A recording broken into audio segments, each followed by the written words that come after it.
once again, welcome back to Chats with Jack. I am Jack Talcott.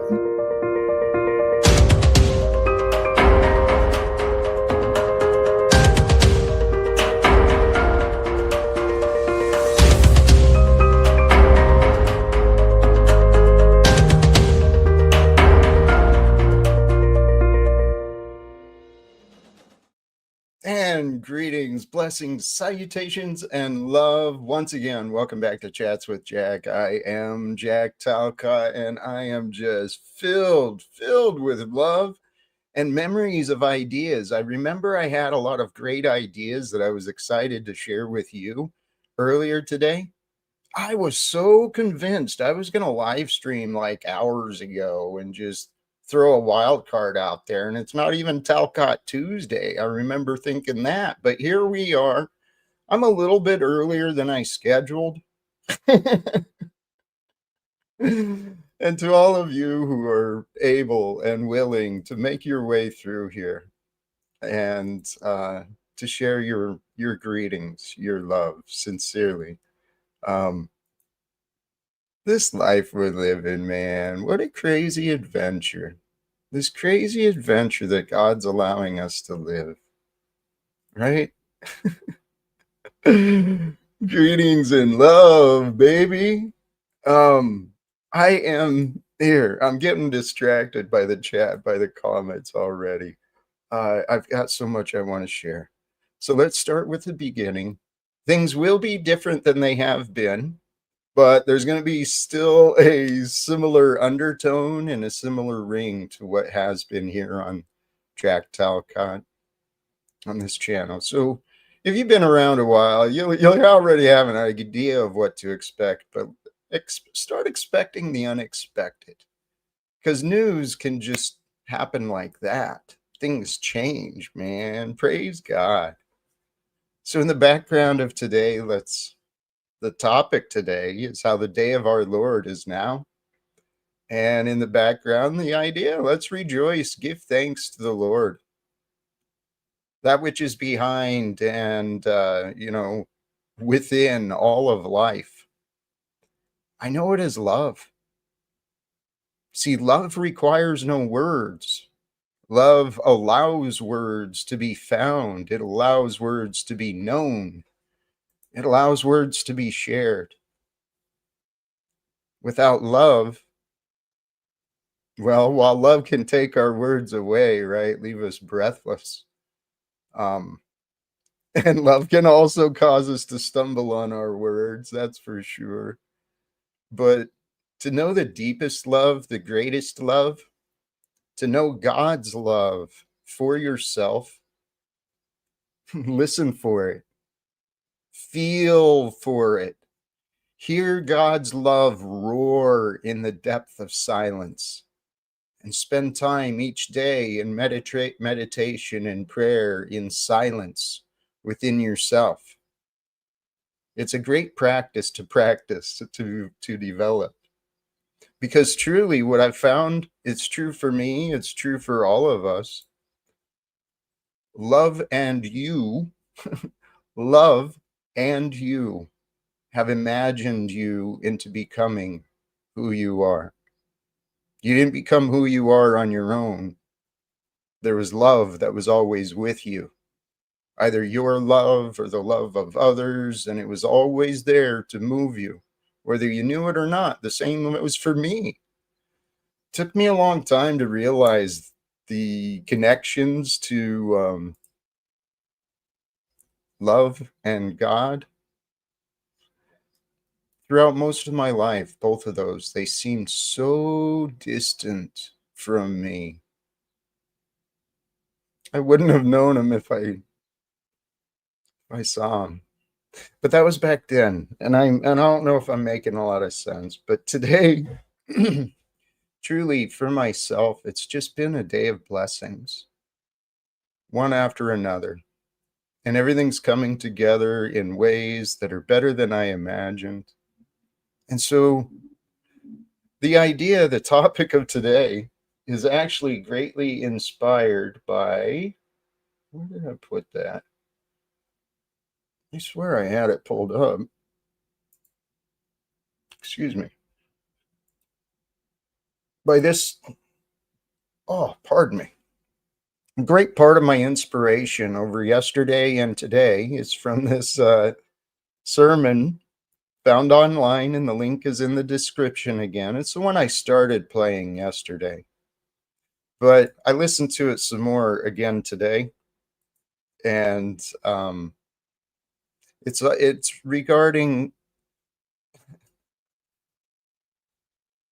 how our minds are connected to God, and there's a reason for the mind, and the mind is to connect to God's delight, God's joy, God's love for you and I. It's worth time considering, okay? I get emotional just thinking about it. The depths of love that thoughts of love can bring. It's just it's just perfectly aligned. God is so amazing. God has everything in control, under control. It's all with God's allowance. And now, the only time we're not serving God's purpose, you're going to feel it inside you. You're going to feel like shit. When you don't feel good inside, it means there's something going on. You are ready for change. You're ready for a breakthrough, maybe. You're ready to heal. You're ready to recover. You're ready to grow. If you're not feeling good inside, that's all it's pointing to.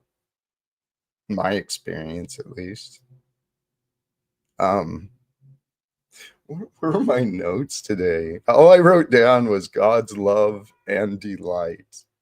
That's kind of what I want to talk about today. And I know a big part of me is, how does Jack interact with the world today? And I'm always fascinated to discover myself. Who might show up? What might they say?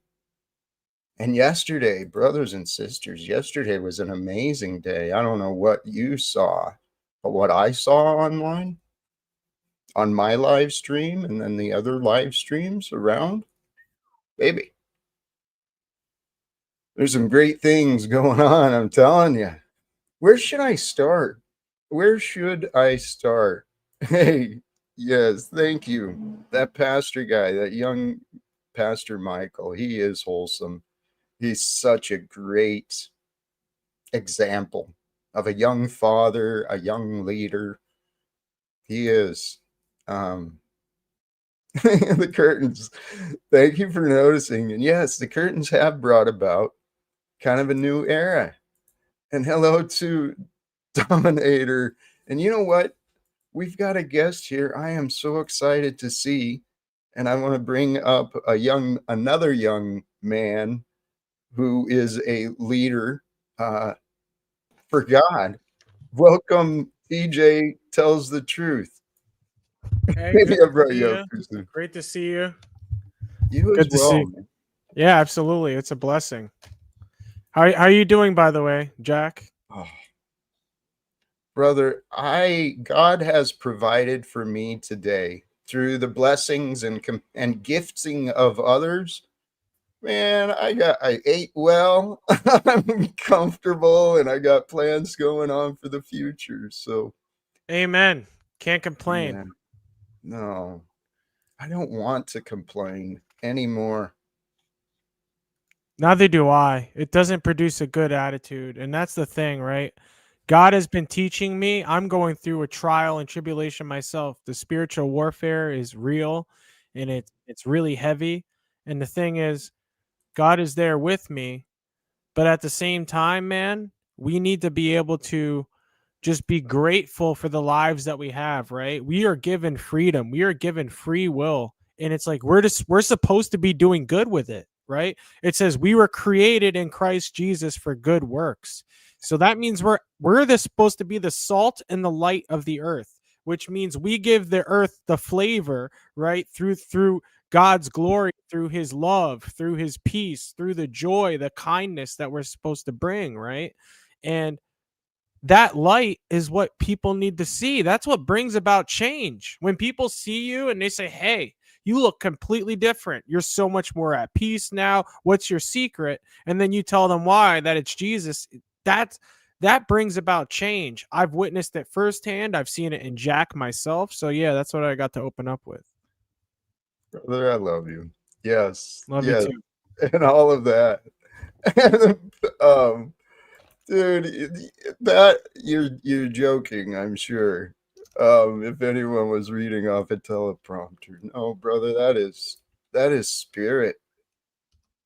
TJ flows, man. If you haven't checked him out, you should, please. Um, and Appreciate you.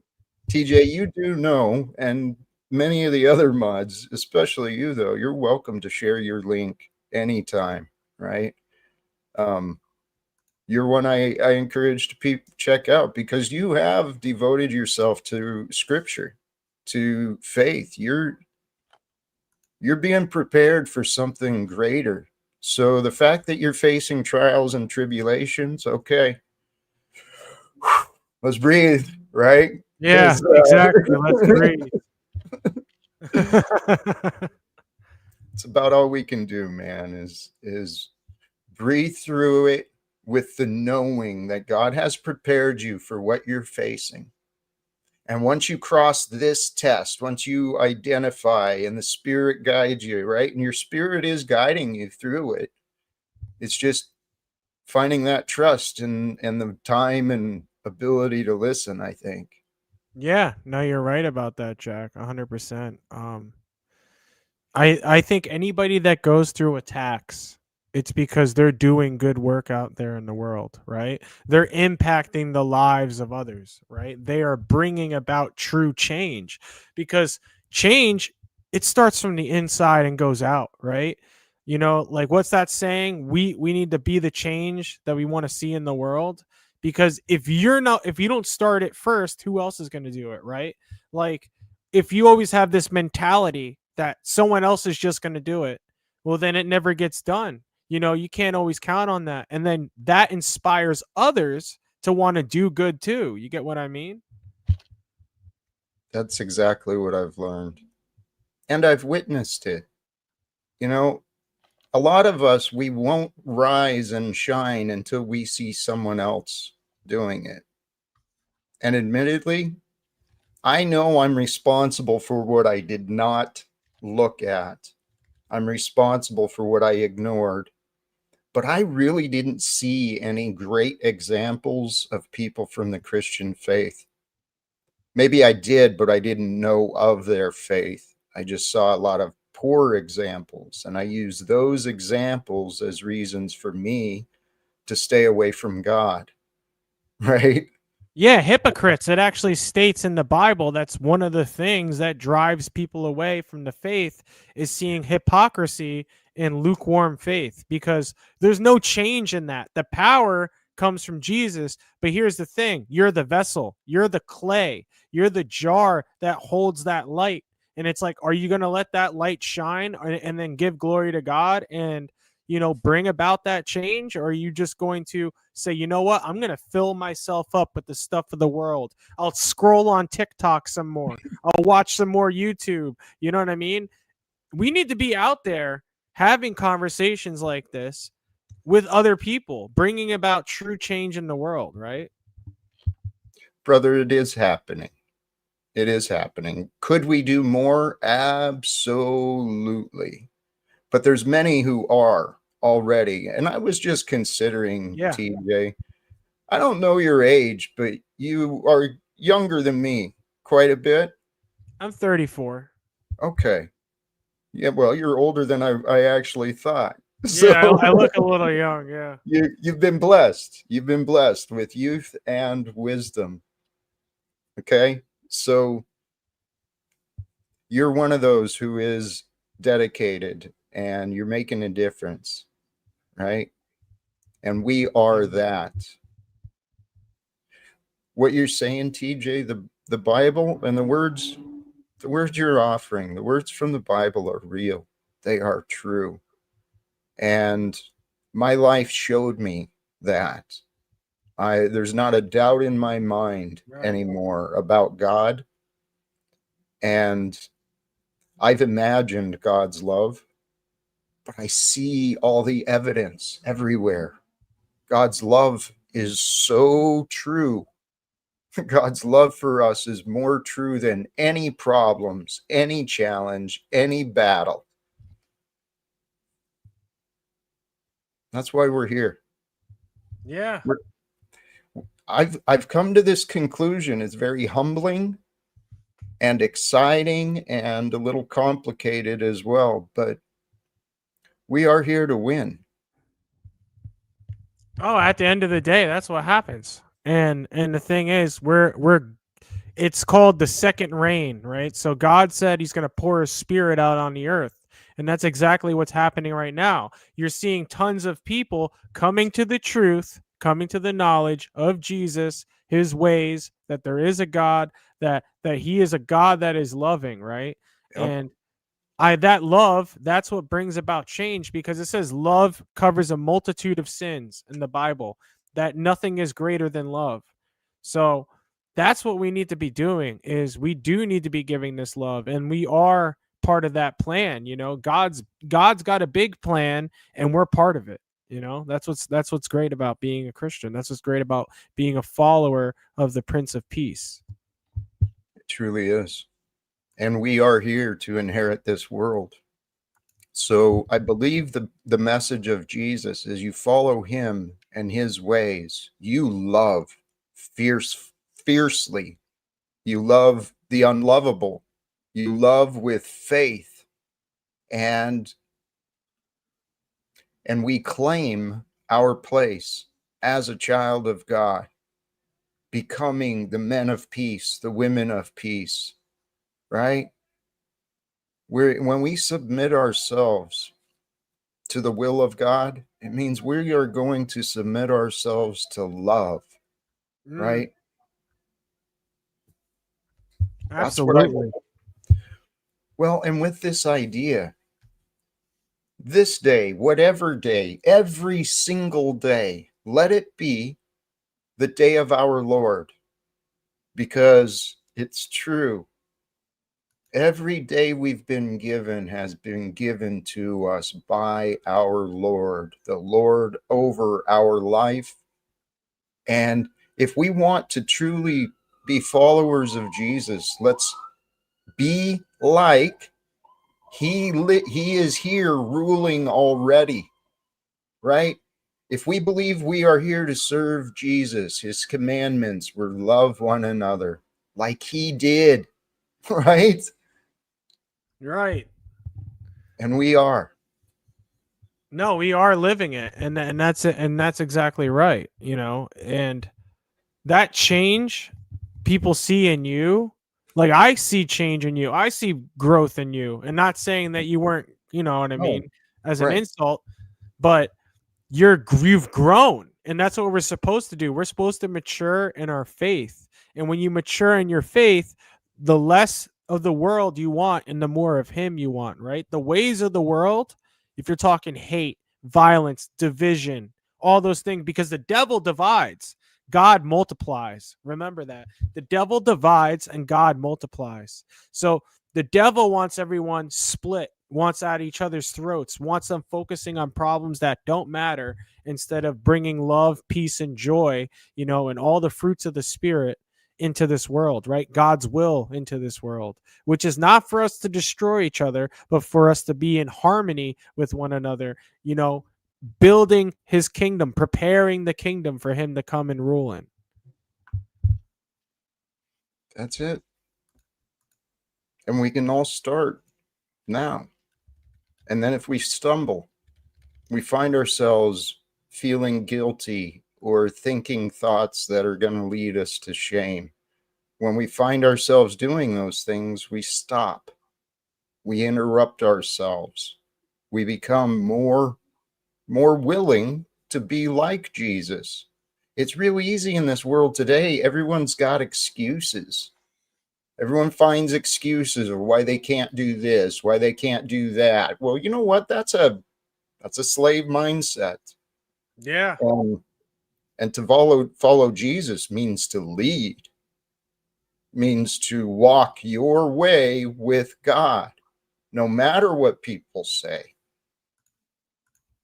100%. Like, we're supposed to go out and make disciples of all nations. Matthew 28, 19 through 20, it talks about going out and making everybody a disciple of Christ. Every nation, every tribe, ethnic group, bringing them into relationship with God, right? And we're supposed to ensure that these people, they have this opportunity to become a believer, to become a follower. Because yes, that's exactly what the people in the Bible would do, right? What did Moses do? He led the Israelites to the promised land. And then Joshua finished it up. But that's the point, is that God does appoint people, like such as yourself, in this position to lead others, right? To disciple them, to make them aware of the truth. That's it. Unfortunately, though, I think there's a lot of people that don't. They think they know the truth because people they trust have told them to believe certain things. But the reality, I trust and I know from my experience and everything I've learned in my experience. The purpose of Jesus is to demonstrate our individual relationship with God. And if you know of Jesus, it's time to believe that he is with you so that you can celebrate your day today, every day. And if the day of our Lord, right, if you allow Jesus to be the Lord over this world, despite what it obviously looks like, right? Because God will meet us at where we are. God and Jesus, they will come to the lowest, and we are low here on earth with all the divisions, right? The devil divides and God unites. God multiplies, love unites. Love will unite us all, brothers and Amen. sisters. And Jesus died to be the example of love from a human being, to show us love overcomes time and space. That name, Jesus, even if the name in the interpretations has changed, whatever the name is, it's the spirit and essence of perfection that was shown to us. And that name, that perfection, that essence, it goes beyond time. 2,000 years ago, that one changes the world. That's the Amen. path to follow, right? 100%. And you're speaking biblical things, right? So, like you said, Jesus, he set the example. Matthew 3:17, and behold, a voice from heaven said, "This is my beloved son, with whom I am well pleased." So God is well pleased in the way that Jesus was, right? And just as his example, Jesus's example, John 15:13, greater love has no one than this, that someone laid down his life for his friends.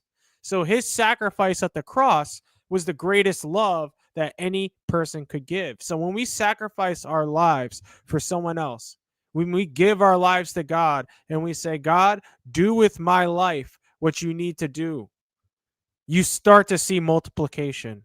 You start to see, Yes. that love take effect and the world be changed. I love where you took that. And what you reminded me of, willing to give our lives away. I looked at that from a young man. I looked at that as like the big picture. And that was how I ended up serving in the US Army, right?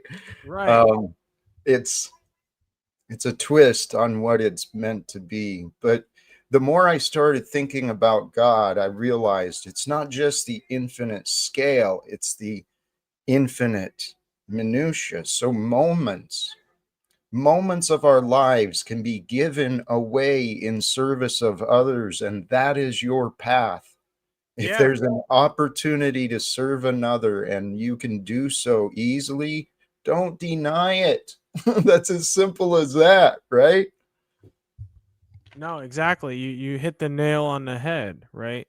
Um and military service, that's one of the greatest ways that you can serve, because you are basically putting your life up for the country, right? So that's essentially what we are. That's what the church is. We are in the military. We are fighting a battle of good versus evil, and we need more good out there than there is evil, right? And God's doing that. That's why he doesn't harvest the crop until the crop is full, right? He wants as much as he can.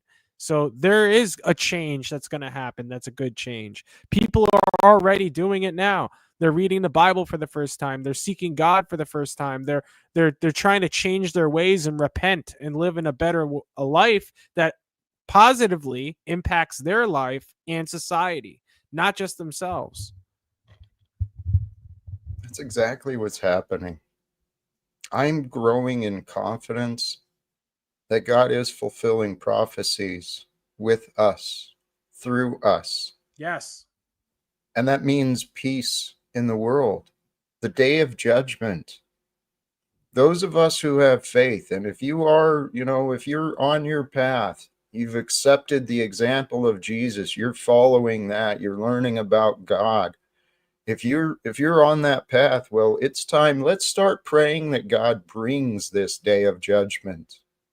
Bring this day of judgment upon the world, because while we have our, you know, issues, there's greater suffering. And once the truth is exposed,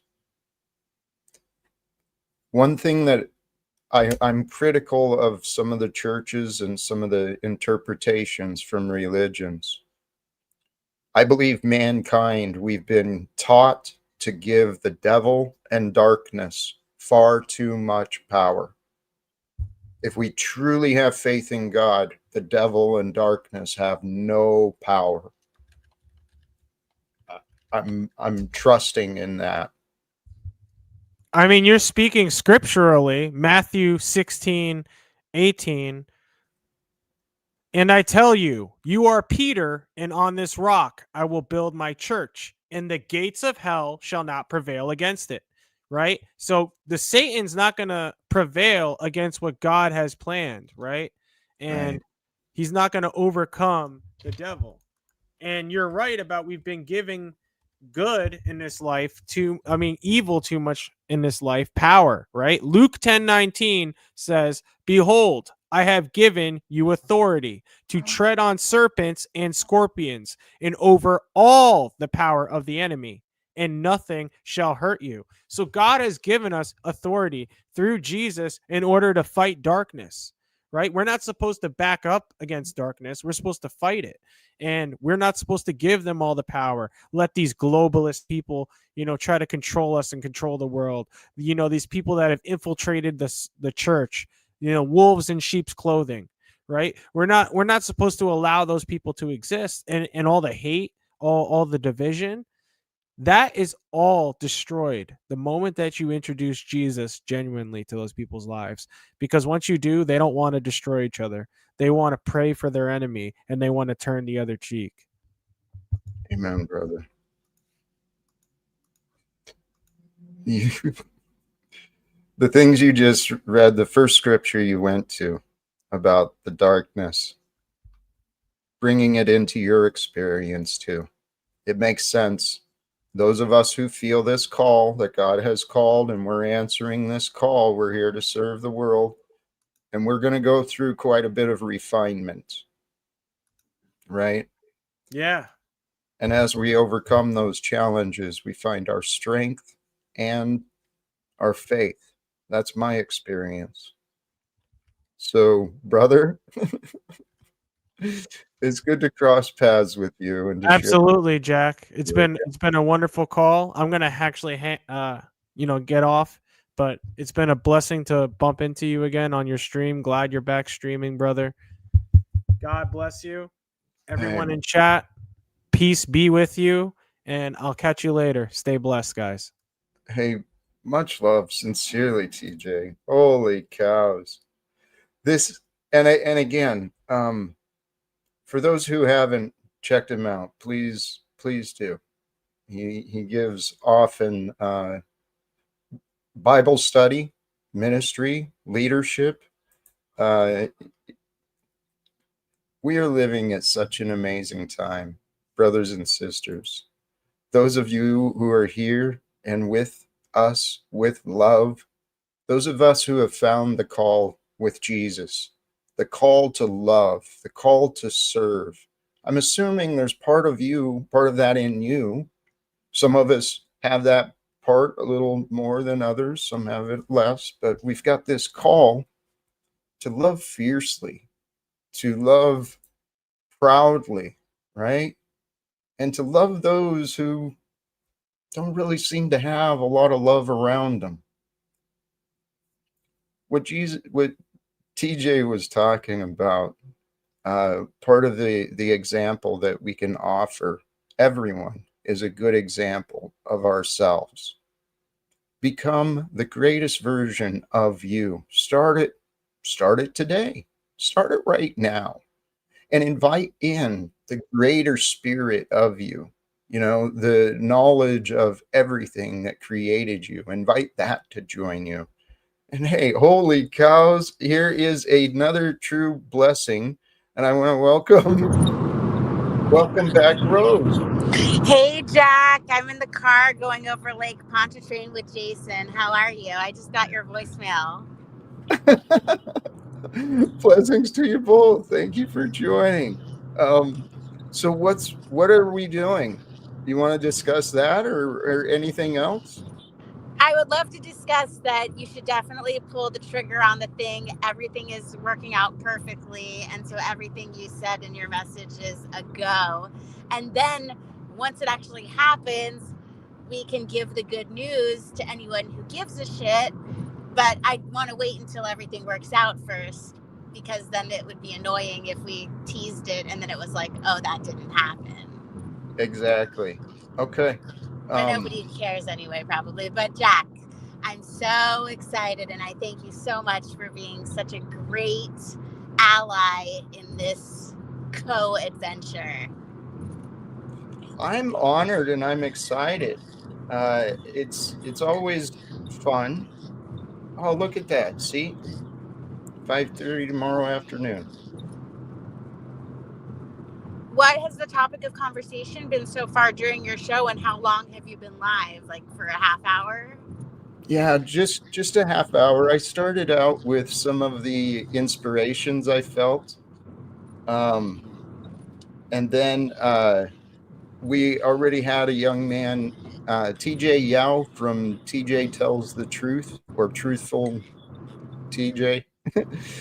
he's a young man who's devoted and very scripture oriented. I learned from him with his memory of scripture. It's impressive to me. Awesome. And any other guests? No, so far I think that was it. You're the next.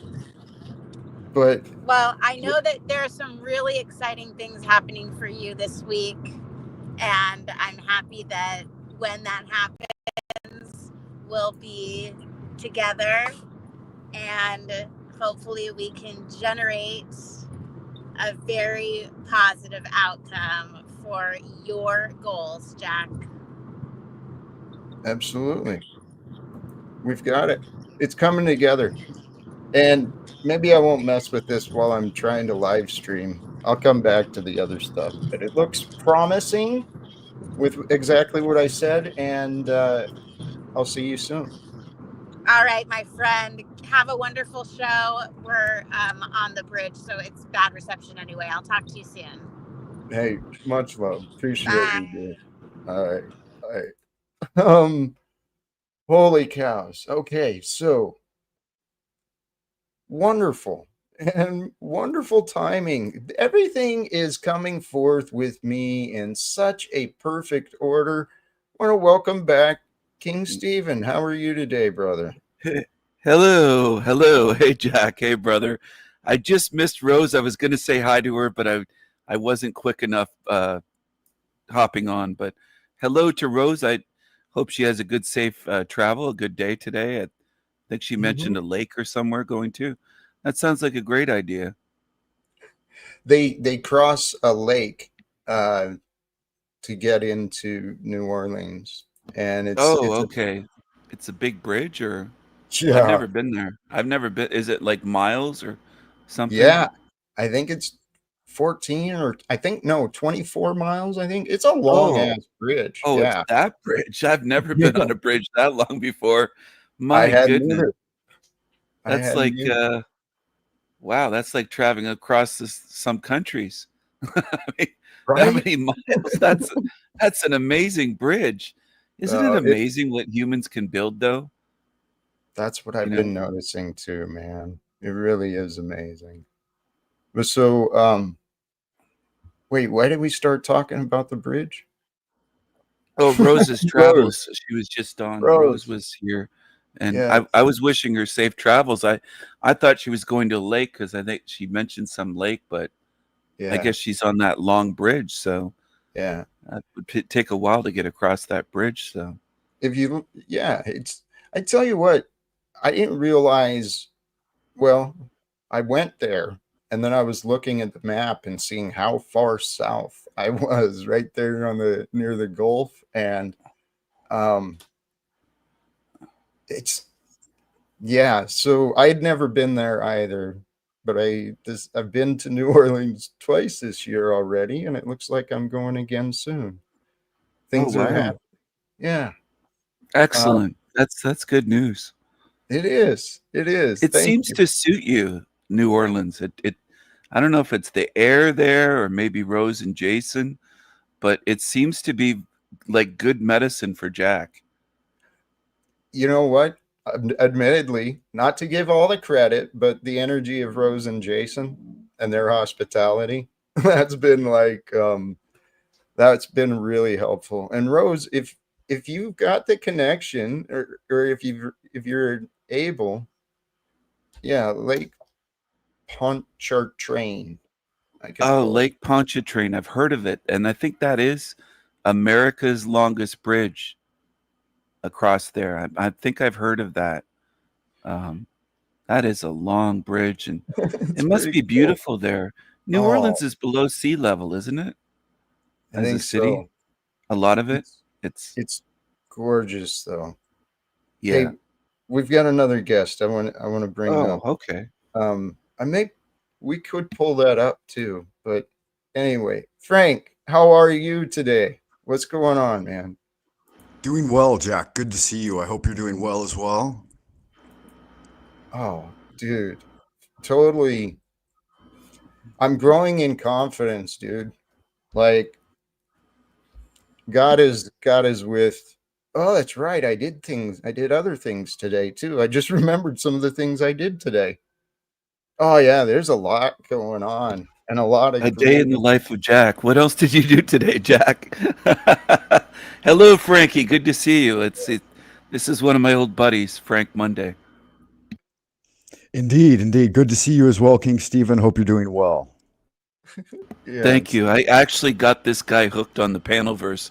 He didn't know about the Panelverse and live streams until he showed up on my show one time live a couple years ago, or almost 2 years ago, I think. And he said there's a Panelverse, and people started, we started telling him about certain channels, and I think that's how he found Jack Talcott was through me. Some of these Could shows, be. so I've been a good influence on Frank Monday.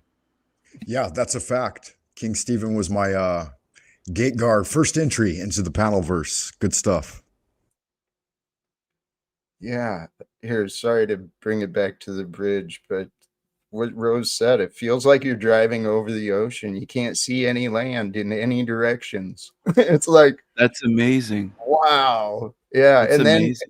And then in the distance, you start to see some of the buildings and stuff as the Oh, city gets cool. closer. Once you get close enough, it starts coming into view, and you start to see the skyline of the city. And Yeah, wow, that's cool. That's cool, man.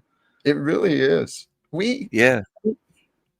We live this world, this entire world. I mean, Frank, you're up in Canada, Stephen. Is that right? or Yeah, some? I'm in Canada and also Michigan, Detroit, and Okay. outside of Detroit. Yeah, And but you know, Frank it's like is the Great over in Lakes. Asia. Have you ever What's been to the Great Lakes, Jack? Because when you're on the Great Lakes, it seems like the ocean, like Lake Huron, Lake Superior, Lake Michigan.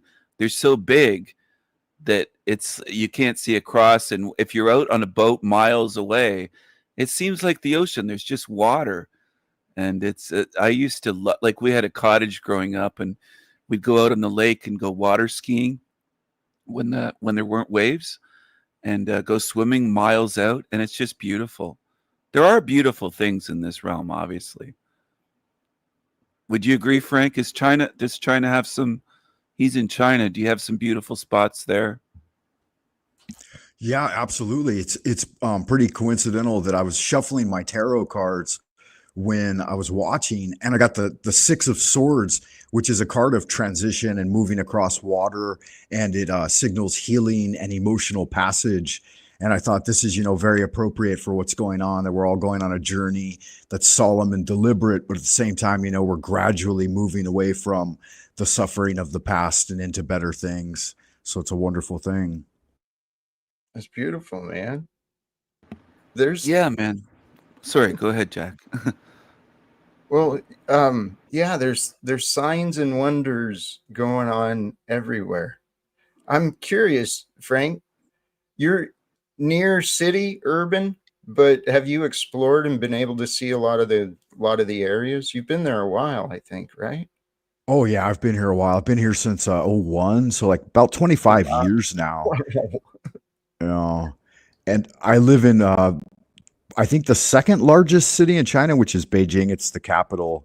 And then yeah, I Correct. get out all the time and I cruise around and check out It's all one of the older cities, isn't it, Beijing? the hoods. Yeah, it's one of the oldest ones. Yes, this Beijing and Nanjing. Nanjing was the original capital, I guess, of the old dynasty, and then Beijing has been Oh, it's been the capital for 600 years. 600 years. You've been there for 25 years almost. Are you starting to almost look Chinese, having been there that Um, long and eating Chinese food and, you know, yeah, I don't know. I would need an objective perspective for that. Yeah, well, so do any maybe a Chinese little. people mistake you? You're fluent in Chinese. You can speak it very well, right? Do they kind of mistake you for being Chinese? On the phone, that's easy to do. And then yeah. You know, Interesting. that's I would love to travel. I think I've mentioned this to you, Frank. I hope to travel more in the future, and maybe you can be a guide for me when I make it that way. Um, Oh, absolutely. It'd definitely be my Would you pleasure. take I'd love. Jack to the countryside, the Chinese, like the mountains and some of those areas? Because I think Jack loves nature. Which do you like better, Jack? Cities or nature? If you had to choose, like what countryside, the mountain areas, and the wild areas. The wall. Would you go to see the Great Wall of China? well, the first focus is achieving the goals, and then after travel, it'd be a mix. I've there's a lot of places I've seen online and in the in media. Mother Earth is just friggin' gorgeous, fantastic everywhere, right? So, and even with the man-made stuff, you go to some of these cities, and you mentioned something about, I think you mentioned it earlier, Stephen, the things that people make, right? Bridges, these huge Yeah, 24-mile long bridges. I would have right. never thought that was possible when I was a little kid. If somebody said they're building a bridge across Lake Pontchartrain, and I'd say, "Oh, Yeah. I'd be imagining, oh, it must be, hundreds of meters or, maybe a mile, but 24 miles, that's Well, remarkable." and I've seen some of the things that are done in China. What some of the stuff they're doing with their infrastructure and things, it's remarkable, just truly remarkable. Yeah, they suddenly got a jump start with engineering with their huge, like these bridges. I saw one in a video recently Well, across mountains, and it's one of the highest bridges in the world. they're accomplishing a lot of interesting things. Here, please pause. We've got another guest, and I want to see where this might go. Welcome, Landry. How are you today? I'm good. How are you? Do you think it's gonna go poorly? I have no idea with you, man. Well, I don't ever take it down, to the depths of hell like some people do. I'm always pretty cordial. Please don't compare yourself to others as an excuse for poor behavior. Okay, well, we don't have to talk about that. I just wanted to do a drive-by. I wanted to say shout out to Steven for the incredible show he did last night, and then shout out to Frank for whatever Frank does, tarot readings. Is that true? Yeah, greetings, Landry. I know Good to see you you're a again. big fan of mine, right? Not very familiar. Oh, not familiar? Okay, well, it's good to see you, and just sharing the love with Steven. Well, he did ask me last night, before the live. I only saw the comment after the live stream. He asked if I was going to cam up, and I responded to Landry saying I have a girlfriend. I think he's got a crush on me. I think that heart behind Landry's for me. He's got a crush on me, Jack. It's true. But anyway, Please. he's here. Sorry, go ahead, Jack. It's fascinating, and Landry is like many others. He's seeking attention. I'm curious, Landry, are you king of betas in an King of- email? No, someone's trying to hack you. They keep That saying is about- him. He's That's- called himself the king of betas. Yeah, but no, that's on his somebody- Yeah, that uh, sounds accurate. Well, does sound Pero got accurate. the same email, so it's not me. It's somebody trying to be me. It might be Steven. Let's No, step it's not out me. of I it. don't do that. But thanks for the false accusation again. Well, You're good at here, that. please. Who do you think it please, is then? Please. Well, because there's a few names that I've considered, and I'm not sure, but this is why I wanted to ask Landry. This was Well, his buddy Demon Slayer is fond of doing that in emails. And Bex does that as well. I don't know. Some Demon others. Slayer. There's a list of people, but I don't do that. So nice try, You've Landry. never met me. Well, no, but me and Demon Slayer, I've never talked, so it's Nice not my try. buddy. anyway. Thank you, Landry. I'm grateful to know that wasn't you, because But he has called himself that. Steven, please. Sorry, Jack. I didn't mean to interrupt. Thank you. Yeah, And I know. Pero got the same email, so just thank you for pointing that out, because I want everyone to know I don't send emails like that. My only email is chamberlainlandry@gmail.com. All right, bye, guys. Love. Oh, that was weird. But Jack, I just wanted to say that for context, he has put that behind him on his green screen, King of the Betas. I have know. seen that. I'm not accusing him of leaving the email, but Paul also nicknamed him King of the Betas. So I that know. does fit with Landry. I don't know whether it was him or not. I don't trust the guy after the way he's been Steven. behaving. Go ahead. I yield. Please. Yes, please. I think you and Landry, you trigger each other. And so he takes a jab at you, and then you're Well- doing good. You're doing good. I'm okay? trying, dude. I'm know. trying. I'm I trying my know. best. I But know. he came on here just to start stuff, to stir I things know. up today. And we I were having know. a great conversation, you and Frank and I. So I know. anyway, can you share that image backstage, please, for me and Jack? Oh, yes. It's a comment by Landry. Steven, will you cam up tonight? And I said in response, I have a girlfriend. So, Landry, I'm sorry, but I'm not Namas gay. I think he might be having a crush on me. That's the spiritual word would be Namas gay, I think. Namas gay. Hey, Anyway, it's just a joke, but I had to respond. yes. I'm glad you way. did. And please, Austin, don't make assumptions, brother. Landry ran. He came in and he made some of his, his pretend little stuff so he can get his moments of attention, and then he took off. He's He incapable did that of to having. me. He did that last night on my live stream. Oh Jack. yeah, I saw that. That was He bizarre. ran. He ran. That And was I started bizarre. asking, it was bizarre. And people in my chat were saying that was strange. That was bizarre. But Jack, I want to say something. You brought up a very important point there when you said to Austin, and I'm not being critical of Austin, nothing against him, but people do make assumptions in this space. They assume that Jack kicked him and he ran. Jack didn't kick him. So I think it's important for people to understand the truth rather than jump into conclusions. Hey, and speaking of, we've got. I'm gonna bring you right up, my friend. Speaking of, last night, I did say I was going to stop by. I never even popped into chat, I don't think. if I did, it was just brief, but I don't think I did. I did tune in. I was kind of torn between what to do last night, but and when when it was time for me to end my stream, I couldn't find your channel in order to redirect the viewers to you. So for that, hey Rose, welcome.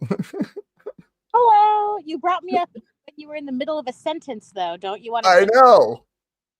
I know. I don't know why I do some of the things I do, but welcome to you. Hey, Rose, good to see you. Yeah, Jack, you were saying you couldn't find my channel. You were trying to redirect your viewers, but Do you have it set so that you can, so others can redirect to you? It's in the YouTube. I'm not even sure. I haven't even looked at those settings. So Yeah, I think the have to look confusion. that up. Oh, I think the confusion was that you were trying to redirect the Insanity Machine, but he was live on El Diablo Radio. No, Wasn't that it? I was There's a looking for setting. the. No, Yes, I have there's to a look setting. up this setting anyway, and when I confirm, I'll take screenshots and email it to you, King Stephen. So now that's giving me motivation to do that myself, and I'll tell you Thank how. you. Yeah, Thank I'd like you, to see Rose. that Thank as you, well, Rose. Rose. Appreciate it. Yeah, that would be awesome. No, I really love staying in communication with King Stephen and Frank via email.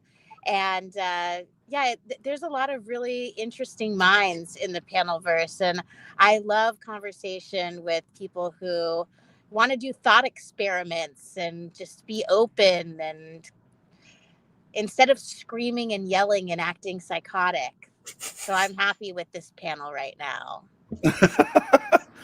I am too. Me Stephen, too. I think Stephen and we've turned the page.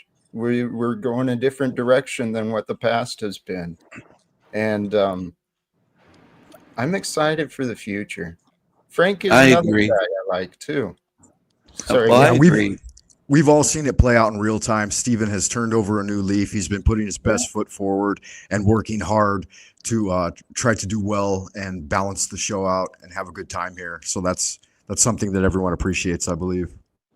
Yeah, Thank I you. think that there's a moment where you come to realize that Jack is consistent with the message and that he's not just being a character or putting on some kind of act. And I think it's something to respect, Jack, that you never, never, never give up on your dream. And so many people who go down in history, they had a crazy dream, but they went for it. So I believe in optimism and supporting you to reach your dream, which is a good dream because it involves something positive for all of humanity. So I think that correct me if I'm wrong, King Stephen, but did you go through a similar experience where it's like, who is this guy and why would he be saying these things? But then over time, you began to respect his dedication and then feel like, you know, amicable, friendly vibes towards his spirit? Yes, actually, I did. I have spoken about I've mentioned that Jack is very dedicated to his message, and I've said here on his show that people can't fault him for that because he's very consistent and dedicated, and that can't be argued against. He's here almost every single day with his message. I do respect that the consistency. And I think also at a certain point, people realize, hey, I can't help but love this King Stephen guy.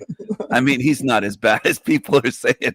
They're saying he's terrible and calling him the devil and all this stuff. He's not that way.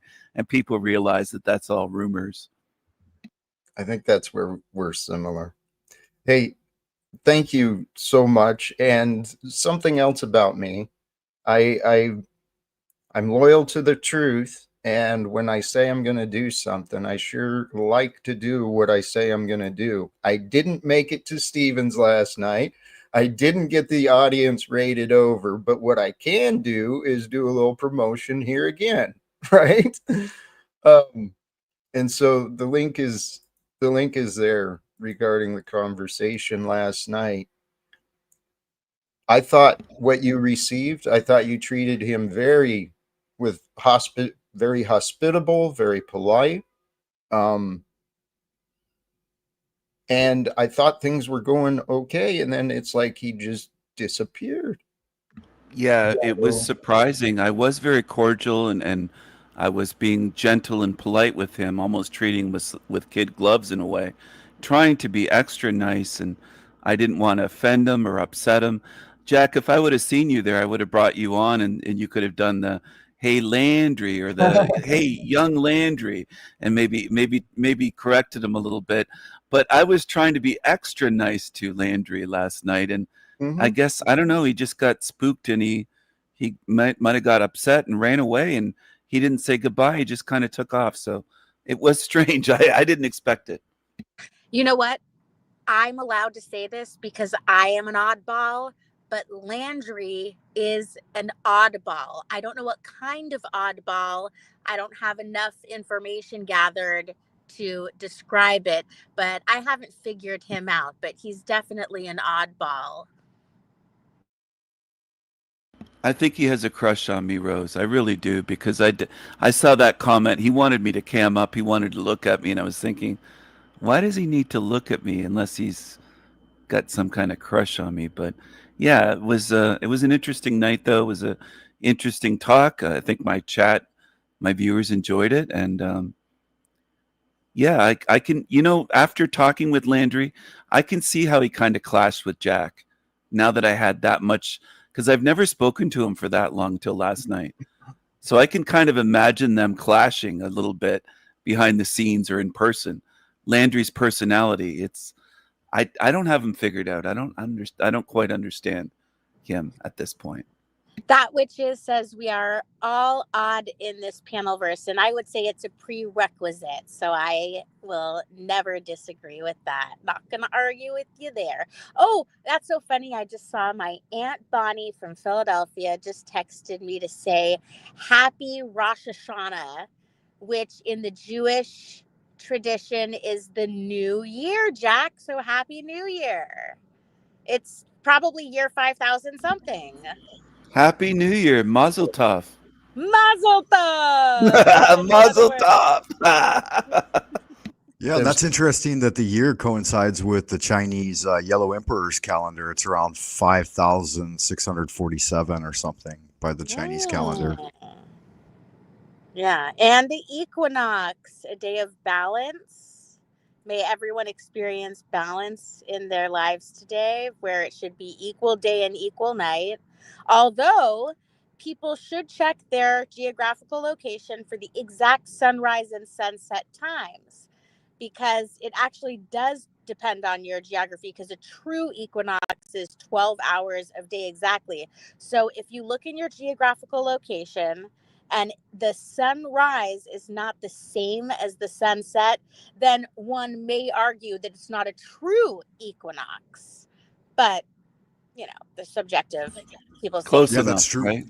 And the sun and the moon are both moving into Libra today. So, yeah, great day of balance. With that said, thank you for inviting me up for a moment, Jack. Good to see all of you. The sun is rising here, so I got to get my day started. Much love, King Stephen and Rose et al. And remember that Six of Swords, Jack, is moving you away from things that drain you and into calmer waters. So, look forward to things evening out and getting better. It's happening now. Thank you Thanks for for that. coming on, Frank. It was good to see you. Have a great day, Frank. Have a Yeah. good one. And thank you sincerely for that confirmation. Enjoy your day, my brother. And Frank, or one of the mods, please share Frank Monday's channel with us as well. And Blessings. anything Much else? love, everyone. All right. Peace, brother. Blessings. It is moving towards more calmer waters. Your show's been very calm today thus far. Except for the brief interruption of who, but he kind of ran away quickly, and it's returned to normal or steady waters. I think that reading might be accurate. Well, Frank and did. there's actually another guest that's been waiting patiently for a little while, but I've liked the idea of no more than 4. I mean, that seems pretty good. Welcome, Moose. How are you today? If you're there. All right. He may have stepped away. Hello, Moose. Just a little cameo appearance. Well, Yeah, he's another one that I'm not sure. I really don't. Some of the people that join, I don't think they realize what they're doing. I know a lot of people don't realize what they've stepped into. With a guy like me, dude, I am something different. If you allow me into your life will never be the same again. I don't know what happened. You're back now, Rose, if you're there. Hopefully. Yeah, I don't know what happened. I'm so sorry. What were you saying when I disappeared? All about how I'll change your life. You let me into your life. I'm gonna make your life change. And if you really let me into your head, man, well, I'm gonna find my way into your heart. And you let me get into your heart, man. I might just try and take over your life. Are you talking to me or are you talking to everyone? Everyone, dude. Everyone. I'm following the way of Jesus, though. Consider that. That's from him. He wants to take over our lives. He's waiting for us to invite him in. And as soon as you do, you start thinking and spending more time as though he's with you. And then you start to feel it more, and then it's addictive. And then the only thing you want is God. That's it. Because nothing else will do. Well, Jesus is the example, right? He's the alien blueprint, you might say. Hmm? He was alien to this world. He wasn't quite human. He's the blueprint we're supposed to follow. And I am trying to follow that path and win over hearts. Slowly but surely, I think I'm winning over hearts in the Panelverse.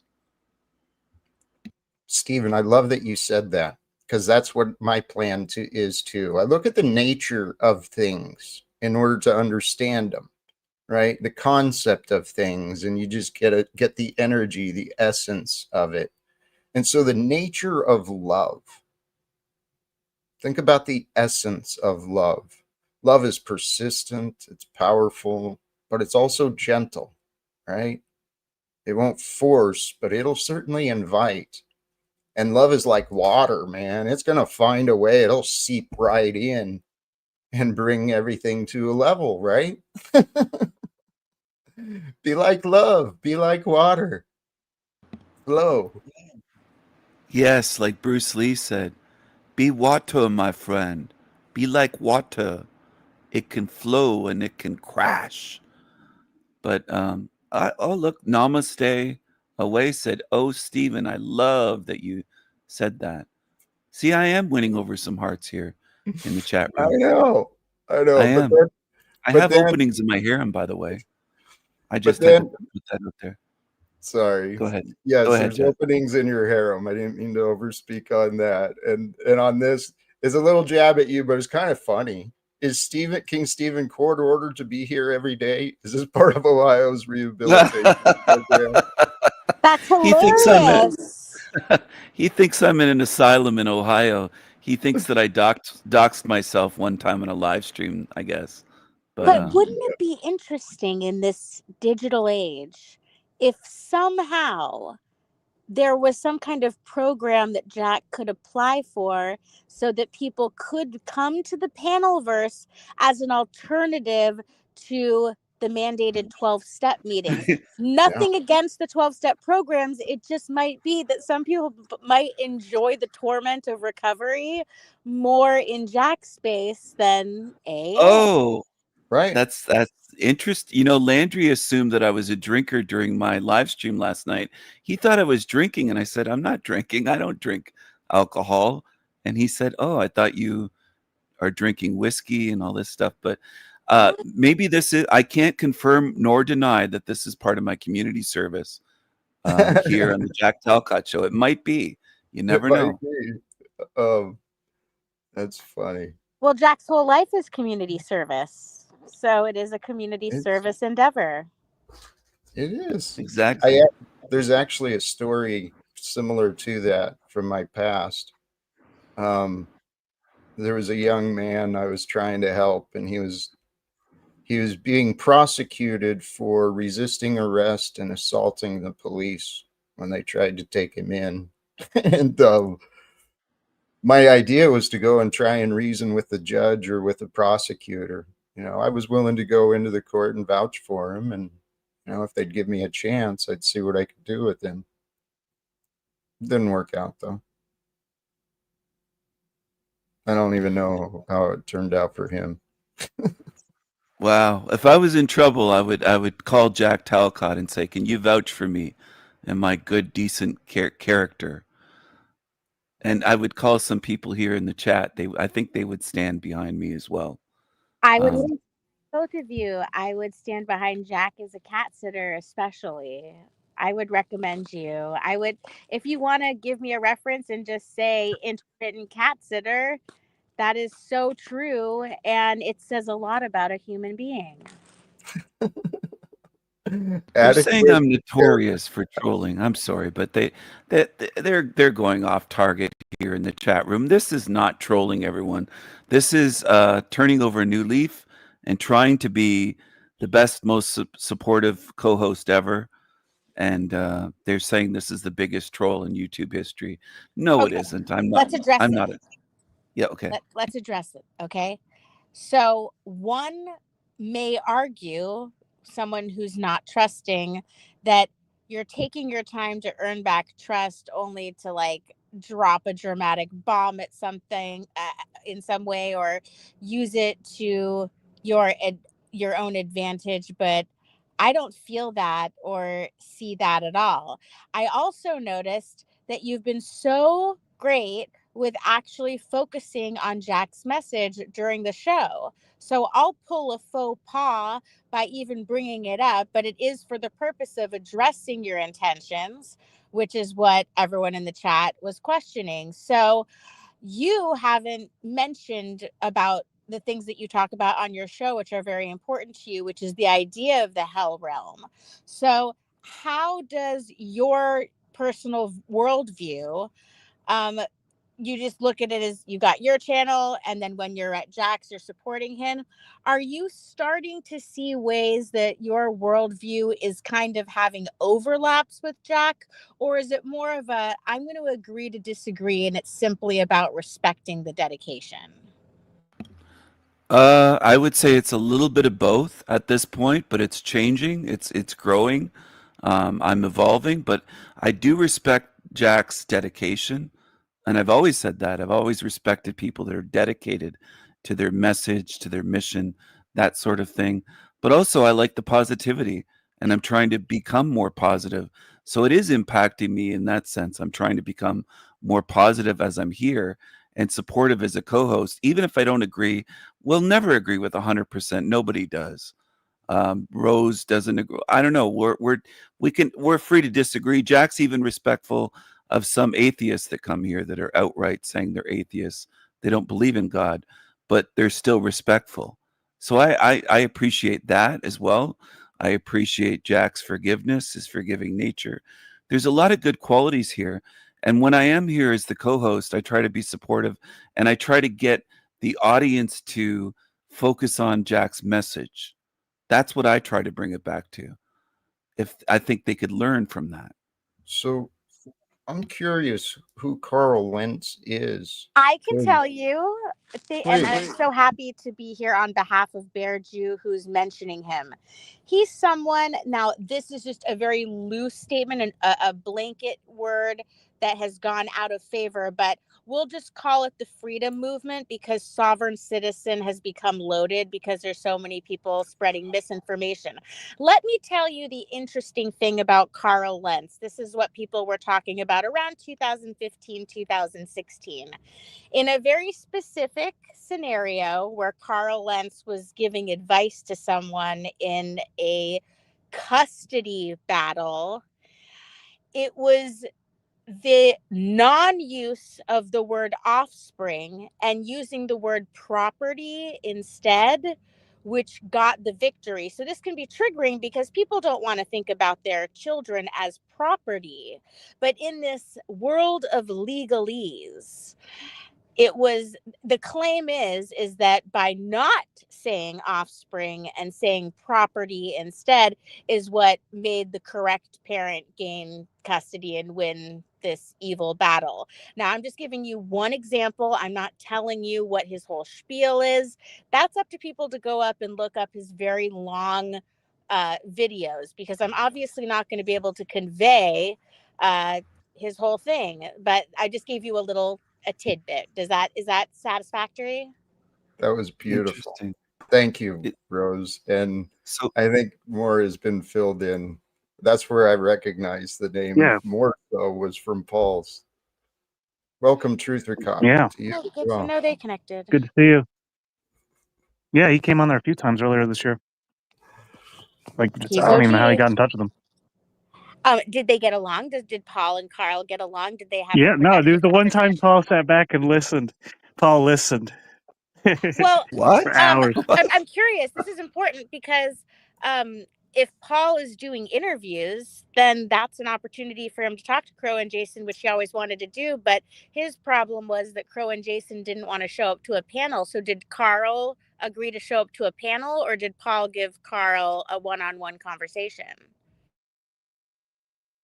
It Phone was calls. it was like a one-on-one call-in. Yeah. He didn't show his face. I think it was like this. So Oh, it may have been both. you were breaking up there, at least with me. I'm sorry. Yeah, I got bad signal here. I don't know what it is. Well, kudos to Paul for having a conversation with a big name, someone Mhm. who's, doing actionable things. I like to hear about that kind of networking because, as always, I will never forget how extremely inspired I was by the traffic stop that led to episode 312.5 of Crow 777 Radio. I didn't know that Paul had ears. He listened. That's incredible. No, there was an episode where Paul was polite and respectful, and Carl can talk. I thought Paul could talk, but Oh that yeah. guy can talk, man. And Oh wow.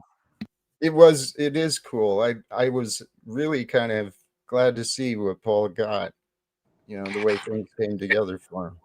So is Carl Lentz currently doing the same things that he was before, or is he focusing on common law, or is he doing any forms of litigation, or is he just kind of doing the free man on the land idea? What's he up to these days? He explained it all, but I don't remember. I didn't pay attention. That's This okay, is Jack. He's pretty old. I think he's kind of Paul, chilling a right? bit. And Paul, you're welcome to join if you're available. But here, Were they calling Jack that as a compliment or as an insult? Sorry for jumping in, but What was that? Was it complimentary?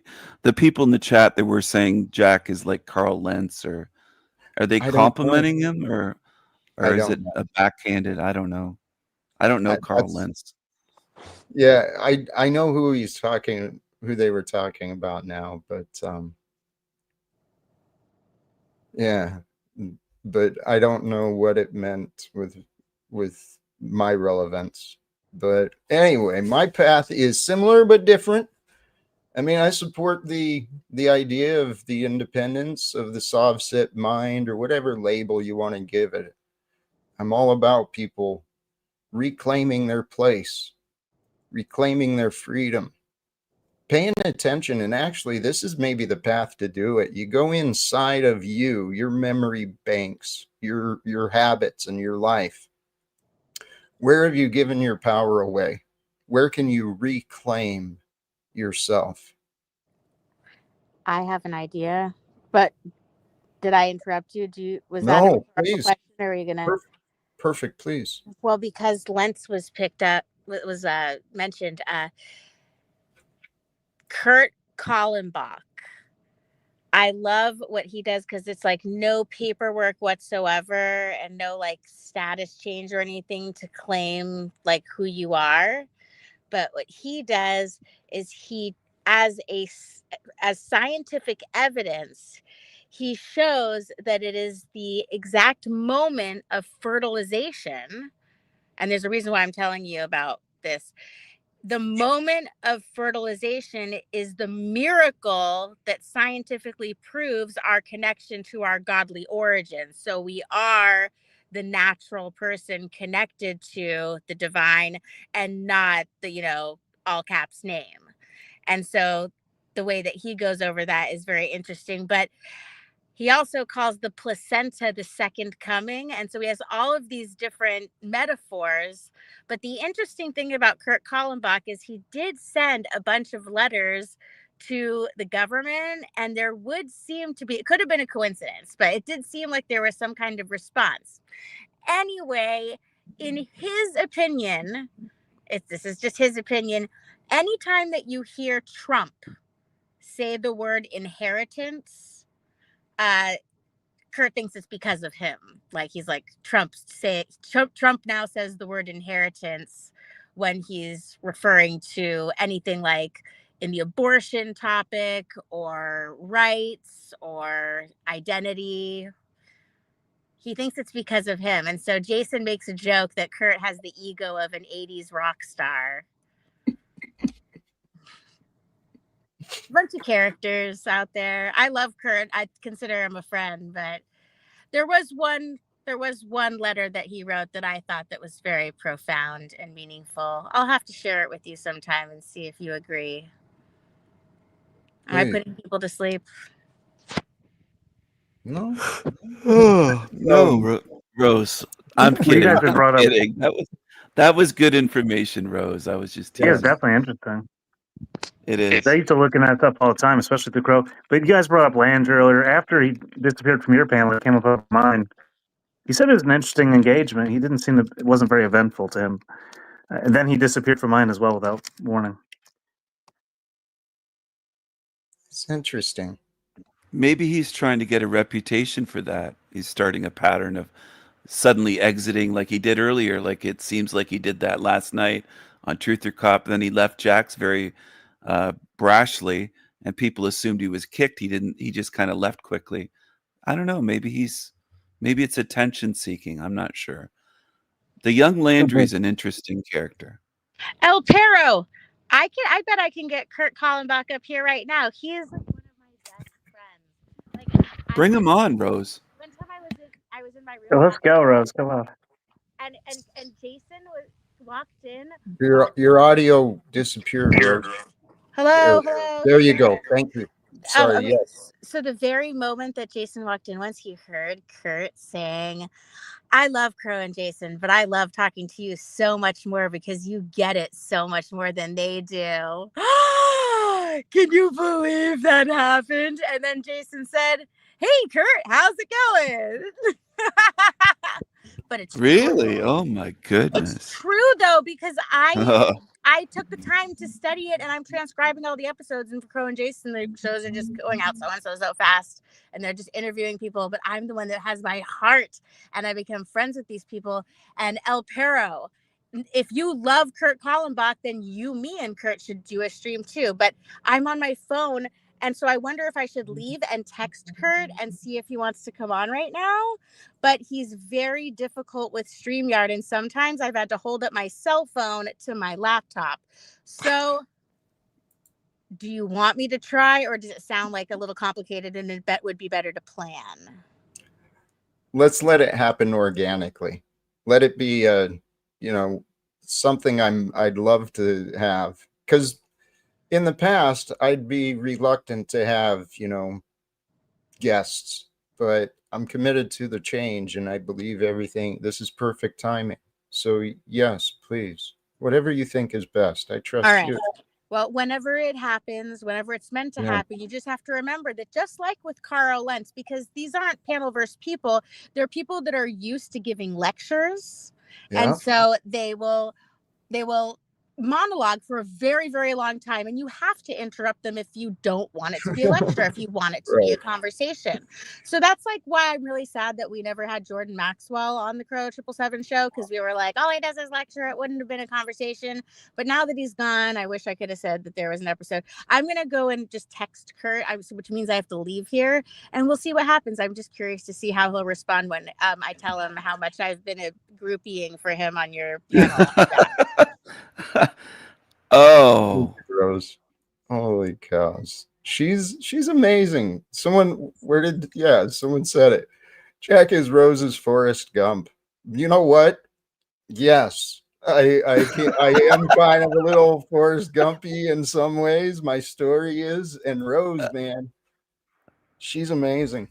She I was going to creates ask Rose. stars. Sorry, go She ahead, please. she creates what? Sorry, Jack. Stars, man. Oh, stars. You're her People Forrest love. Gump, as they say. I Mhm. was going to ask Rose before she rushed off, but she loves the way I do a shh, shh. She was going to teach Jason to do the shh to her. I was going to ask her if Jason does that now, but because she loves the way I do that. But yeah, she's very interesting and she's very supportive of Jack Talcott. Yes, she is. Truth or cop? We've been going on and on. How are you? What's going on with you, my brother? Good, not much, man. You guys talking about Landry. I did a stream last night, so I'll do stream. I do one a week. Right. He happened to come on. I think it was the first time. It was interesting. Paul came on, and dude, even Paul and Landry couldn't even get along with Paul, and Paul's a very easy person to get along with. What? Wait, Paul what did you say? Enslaved, or who are you talking about? What did you say? Paul. Landry and Paul. Landry couldn't even get along with Paul, dude, of all people. That is remarkable. Who can? I can't fault Landry for that. Come on, man. What are you talking about? he's having fun there. It Truth took me or a cop, moment. are you a fan of Jack Talcott's? I don't know you very well. Are you part of Team Talcott, or are you part of Unslavia? Here, man. I'm out here, free radical. Look You out. are that. You are that. Free radical. Sometimes Free an radical. agent, sometimes a mystery. Wait, aren't free radicals associated with cancer cells? Isn't there a No, free I don't- radical with the body, like I don't- biology? I think don't so. know. What are you saying, Truth or Cop? You're a free radical. Are you trouble? Dude, your audio is You're sucking. roboting. Radical, you're right. Wait, Yeah, you're roboting a what bit. can we do? What can we do with that? You can send me a Wi-Fi box. Here, I can try to turn off the Wi-Fi. Hold on. Something. I think it might be a little better, but I don't know. He's down in a well or something, it sounds like, and then he's roboting and cutting out. Here, I do kind of want to come back to this idea of the topic. How the day of our Lord is now. And TJ and I earlier were talking regarding the scriptural ideas. I pointed out that if you take the idea of Jesus becoming, the king here on earth, and we follow his commands, which are to love one another deeply, wholly, we walk with faith. So the idea of Jesus and God, they are not limited by our time, by our lives. They are beyond the scope of what we can imagine. Beyond our imagination is the realm of the heavens, right? And the realm of God.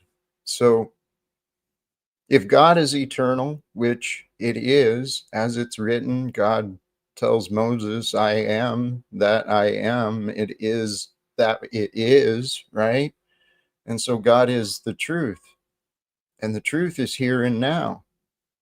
And if you can be here and now, with loving awareness, then you're with the energy of Jesus. You're with the energy of God's love. God delights on us loving. Think of the people you love.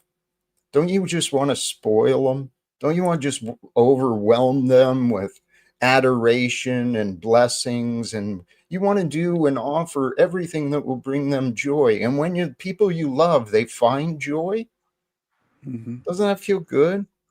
Yes. I have to tame myself and hold back. I'm so loving in person. People can't imagine that, but I truly am. I'm a very loving guy in person, a very loving gentleman. But I can imagine Moses' reaction when God said, "I am that I am." Imagine Moses hearing that. Like if you put yourself in that place, I am. Well, yeah, if you consider the context to apply it to yourself, you hear that. Who's telling me to go? I am. Who the fuck are you? I am that I am.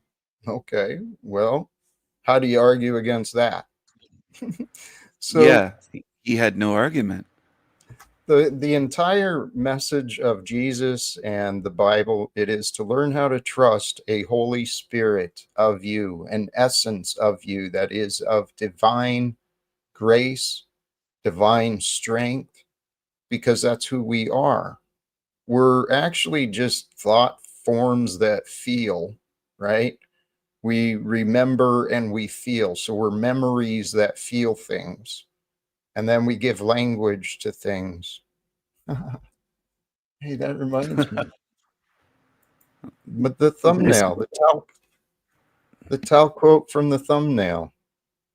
How love requires no words. God doesn't require us to say anything to God, but anything we offer, any words we speak, number one, we are allowing ourselves to speak. God is allowing us to allow ourselves to speak.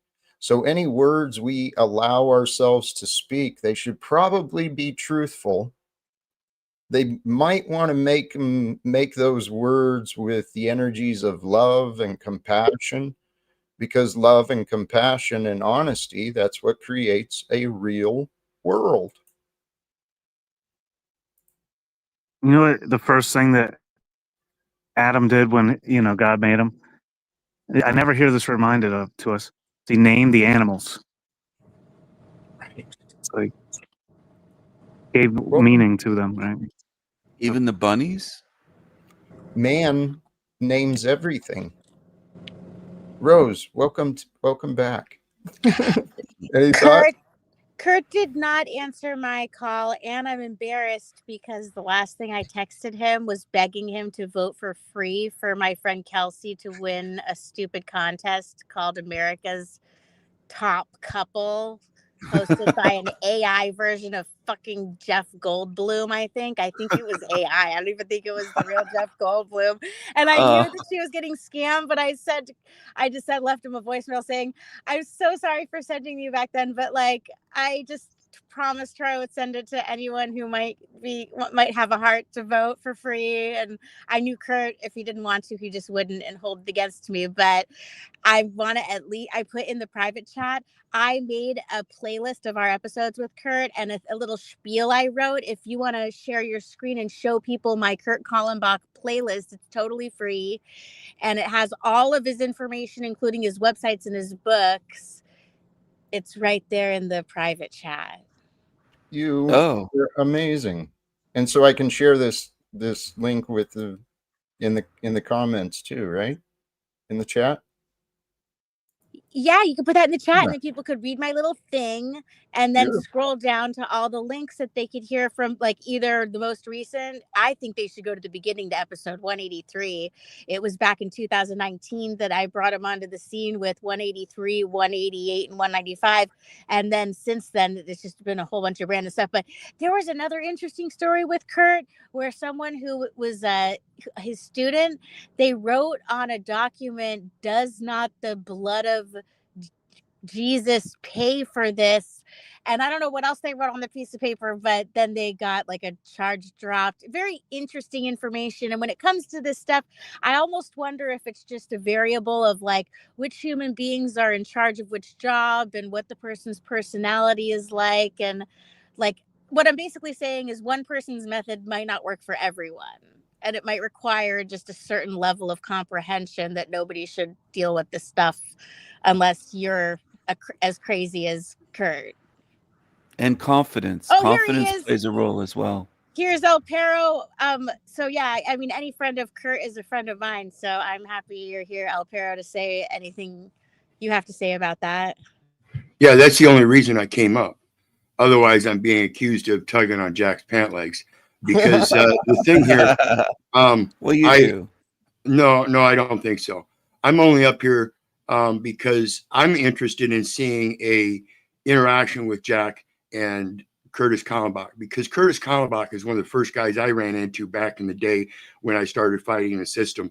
And he and I have spoken on the phone, gotten together and had coffee and stuff. He used to live down here in Burlington, Iowa, Davenport area, Rock Island, the Quad Cities area, right on the Mississippi. And he is spot on when it comes to the zygote and everything, and the Christian reality of what that zygote means in your birthright and your rite of passage.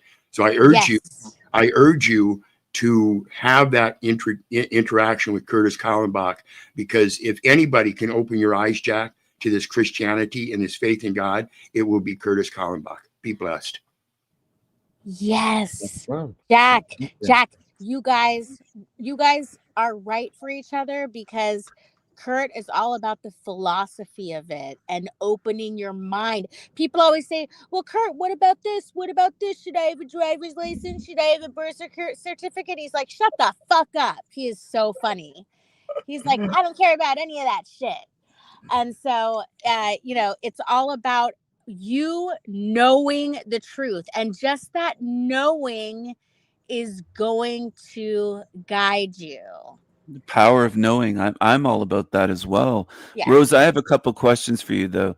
Do you have a playlist for King Stephen, or is it just for Kurt? I should, but we You would should. need to do more shows. We've only done one more show, so it's for shows. Okay, I thought it was just something else. But the other question I had for you is, have you taught Jason how to shush, like shh, shh? You said you were gonna try to get him to learn how to do that to you. Yeah. He was sitting next to me when I was typing in the chat, and then I kept rewinding it, and I played it over and over again. And I guess I haven't earned it, because he hasn't done it yet, King Stephen. So you're still that's my what I only was wondering. source. Yeah, that's what I was wondering. He hasn't actually done it to you yet. No, he hasn't shushed me like you do. So Oh, yeah, it sucks. That does suck. But there's hope. There is hope. Maybe he'll start doing that. I think Truth or Cop's feeling a little bit awkward now. He doesn't understand what we're talking about. Well, I'm getting accused of being a hacker in the chat. Excuse me, King Stephen. No, people don't understand our sense of humor. But Jack, it would be so funny, wouldn't King see Jack? Okay, sorry. Jason's inside taking my computer in because I type the thing to death so much that it needs maintenance. Yes. But Jack knows. But Jack, if you ever were to kind of if there was any kind of moment of tension, like suspense, where we're trying to figure out what to eat, I don't know, the next time you hang out with us and you feel like you need to give Jason support with my craziness, say shusher like King Stephen. I got it. All right, understood. We all have a plan. Let's see how the universe plays this out. I'm gonna see you tomorrow. So at least it looks that way.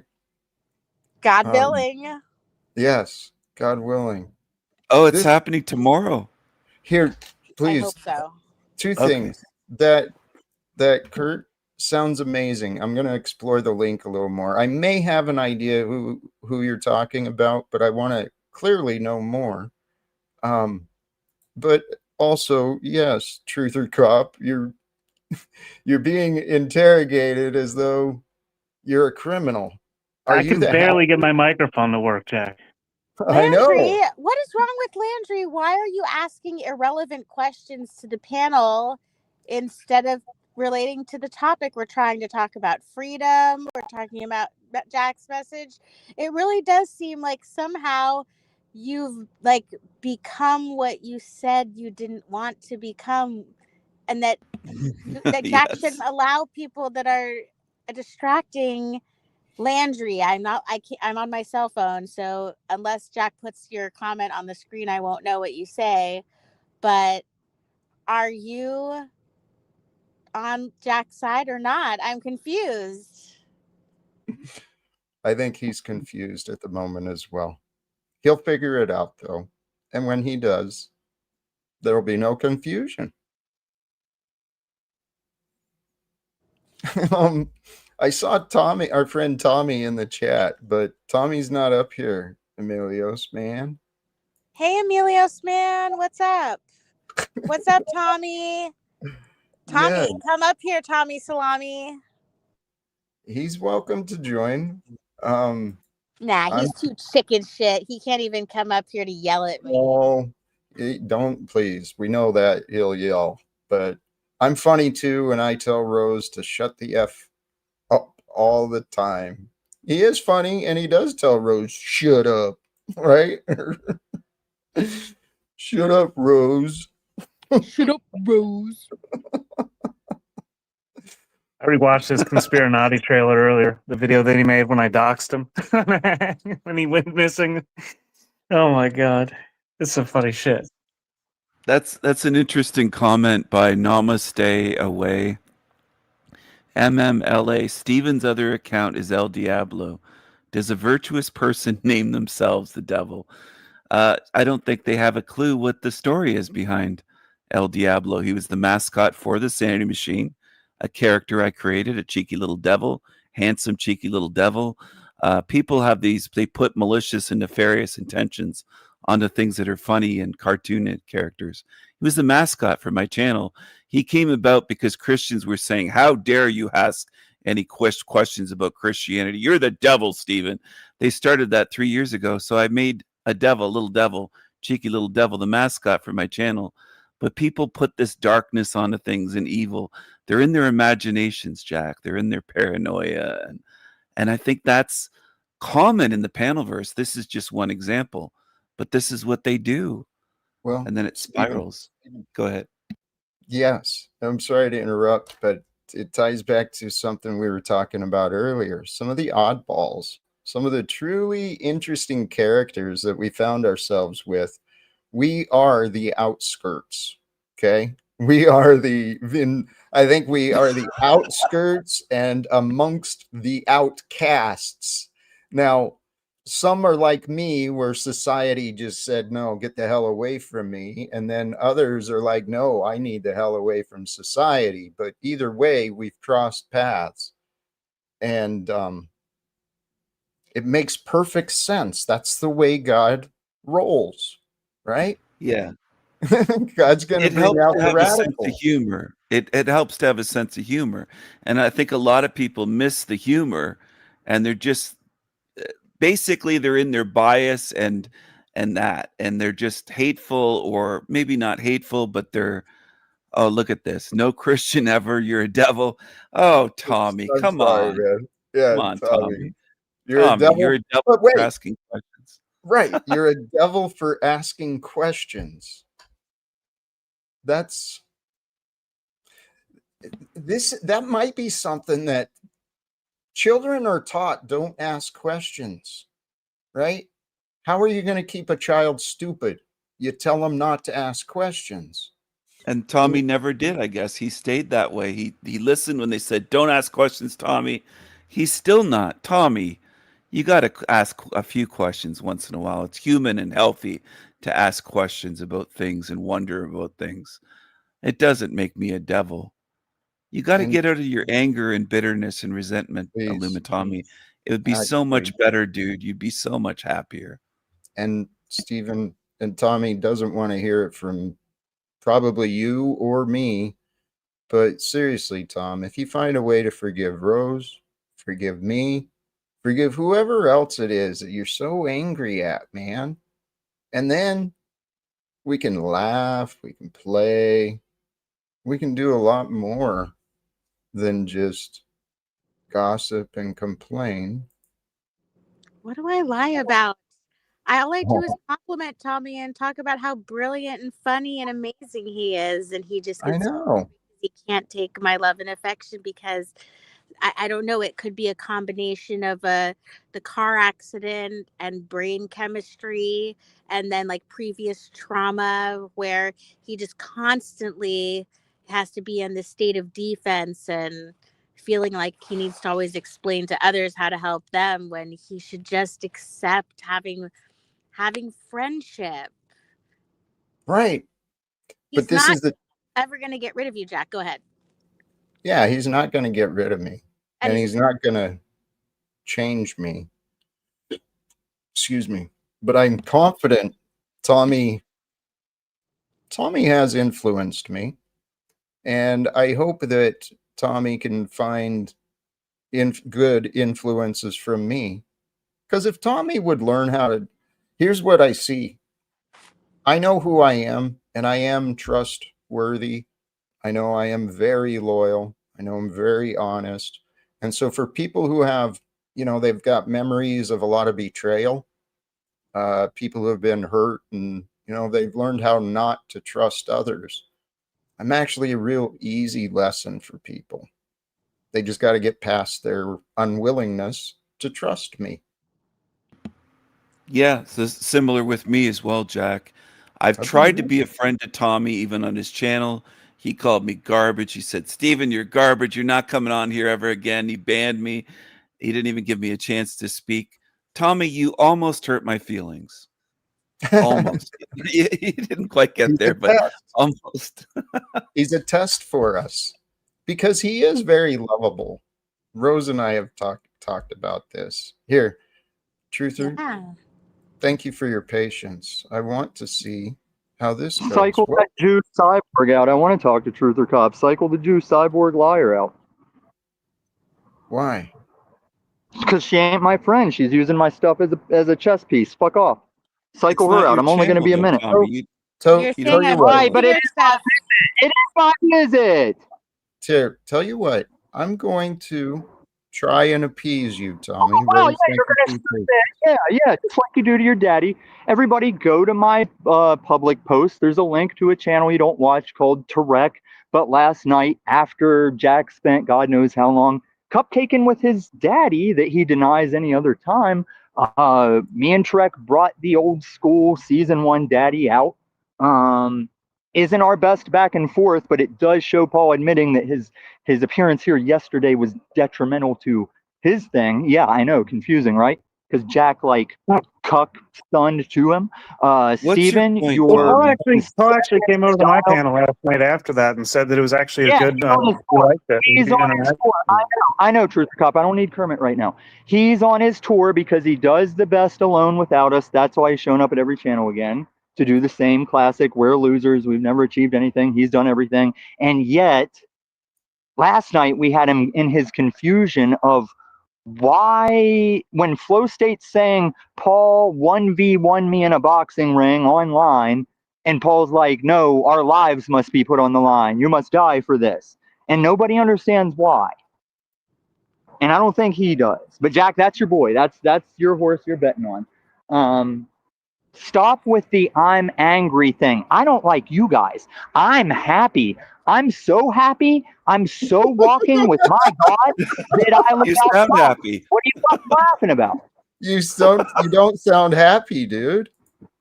Oh, no, I said I don't like you. I don't like the shit you guys sit up here and say. I don't like Then how you block and talk. Why are everybody you here? I'm here to clarify that your false narrative of me living like some, what's your word? Bitter grump or whatever. That's not me. Right. I just don't like you. And so, Here. Jack, I'm tired of whispering in the ears of fools. Okay, Tom. Well, I let you describe it. And so another perspective, none of that's true. He's spinning and twisting, Jack. This is why I don't want to be up there, because of this continually. I get it, but here, that energy, oh, holy cows, man. Here, I want to do this. Welcome, Chris Hansen. How we doing? So I have a chat log here, and it says a one Illuma Tommy apparently sent a picture of his genitalia to a young boy and asked for sexual favors. Is this true? All right, I'm doing the bit. The point is, Jack, He's spinning and twisting again. I'll go anywhere. We can talk truth, spirituality, philosophy. I talk it with the devil, right? The reason I don't come up here, even though I may agree with some of his perspectives about people that frequent this place, is because I'm done, at least lately. I'm not going to claim what I'll never do again because I've said it before and I've been wrong. But I'm done lately with the yelling and the screaming, the spinning, the twisting, the power fucking games, and all the rest of it. I just don't need it. It's not productive or beneficial to my body and my healing process or my co-creational experience. Right. So if Tommy wants to go everywhere and be Christian and lie, why don't you tell the whole story? Oh, you can't because you cut me off last night after you asked me to come over to have a conversation, threw me out and set your own narrative. If I can finish here, what I said was, and then I'm going to take my leave. It was detrimental for me to go over to Jack's because I can't talk with Jack or anyone else here about truth and philosophy without the rest of you hens starting 4 broadcasts and projecting lies onto people and playing power games and spinning and twisting. And if you haven't noticed, I've backed away from all of it as much as possible. And when I make my reappearances certain places, like the beluga whale that I am, the metaversal beluga whale, you see me come up for air and make an appearance some places sometimes, and we have to get the harpoons out, right? I'm done with it. I stay in my area. I do what I do. I appear certain places to a limited degree for a certain conversation. And when that's not happening, I disappear back into the deep blue sea, right? Just the way that it is. Has to be that way for me right now. I think that's an apt That makes analogy. sense. Yeah, I'm just done with it. Like we're 3 to 5 years into now spinning and twisting and power gaming with complete mental cases. Yes. Who have created nothing. Paul, I want to congratulate you because Thank you, sir. I've seen that you're kind of stepping back, and in doing so, maybe you're not getting, as much interaction with the positive feedback. So I've seen it, and I agree, man. That's what you need. It's not healthy to be like Tommy. He's a great example of don't be that like that. Don't be so angry all the time, man. Yeah. Or just own the position. Sorry. Like, is he even in touch with the fact that he half the time says, Jack, we're friends, but we're not friends because you did this and you said that? He's literally coming from a wounded position where he wants to be seen and heard and understood and empathize with, but he can't because he can't even get in touch with the fact that that's what he needs and wants and own that position because vulnerability makes him a coward. It makes but him it's so silly. Well, it's a learned behavior. It really is. And to me, it's just a sign of the past. It's a sign of unreconciled. It's inner work that can still be done. And there's a reason our paths have crossed. I actually think Tommy has, in his own way, he's calmed down in some ways, but in others, man. Right, but that's your trip, Jack, right? You want to be on the Captain Savaho trip where every mental case that shows up here is going to be your next life coach case, and you're going to make it big because then you could point to him and go, look at this tard who is completely hopeless, and look at how much progress he's made having access to Jack, the second coming Christ. Great. If that works out, there may be some truth to that, right? Again, where there's a will, there's a way, and there's God's will within all of us. So if your will is to show some kind of love and care for these people, regardless of how they show up and what they say to you, well, then God bless you. Stick to it and see how it goes. I attempt to do the same thing in my own way, but I'm not going to tolerate the rest of this crap beyond a certain point. It's just way too dysfunctional and unproductive and detrimental to one's own beingness on some level, right? Hey, it is. And if I can, before you take off, I'd love if we can change the topic just briefly because it was spoke about, and I don't recall it. I wasn't there for the whole thing, but you had Carl Lentz calling in or joining you several times, right? You guys still connected? Yeah, I mean, he's still around and whatever else. I don't know quite what to make of him. He may say the same thing about me. And as usual, in a very Aluma Pauly like way, I have my own gripes with him, like I do with everybody, right? So. Yeah, I mean, listen, it may go that way with him like many other people in my life where he gets to not liking me and goes away and don't come back because I don't like certain things that he does and says, right? Like I asked him 3 specific questions on the broadcast and he gave me the whole tomorrow never comes stuff. Either you got the answer and the remedy or you don't. And if you don't, then don't make us believe that you do, because I'm going to take that personal, especially in front of the audience I cultivate. I give away everything that I have and know. I'm not here to secure a career long term. If I got to go push carts at Walmart, that's what it's going to be. I'm not going to string everybody out in order to create value for myself long term, right? Try to get people to beg it or pay it out of me. No, this is a step. This is all a step. Paul, have you ever talked to the guy who calls himself KL, but his name isn't a secret? It's Tom Wentland. If I have, I can't call it to mind. Oh, I really would wonder what you would think about his whole spiel. Yeah, interesting guy. He does the status change thing, but he also has a driver's license, but he puts these big letters on it, the word beneficiary. Anyway, I guess I could send you some information, but I'd be fascinated to hear a talk between the two of you, because so many people kind of worshipped him for a while, and then I found out that people were poking holes. So it's just the usual thing where someone gets popular to go ahead and follow the quote unquote procedure, and then all of a sudden they're freaking out and trying to figure out how not to like lose their lives. And that's exactly why I come at it a certain way. I don't say that I have the way. I say I have a way that's worked for me. And the greatest thing you could do in life is cultivate an aspect of self where you have instinct and intuition and wisdom that you can use on the fly, instead of look back to my metric or someone else's as the way, right? There's many paths to the top of the mountain. That is exactly what I explain to people when they contact me, and they're like, what is the paperwork that Paul handed to the supervisor in episode? Literally nothing. No, I tell them if they feel like they need a paper from Paul, then they need to study, because they should be able to improvise on the spot, or they don't have a holistic comprehension. And it just goes back to this mainstream belief that someone at the front of the room is an authority and has all the answers. You need to get out of that. That's the culted mind and heart, right? So when they've asked me that, right, at one point, I had somebody who said, we know we have hundreds and thousands of people who want this, because I know they were contacting me, and they go, why don't you make this a thing and sell it for money? And I go, because you guys would laugh if you saw what was on that paper. And I could not take money for what was on that paper, right? It was like 2 lines, it was 2 definitions. I worked it. It was about me working the moment. And you want to know something? It was about me being in that moment, that day. That was a godly experience. I was in such a loving, caring, open space and ready to receive and co-create. It had to go not my way, but the way, right? And in a way, I cried. I almost have to, in a more venues and scenarios and day-to-day practice, getting back to that space.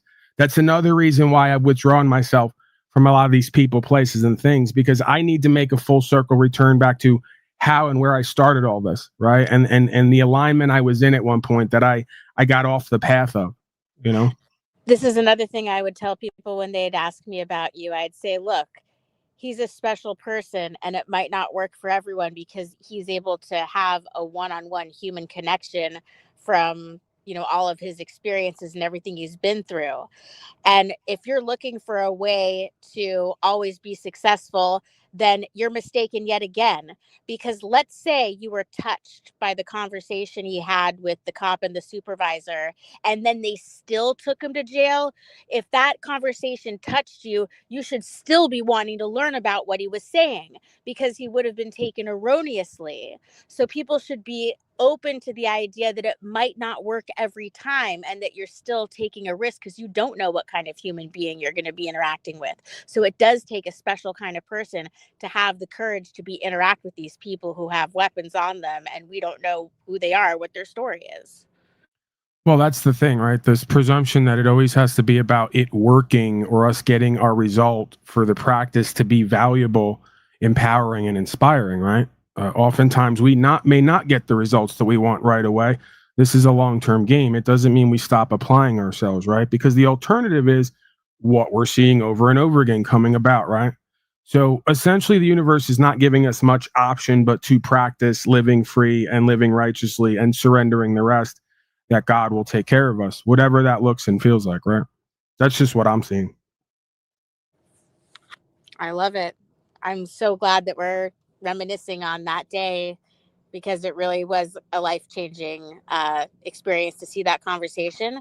And I'll be upfront, a lot of times in the panels when I showed up, I got triggered or I felt like it was negative, and it just kind of pushed me away a little bit. And then maybe those feelings caused me to create more of an exaggerated perception of what you had become.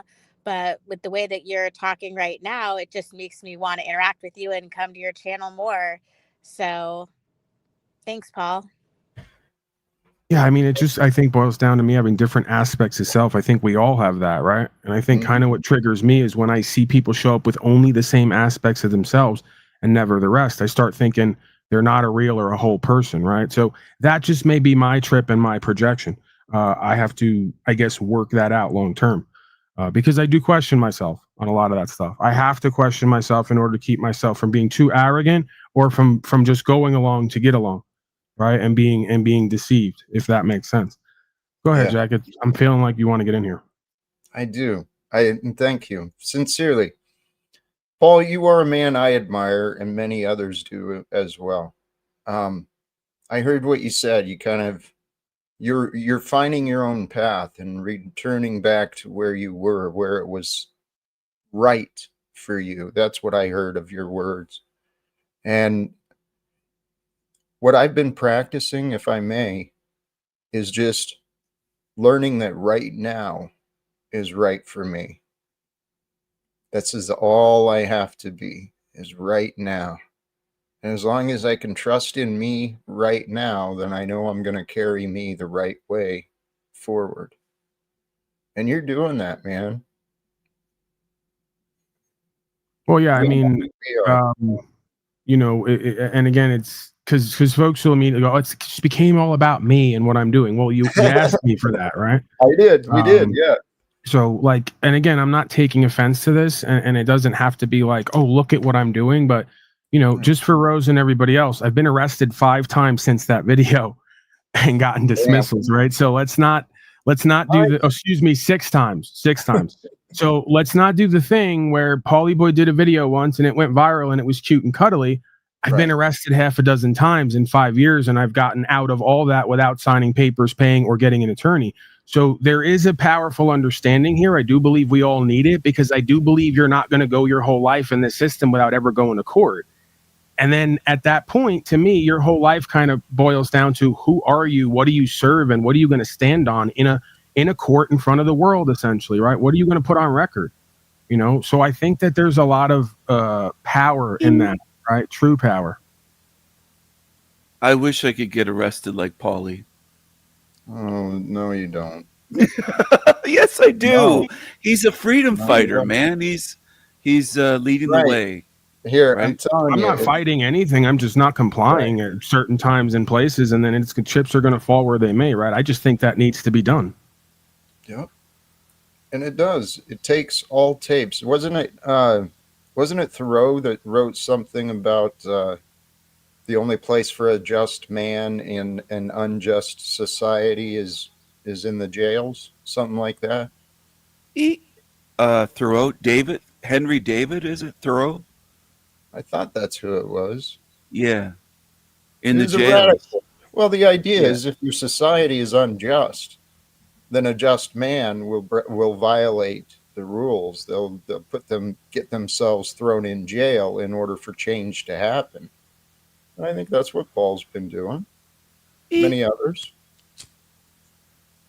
Misspelled my own name. Hold on a second, Jack. Right. It may be more. Called himself Pale. Yeah, it may be more of an appropriate name. I'm very white, some might say. Hey, and Rose is back, and OTW. He's been in the back for a while. I didn't even acknowledge him. Sorry, man. Welcome. Greetings, Jack. Greetings, everyone. Nice conversation. Greetings. I remember I had a nice conversation with you and Jack a while back. Hey, Patty, I saw you the other day, or was it yesterday? You sent your fans over to Bro Sanchez channel that you did a raid. That was today. Oh, it was today. Oh, sorry. Yeah. Today. Okay. Yeah. Are you a fan of Bro Sanchez? Define fan. What's a fan? Oh, man. Semantics. Are you a fanboy? Do you like his channel? Do you like his content? I don't like the words you're using. I enjoy what he does, but Oh, to the okay. point of saying that I'm a fan. That's Don't be so sensitive, dude. It's just a term. Well, I get it, especially with the way things are twisted and some of the topics there. I Well, Jack, get the reluctance myself. I like the guy. I'm you kind of a like Bro fan of what he. Sanchez? I'm a fan of some of what he my does. I whole was there journey. watching, My whole and I saw journey it. started from Bro Sanchez. Did it Oh, your really? whole journey. Well, I Yeah. Okay. just asked if you were a fan because I saw it said OTW Live sent his audience there when I was watching. I didn't ask if you sucked the guy's dick or anything. I mean, come on, No. dude. You know what I mean? I saw OTW Live come on the chat. It said OTW Live raid or something. And I was like, oh, are you a fan of his? It's casual question. Yeah. No, we are living at such an amazing time, and I said it.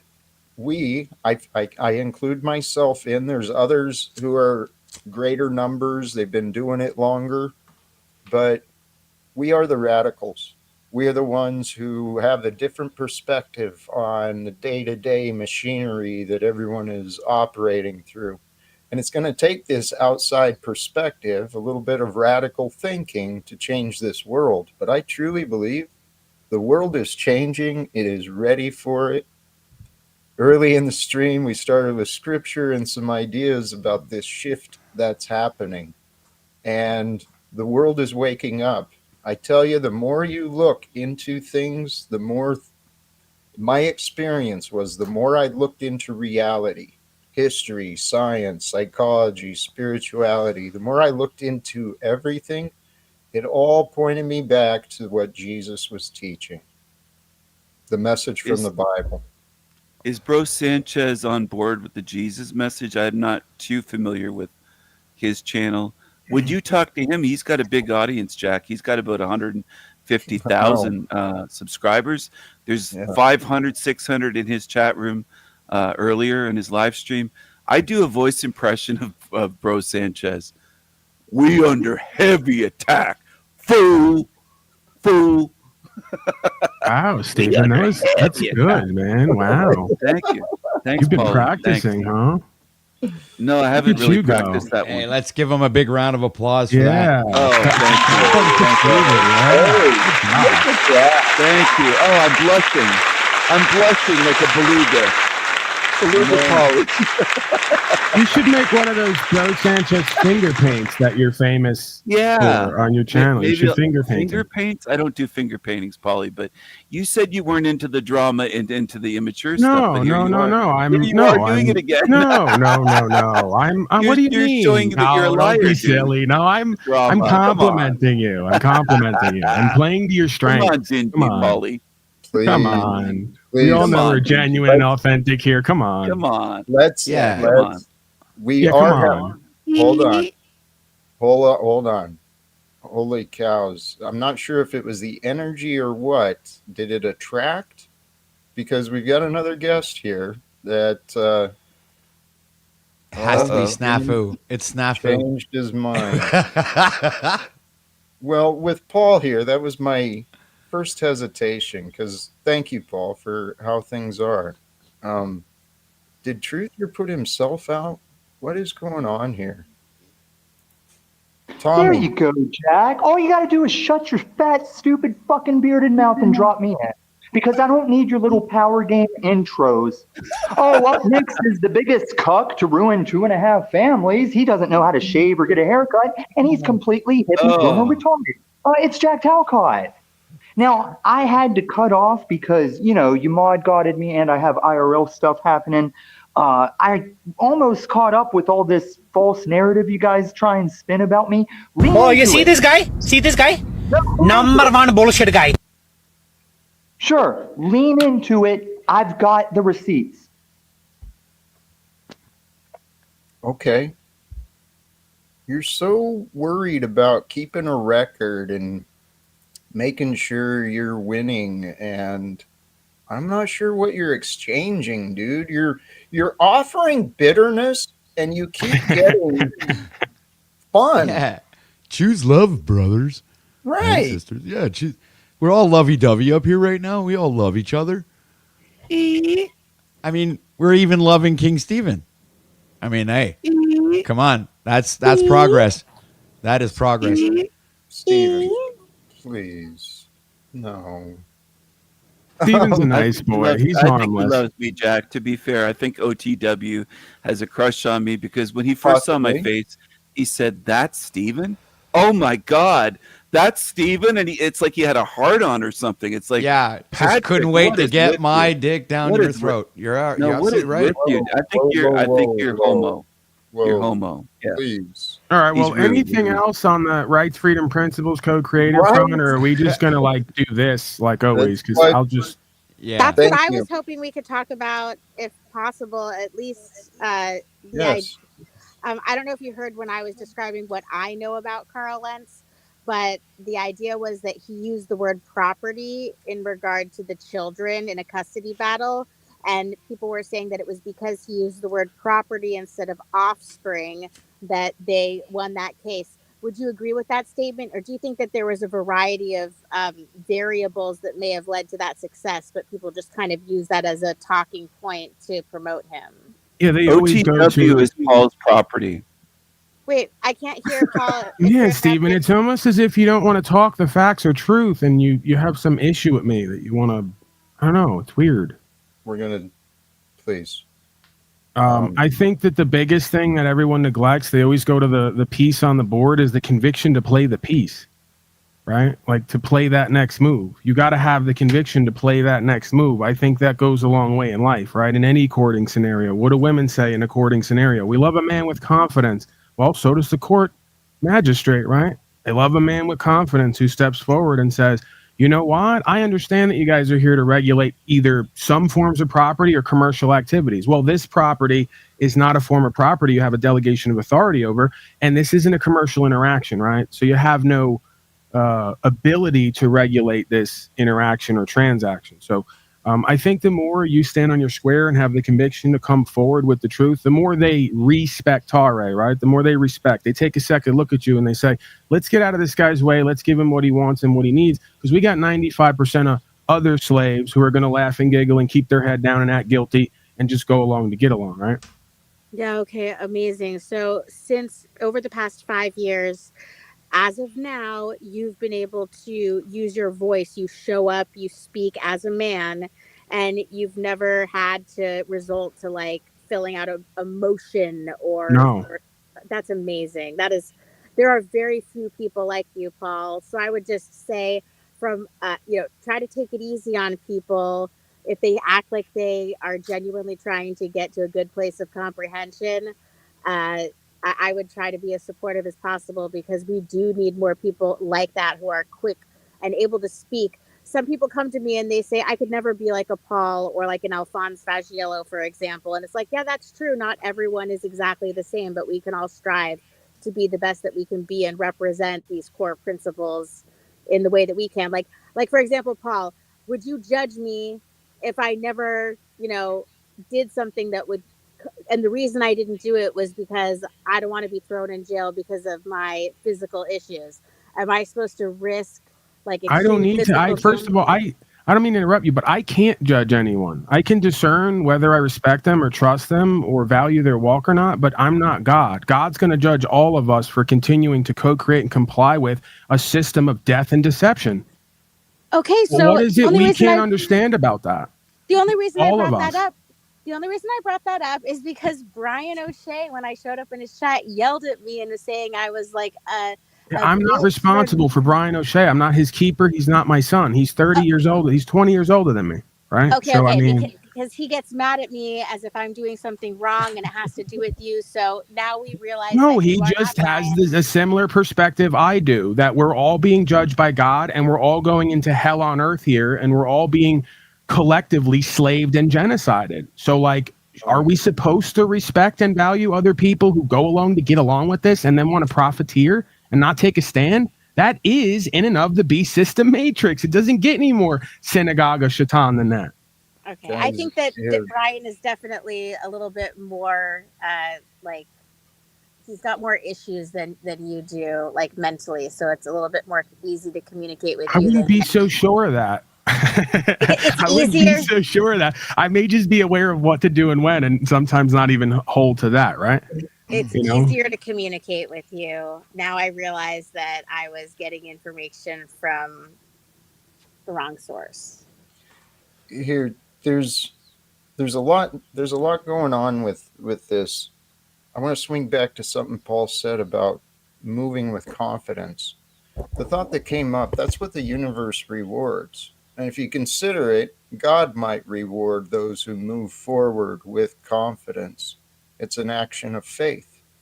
And unless you're willing to step forward with confidence into ground that you're unfamiliar with, you're never going to learn courage.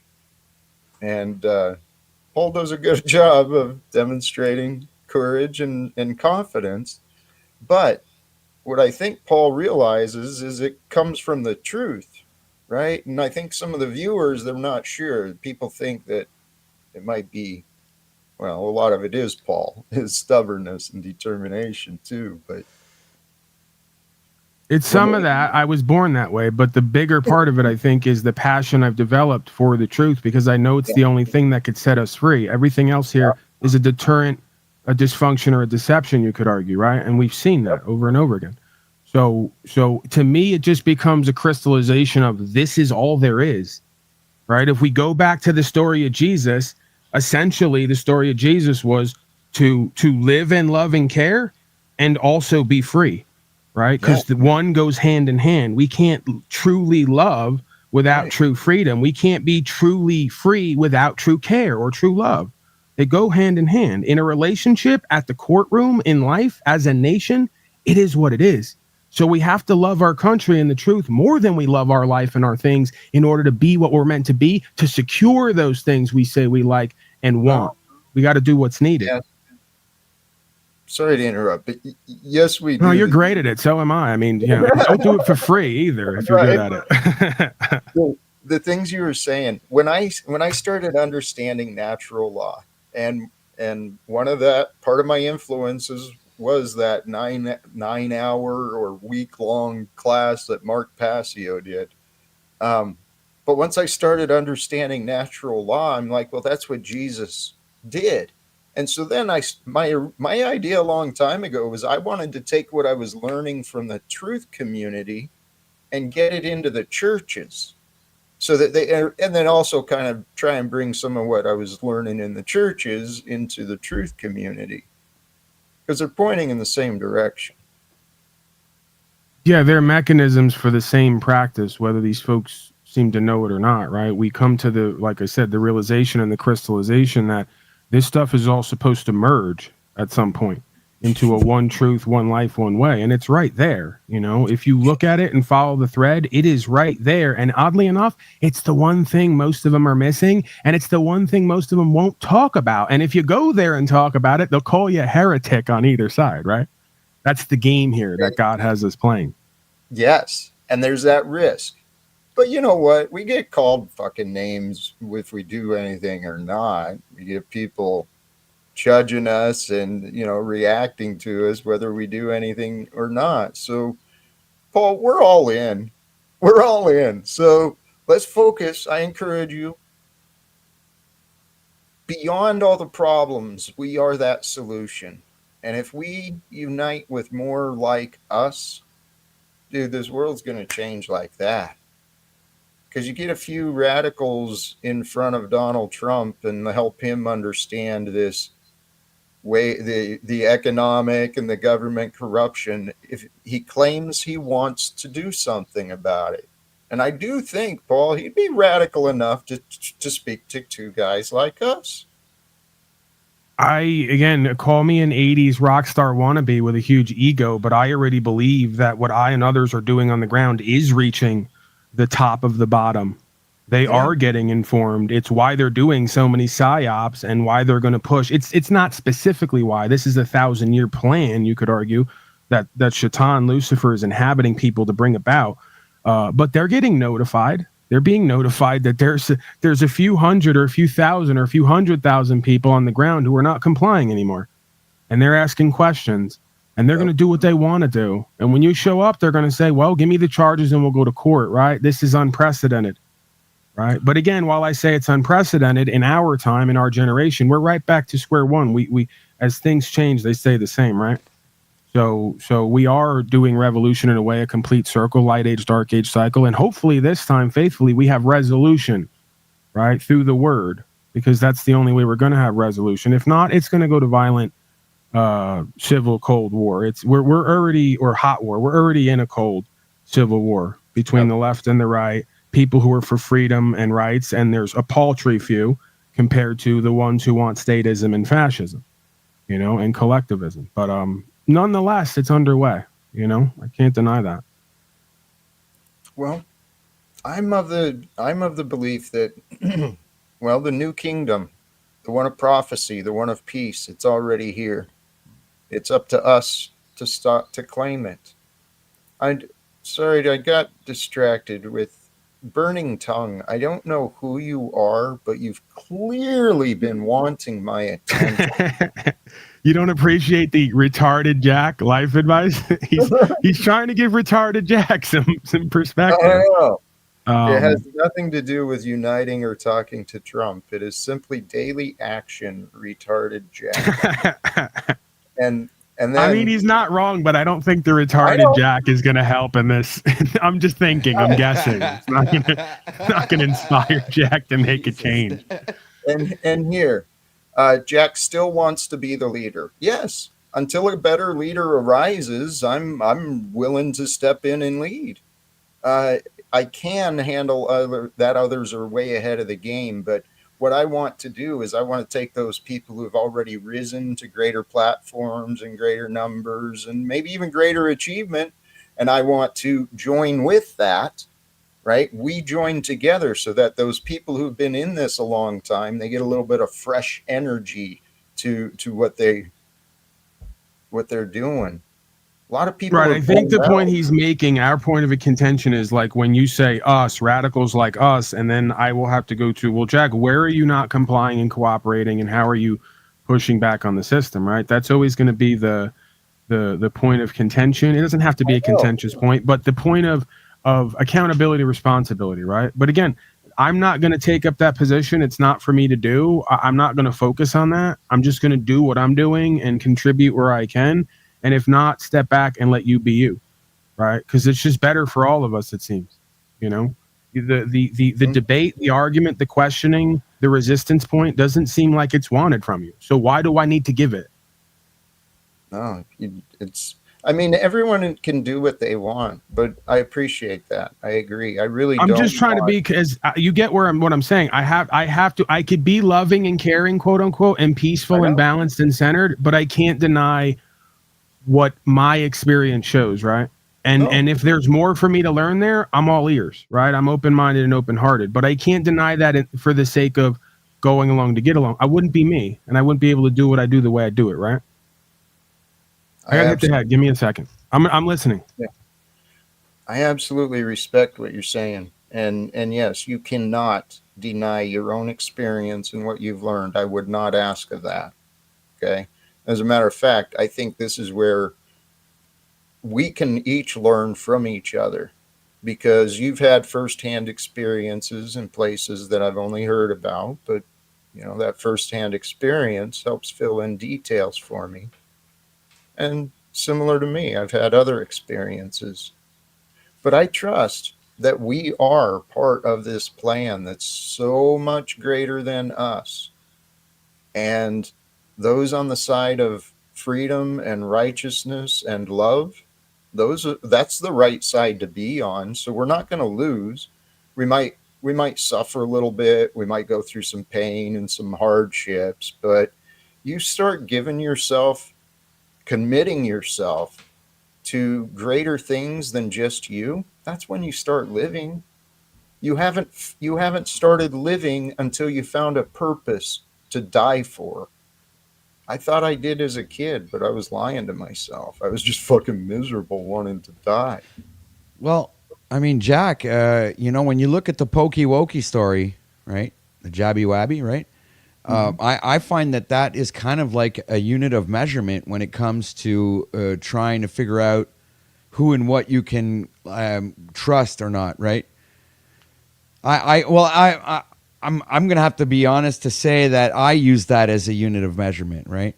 It's like if I meet up with you and the topic comes upon us, and I ask you, well, did you get the pokey wokey?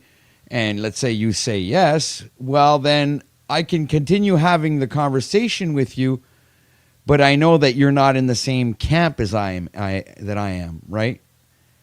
And I make a really defined distinction when it comes to that. But I do see that there's possibility for people to grow and change and come to a certain understanding. I leave that open.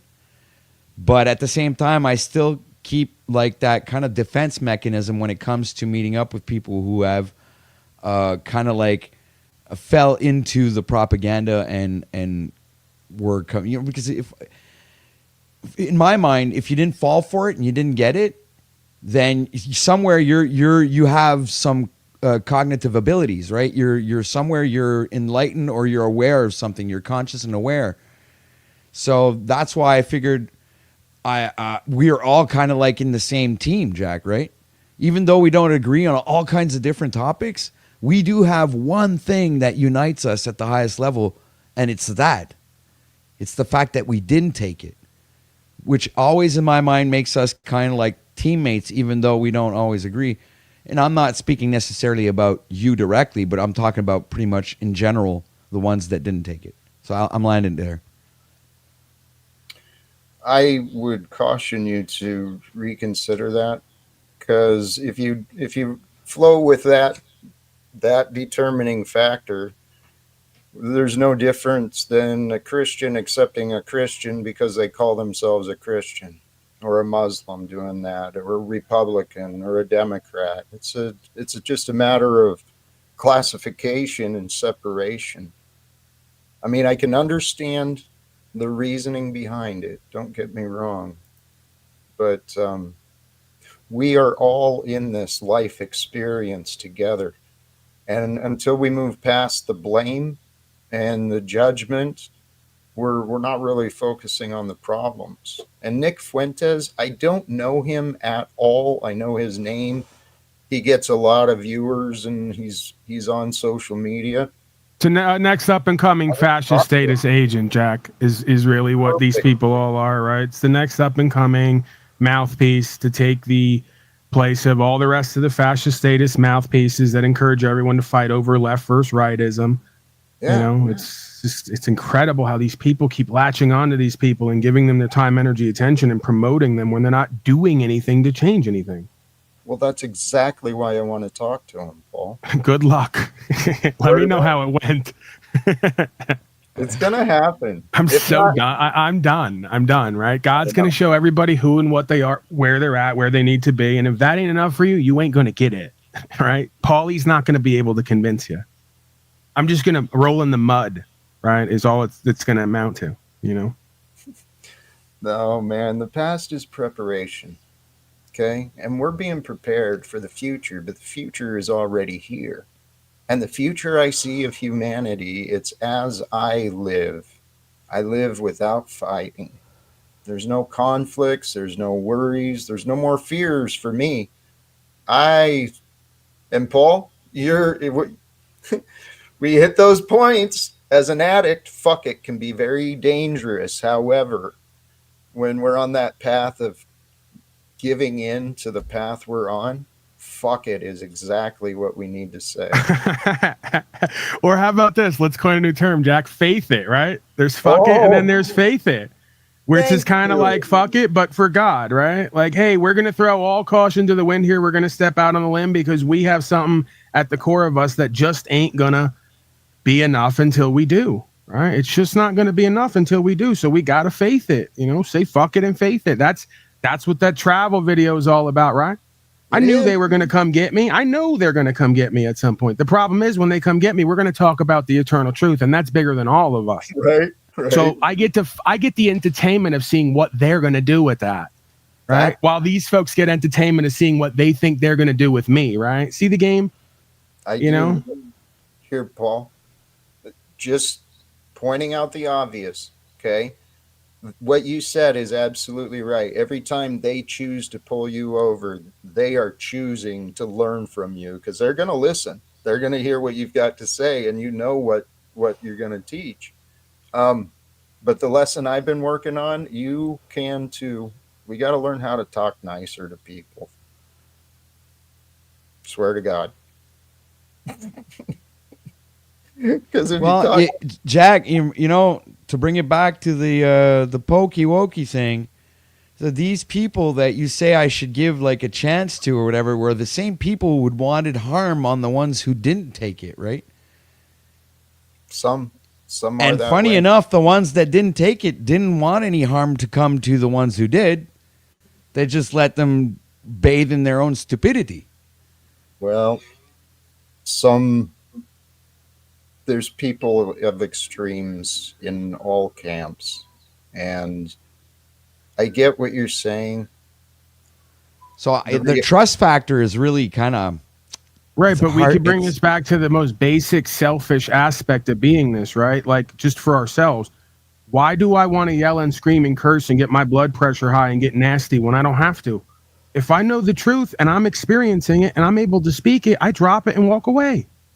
Why live with hate and resentment and bitterness and be a detriment to my body and my health? That's what being sick this last year and a half showed me up close and personal. I don't want it for me. I'm not saying the person across from me ain't a dunce who's embarrassing. I'm just saying I don't want to go there with you because this is what it is. And if you can't learn with truth and true care, then you're only going to learn through suffering and you ain't going to drag me along for the suffering with you. I've chosen enough of that in my life because that's what essentially it is. I'm choosing suffering for my body and my beingness by reacting a certain way to something that I don't like or is going away I don't want. I don't have control over that. I got to surrender that to God. God's going to show them. God's going to give them the lesson. God's going to remind them they're a dunce with love. Paulie maybe can't do it. He may not be fit to do right. what he's supposed to do here, right? Beyond a certain point. I can't have that amount of ego, right? what what Paul was saying there, that's, if I heard right, that's the choice I made. It's not my job to punish. I don't need to battle or punish or hell even prove anymore. The I can truth is offer the punishment truth. enough, no? Yep, yeah. I didn't I'll mean to offer the interrupt you, truth. but you know, That's it. But this is what I've been learning, Paul, because growing up I felt I had to fight for the truth. And I did. I fought for what I thought was real. Um, but I really believe as we mature, the lessons I've been learning, it's present the truth. Do it the best way you can so that they might be willing to receive it. But yelling at them doesn't change their understanding, and getting angry at them sure as hell doesn't help. I tried that for a lot of times, but we're here to figure this out. And OTW, everyone is on a different life path. Karma Yep. is real, right? A lot of Yes, people absolutely. a lot of people do things they themselves will learn to regret. So I think our world becomes better if we don't try shaming each other on top of it, because that shit's real inside already. Right, but my goal isn't to shame them. It's more or less just to point out that my trust issues are they kind of like they dab around that, right? The fact that these people would literally harm me because I didn't do something that they all decided to follow as a whole, right? And it's like, and now because I just didn't comply, I'm being threatened. I got like so many threats. It was wild. is it Sorry. possible on some level that they exist only as a mechanism to take you away from what you could be and make you like them as a reflection? Isn't that how the devil wins this whole game? Yes, Yes. it is. Yeah. Hey, and you said a couple of words I wondered about. If you want, do you want trust issues? Because you said you got trust issues, and Well, then That was Yeah, the well, when it concerning people like obviously that I think I can't trust, right? My fellow man and brother, man and woman, who I see at the grocery store every day. It's like or any other place, and like go to a certain place, I see all fellow human beings, right? And unknowingly, they might be agents that would want harm to me, right? Because when it really gets down to it, right, when the shit hits the fan, Jack, those are the people I think I'm going to want to avoid, because these are going to be the lynch mobs. It's happening now, Jack. Right now in the United States with all this Charlie Kirk stuff, it's already happening I think that what you're saying is a potential concern, and it's valid. The point is, why put our time, energy, attention on the potential concern instead of building and creating and who's meant to come and live happily ever after as much as possible? That doesn't take any time, energy, or attention feeding into the dynamic you say you don't want to be a part of. You don't have to be. Right. And you don't have to feel any way about them doing it either. That's on them. That's their walk. I'm living proof here on the panel that I don't necessarily completely live without fear. Well, I don't think that it's possible. This is where Jack and I have a disagreement. I don't know if it's completely possible to live without fear. Maybe he has a market corner that I don't yet. I think that what we can do is transmute and transcend that fear at times in the moment with a higher order understanding of self and a deeper sense of care, right? For ourselves even. I can bring it all back to selfish to get selfless. It doesn't have to be about everyone else. We can just make it about us, and then it can be about everyone else as well. It's all perfect. And there is a path to live without fear. It sounds absurd to the mind, but if you know that you cannot be harmed, you have nothing to fear. And so the only reason you might believe that you could be harmed is if you think you're real, or if you think you're weak, or if you think you're fragile. But if you know that all I am is a dream, well, then there's nothing to fear at all. And when fear does arise, you use it like Paul said. That's a call. A fear reveals an insecurity inside us that we may not have known we had.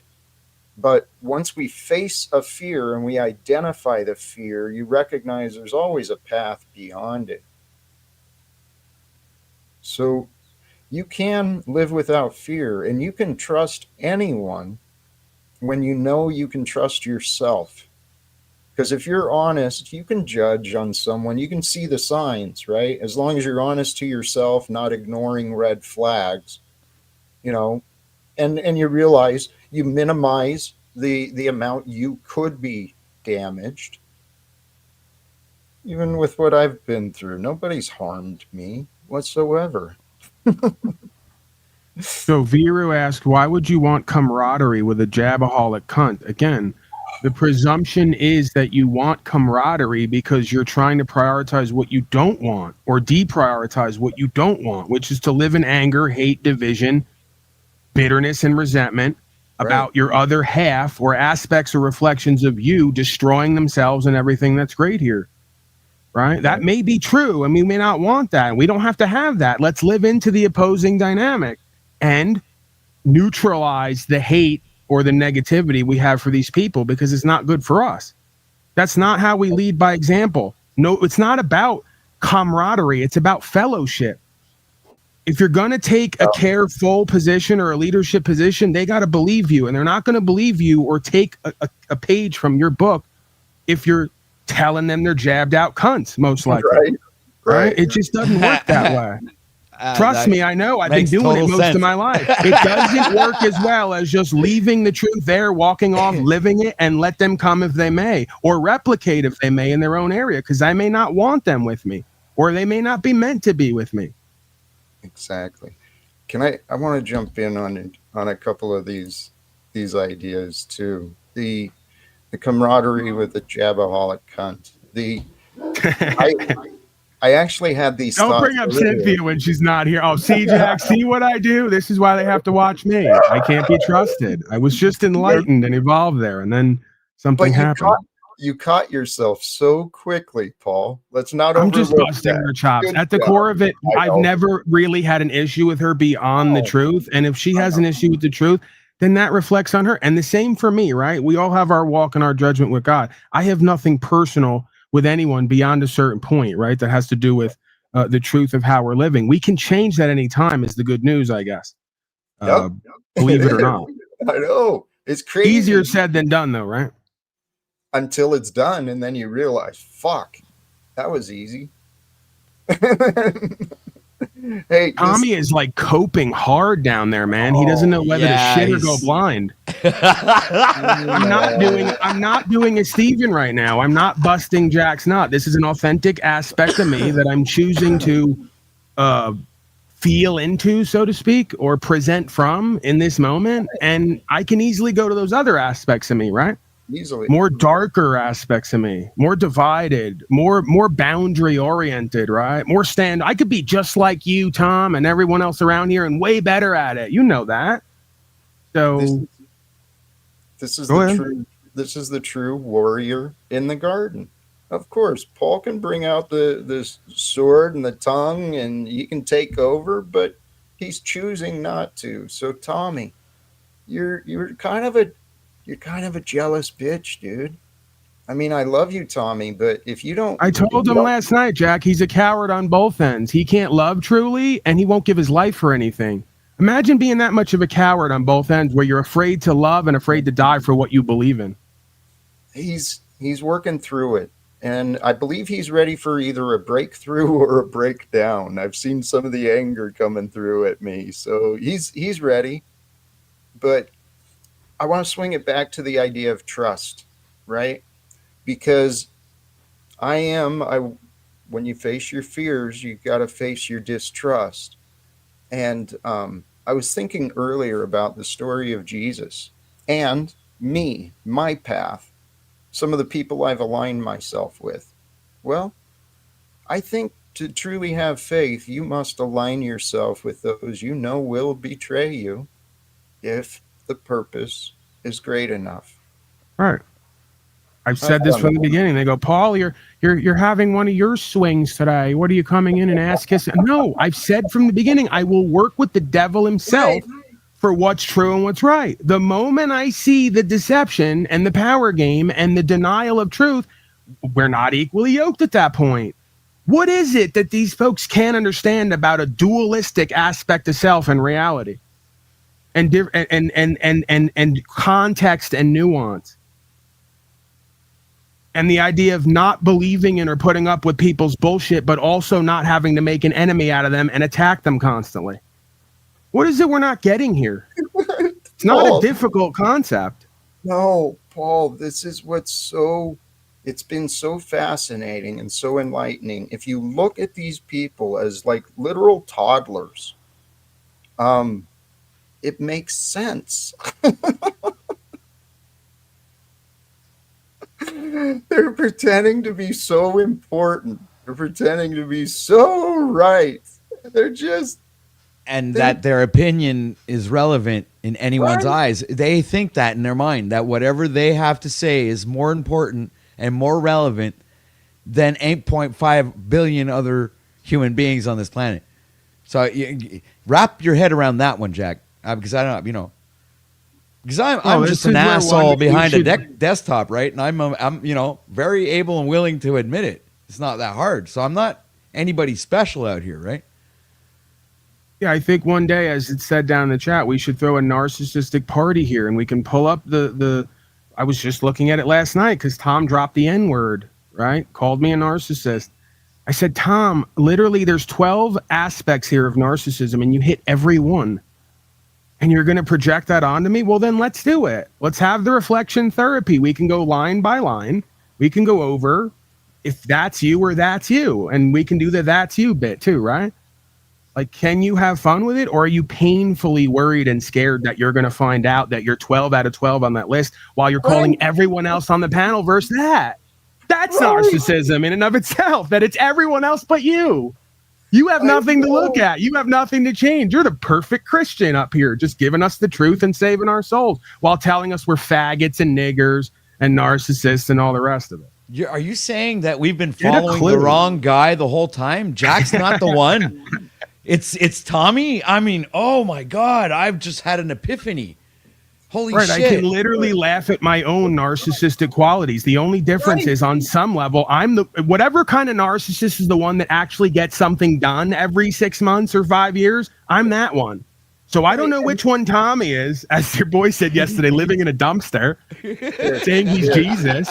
He's shown up, but his comment, Tommy, yes, I see it in you because I've recognized it in me. You're nuts, dude. Paul said it himself. If he's truth and he's right, he won't have a problem just calmly taking this point by point. Will you, Jack? But we can't because your audio is terrible because you're bouncing all over the world and the wall, and no, you're never. I just need to turn a fan off. Okay. Okay, perfect. I presumed. My mistake. That's the first point. Everything you say has that little dash of devil in the details. I don't call everybody a narcissist. I call you, Jack, and Flow State narcissists. Now, how do you fit into that commentary? I'm going to lay it out exactly how it is because you guys have given me months to years of footage that you don't realize what you do. We got that about all of us. We got it about all of us, and what you keep claiming you're going to do that never shows up. Out the psychiatrist. Can you do a self-analysis? Yes, sir, but I already know full on I'm not you. You're absolutely not me in anything that we do or how we perform or put on the results that we get and how people are inspired by us. Absolutely right. So 3 years of everybody's a loser. Again, you're not able to do it. I asked you to do. Stop. You're saying everybody's a loser but you. Don't you get it? Tom, holy cow, Jack! Man. That was season one. You know? That was season one. That's exactly what you're stuck in season one, Illumitami. We're in season 4. No, I've never ran around here acting like I'm better than everybody. You project that. There it is. I own the position, and I'll even qualify. He's so delusional. Just because 2 narcissists and a flying monkey laugh at it doesn't mean you're right. Now, Jack, for the last time, that little your perception of me is blah, blah, blah. That's you saying that thing about all of us that you just said. Like when I'm like, oh, if you guys see it in us that we're calling everybody this, that must be you seeing it in yourself. Tommy, that's not a real thing. Tommy, how do psychiatrists ever diagnose people if the person being diagnosed can just be like, well, you see it in me, so that must be you, You're not a psychiatrist. That's again the narcissism. A grandiose. You have a grandiose sense of self with no experience to draw on. Manipulation. That's not the point I'm making. You're talking over me. No, you are being verbose. I'm saying if everybody is what they see, how do we ever correct each other if it's just, no, it's the person that's pointing it out? It doesn't make sense. It can happen. It doesn't mean it is. Okay, I have one question, Jack, if you'll humor me. Tommy, you're quoting psychiatrists, right? Or you're invoking psychiatry. Don't professional psychiatrists say that narcissists are untreatable? If they're untreatable, as you've said that we all are, why do you come back here every day to fight and argue? It's a good point. He left from the back, but I'm telling you, this is a part of a bigger picture. This must be Tommy's karma. He's done something in the past where he has to show himself to be foolish to a lot of people, right? So he's been doing this for a long time, and he's calling out for attention. His inner spirit. Actually, Paul, it's just what you were showing him. He's projecting himself onto so many others. And he's feeling bad because in his subconscious, he knows it's him. That's his problem. Of course. It's obvious to everyone who's not him. I know. So how do we? He's another failure to launch story. He has nothing to point to for content, and he has to make his content, you and everybody else, to have something to resist and fight, to give him validation. That's another tenet on the list of narcissism: grandiose sense of self and constantly seeking validation. And you do that by warring with others because you don't have anything to present without that. Okay, but Paul, if we can find, this is exactly the same behavior that I see in Donald Trump. This is a common pattern in many people, to maybe not to the degree of some of the people here, but you're going to go to trying to help him. That's great if it's coming from a pure intention. If you really believe that, I don't know what to make of that when you say that. Maybe you really do. How are you going to help somebody who's not acknowledged they have an issue at all? They're literally saying it's everyone else's problem and fault. Yes, and that's the question. But that's what the ego does. It's evasive and it's a distraction and it prevents us from happiness. And so if Tommy can see his connection to the results, his connection to what he thinks, all he's got to do is see himself from a different perspective. And you would think being online would help that, but it doesn't. Well, some people just don't change, Jack. That's the thing. That's what I've kind of perceived here. And it's not even over a span of like 3 years. I'm talking over a span of like 75 years. That can happen, OTW, but I've also witnessed transformations, right? Not just in myself, but in others. It's almost miraculous. Wake up one way and go to bed a totally different person. And all of us, especially those who are on these panels, I'm studying, man. I'm seeing people growing. They're learning. And some people are just stubborn and don't want to learn very easily. But now I'm going to give you pushback for the sake of the venue, like I'm known for. Brown's Boys down there. He's saying this is a 3-year loop and skit. He's not completely wrong in his own way. It's a cosmic skit. We don't have to write this or be in cahoots behind the scenes. The universe is stranger than fiction. So I think it's your ego that keeps telling you that you can or are able to fix Tommy and others, while you keep giving him access to loop ad infinitum on your broadcast where people say they want something else. I know, you're right. And this is actually where this week was going to be the start of the change, but it was going to be right. Famous Talcott last words, right? Dude. I know. I keep saying that, but I am changing. My changes are subtle. But they build up.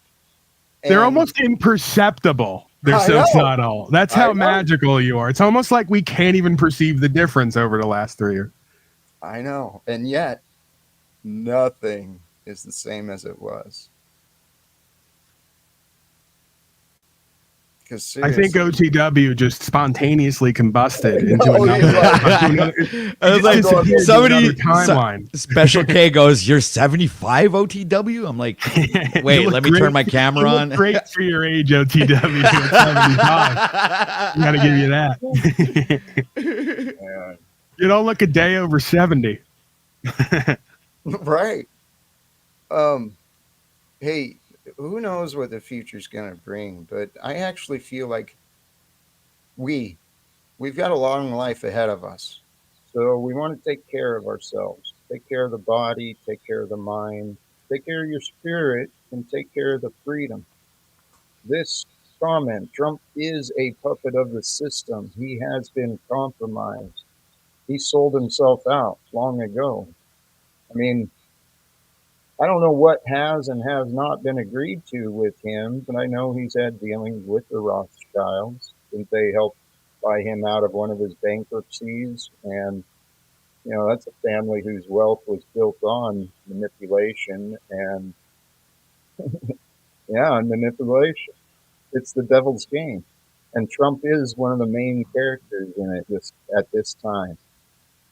So if there's any way this can happen, I would give my life, seriously, to have a conversation with Donald Trump and the men and women of the U.S. Congress.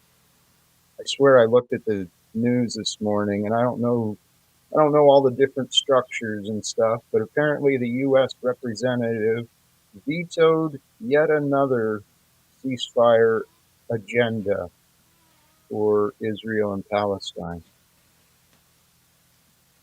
There's blood on the hands of a lot of people.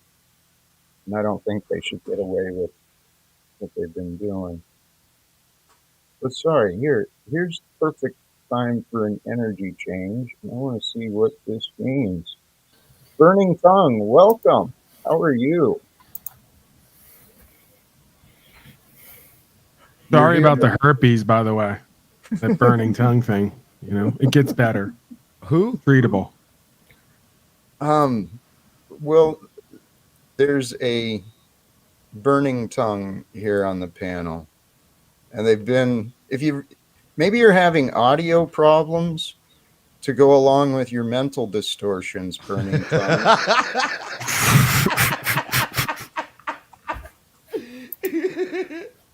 Yeah, I'm not hearing anything, and I don't trust you based on the comments. You're not stable, dude. There's people on these panels. Seriously, they're fucking crazy. And that's just the host. I know. Don't tell anybody. It's a secret. Oh, I learned how to fit in though. Don't tell anyone. People seem to be entertained by your brand of insanity. There's no denying that. I can relate to that. Yeah, but weren't they pushing that? Not normal is the new normal. Well, that's the thing. When you look at what normal is, the question is, do you really want to be that anyway? That's a good point. That's always been my fucking gripe. They go, you're not normal. You're not like us. I go, I know. That's one of the things I'm proud of. Go back to calling me arrogant. You got further with that. Right? See, I'm telling you, Paul, we are so different and the same. Because I never fit in with anyone, but I learned how to adapt. I was never invited, never was real a part of a group. But I learned how to adapt, and I could fit in pretty much anywhere.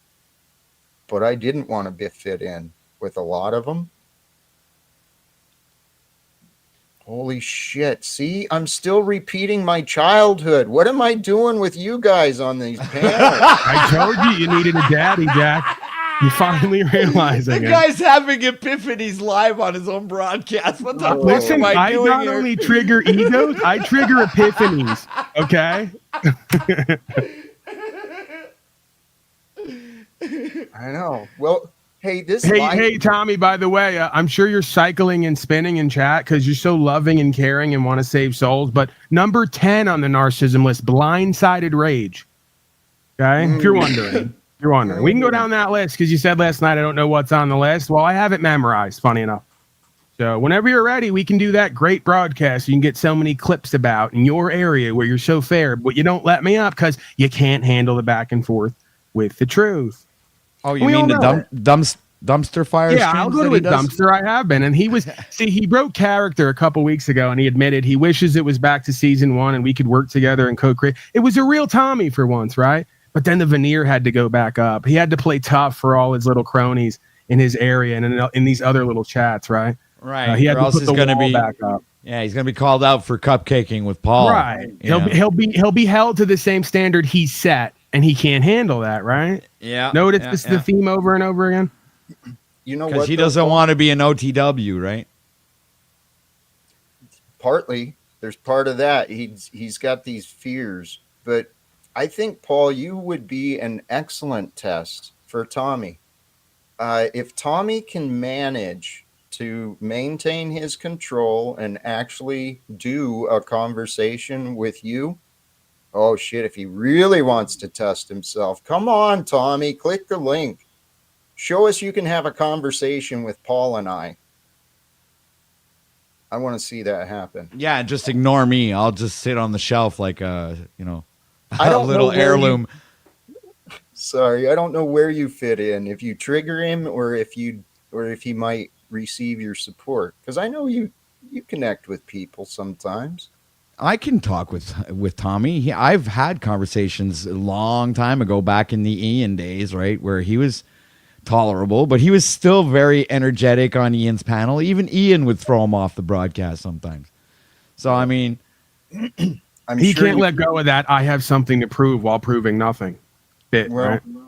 And I'm sure he's been punished. He's been punishing you for your association with Paul. Absolutely, just like Flow State and all the others. Yeah, that's what he done. We haven't left middle school, right? I know. These kids all forget too, and then they go to the zone where they act tough, and I go, "That's not me. I'm the guy who gets together with 3 or 4 other gang members, and we just rob you and shut you up, and then you apologize, and we go on with our lives. It's real quick and easy and simple, because you ain't what you pretend to be on here. We all know that too. So let's just cut the games. Let's get down to some loving, caring truth or co-creativity or what's really important, because you say you're a godly man saving souls. And everyone here is claiming that. So let's do that and work on that. And let's save our souls in the process, maybe. Just a thought. Because the rest of this garbage is just some fucking drama school reject material, right? Where you want it to be some actor or you're an actor in life, and it's not washing. No one's believing it. No one's buying it. This really is part of growing up, and our society doesn't, from the outside, looking at the world different than I used to. There's so many things that we are doing wrong, right? There's no real coming of age tradition for a young man or a young woman. They go through these little, go get a driver's license ceremony and register to vote ceremony, whatever that people do. But people don't grow up. Children, we've got a lot of adult children, and the Rockefeller education system is what it is. We've got a lot of professionals that don't really know the human mind. Yeah. They don't know anything at all. You don't have to. They were taught pretty much the people to be smart enough to press buttons and read instruction manuals, and dumb enough to believe everything they see and hear. This is it's a manufactured reality, and it's a manufactured. Oh, sorry, I got a phone call. All right. Yeah. Yes. Shoot. What was he just saying? I totally lost where we were at. The future. The future I see is we unite with the truth. We help overcome the angers and the egos, and we actually find resolve, because people have grown accustomed to these battles. Burning Tongue, is your audio better? Hello, everyone. Hello.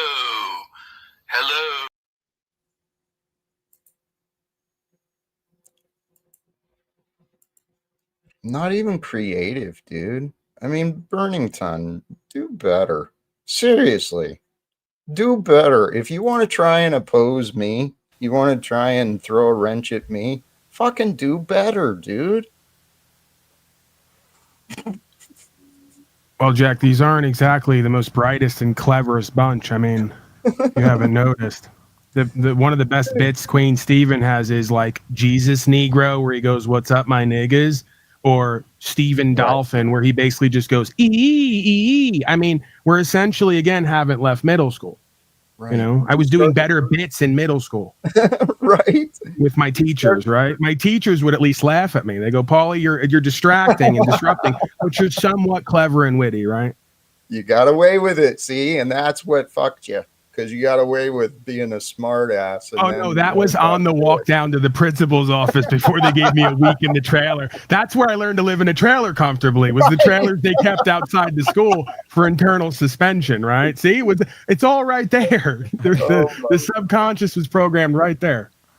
Holy cow. I did most of my school years in those trailers out back that had air conditioning sometimes, if we were lucky, right? Hey, there's our warthog. Yeah, I was just going to ask, how are you feeling for time, energy? We're coming up on 3 hours, and I'm actually enjoying this. Yeah, why not? I still have about an hour ahead of me, so I'm good. Let's keep it going until it gets really dysfunctional and toxic. What do you say? Snafu. I was expecting you. I was expecting you today, and you never showed up, man.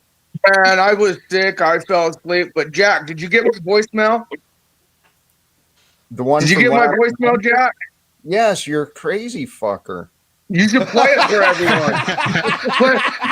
That's what he had you in his contact, Jack. I was live. I wanted to play Jack Tales. I wanted to play GTA Jack Tales, and I needed you. You should play it for everyone. We were live. You're a life coach that's not available. Daddy, my life coach fucked me over. I needed life coaching at 3, 4 o'clock in the morning. What time did I call you? And you failed to be my life coach. He was what you needed unavailable. most likely was a sponsor, Yeah. or some kind of NAAA treatment. You should have tried to look for a 24-hour meeting. Am I mixing up his life coach shit with sponsorship? Yeah, he was probably sleeping at that point. My bad, Jack. You know what I find interesting? That Tarek and so many other Christards in chat just ignore the words of their prophet Jesus, who talks about loving their enemies and making a table for the truth, right? The life way with their enemies, making a place for the table. And then when I attempt to do that and live the way they all inspire me to live and instruct me to live, they say I'm bad and wrong. I'm not supposed to put my energy or my emotions aside. But it's worse than that. They think it's hypocritical and that it's not authentic. They'll go as far as to do that there. It's like that you're doing it just to... Again, I don't have to agree with everyone here and what they do or don't do and any of that in order to not fight and argue and be hateful and attack. Isn't that interesting, God is ultimately in control. It's showing all of us. It showed me this last year and a half that it's going to show all of us. It took a big burden off of my back as far as work to do and things I have to address.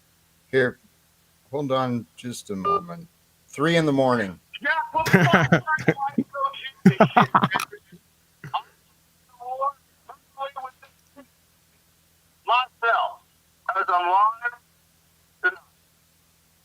Put it to the mic. We can't hear it.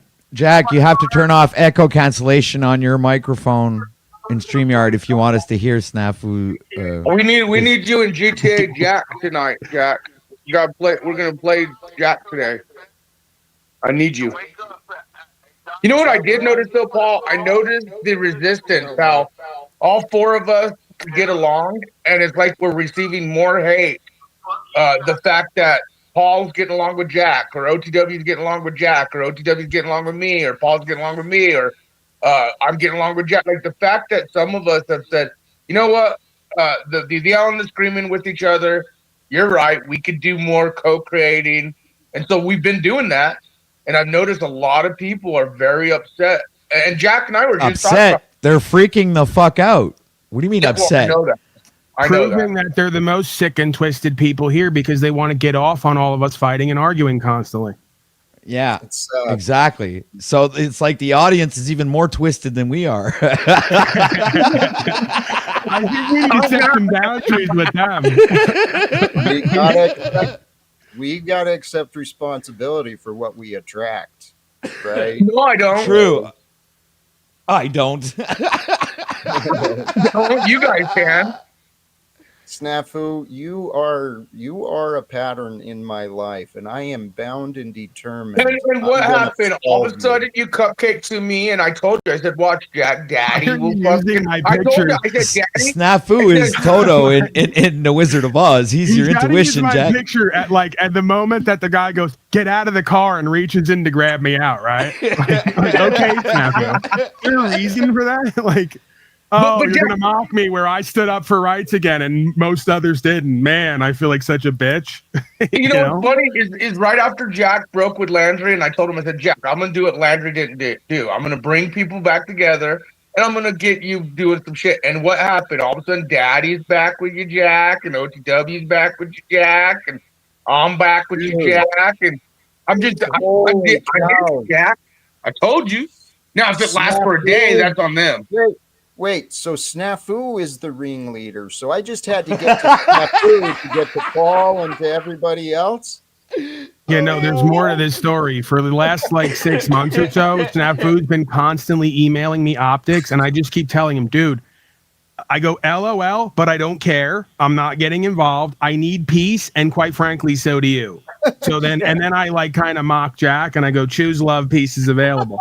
But it's my way of trying to like ease into this idea of we have other things we need to focus on and work on internally and externally, all of us, right? You know, and like I told him, I go, you got a car to fix, you got this to do, you got no business worrying about Tariq and all the rest of these tards. It just laugh them off, mock them, laugh them off, and move on with your life and just be better, right? That's the best thing we could all do.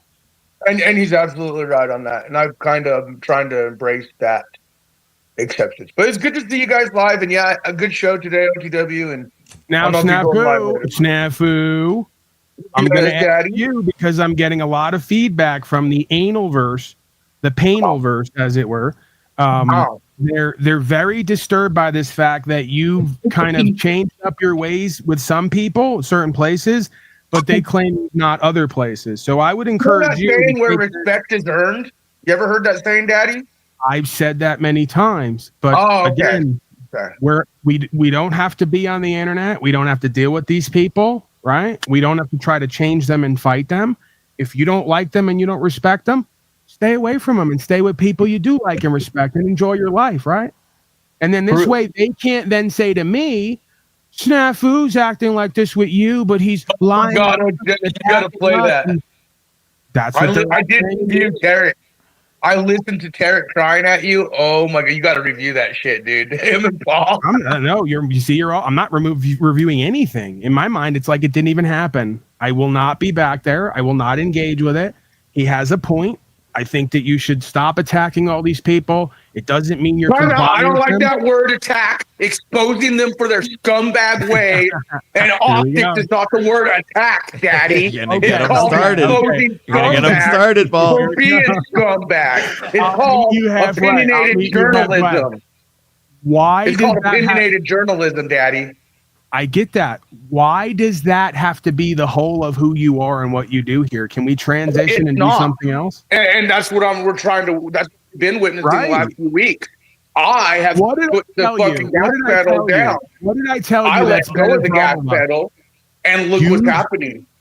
Exactly. You don't even have to do anything. They're all going to show themselves and expose themselves. I've been telling you that for years.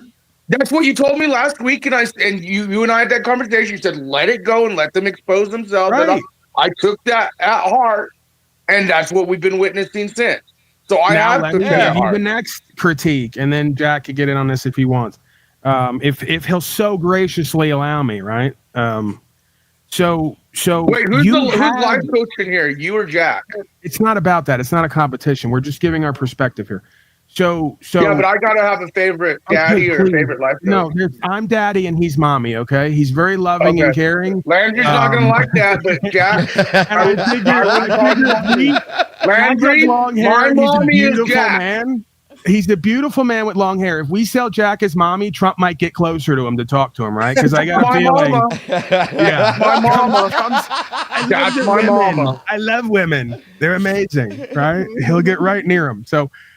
You have some vision and you have some level of talent that believe it or not, if you stop swallowing sentences and got a little better with the English language, you'd be a good journalist or broadcaster or exposer. Yeah. No one gives a fuck about Venus slave cake and Tariq. Right. Focus on New World Order and rights and freedom and legal lawful and how we're all going to do and be and have better. They'll pay you for that anyway. They're not going to pay you for Tariq. Well, you guys saw what I caught, right? You guys saw what I sent you guys what I caught at the Charlie Kirk Memorial, where she throws her hand up and she's all about it. You'll have to play the OTW on your show next time. I sent it to you too. You saw those optics, Jack, didn't you?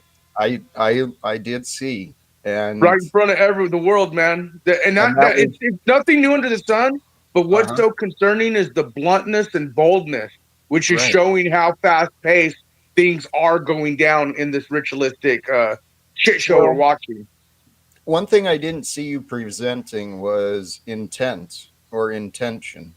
I just saw circumstantial evidence. But, brother Jack, when you hold a sign out saying need money for booze and weed, or you just hold a sign out that says I need money, like what is the intent, Jack? Okay. So when they're doing that, you know what their intent is. It's not the hand signal of love. I know that's maybe where you're going because the Baphomet hand signal it used to be. It means love in the sign language like signal, that. right?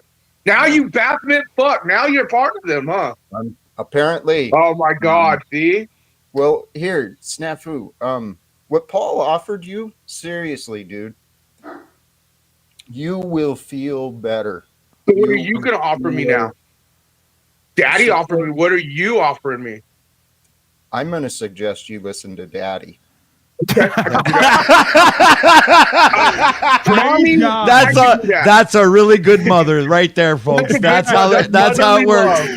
They ride on each other, right? We're all getting along. It's good. Maybe I won't be on the couch tonight after all.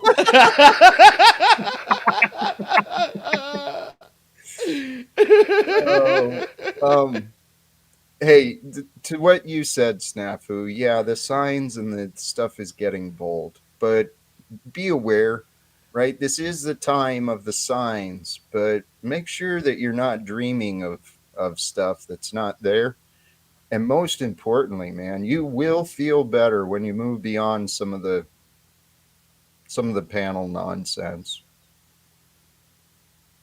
No, I agree. I honestly swear on my life, when Paul told me that 2 weeks ago or something like that, a week and a half ago, because I'm getting sicker. I am. My health is declining, as you know. And I told Paul, and he's like, just like exactly what he said. Just quit and let them fucking show, And I did that, and he's right, and so I've been trying to work on that, for myself in a sense, but it'll pay off. It'll pay off for you, I'm sure. Continue that, and you'll see. What I'm glad to see is you guys, you three, and the others in our community. You guys showing that you guys can deal with it too. Like not just old snafu, because we've all been there. Paul's like fuck you, you're like fuck you, OT fuck you. But the fact is, we're showing them. We're all showing them that it can be done. Like so, that's the fact. I know we're breaking records, man. We're changing shit. We're seriously this. I got a mommy today. You what? I got a mommy today. I got a mommy and daddy, and I still haven't been adopted out with the SPCLU yet. That day is coming. Don't forget Big Brother over here, Snaps. Shit. Paul, he just reminded me. They're leaving you in the orphanage. Now. We've got rights. We can give him away. What do you give him away?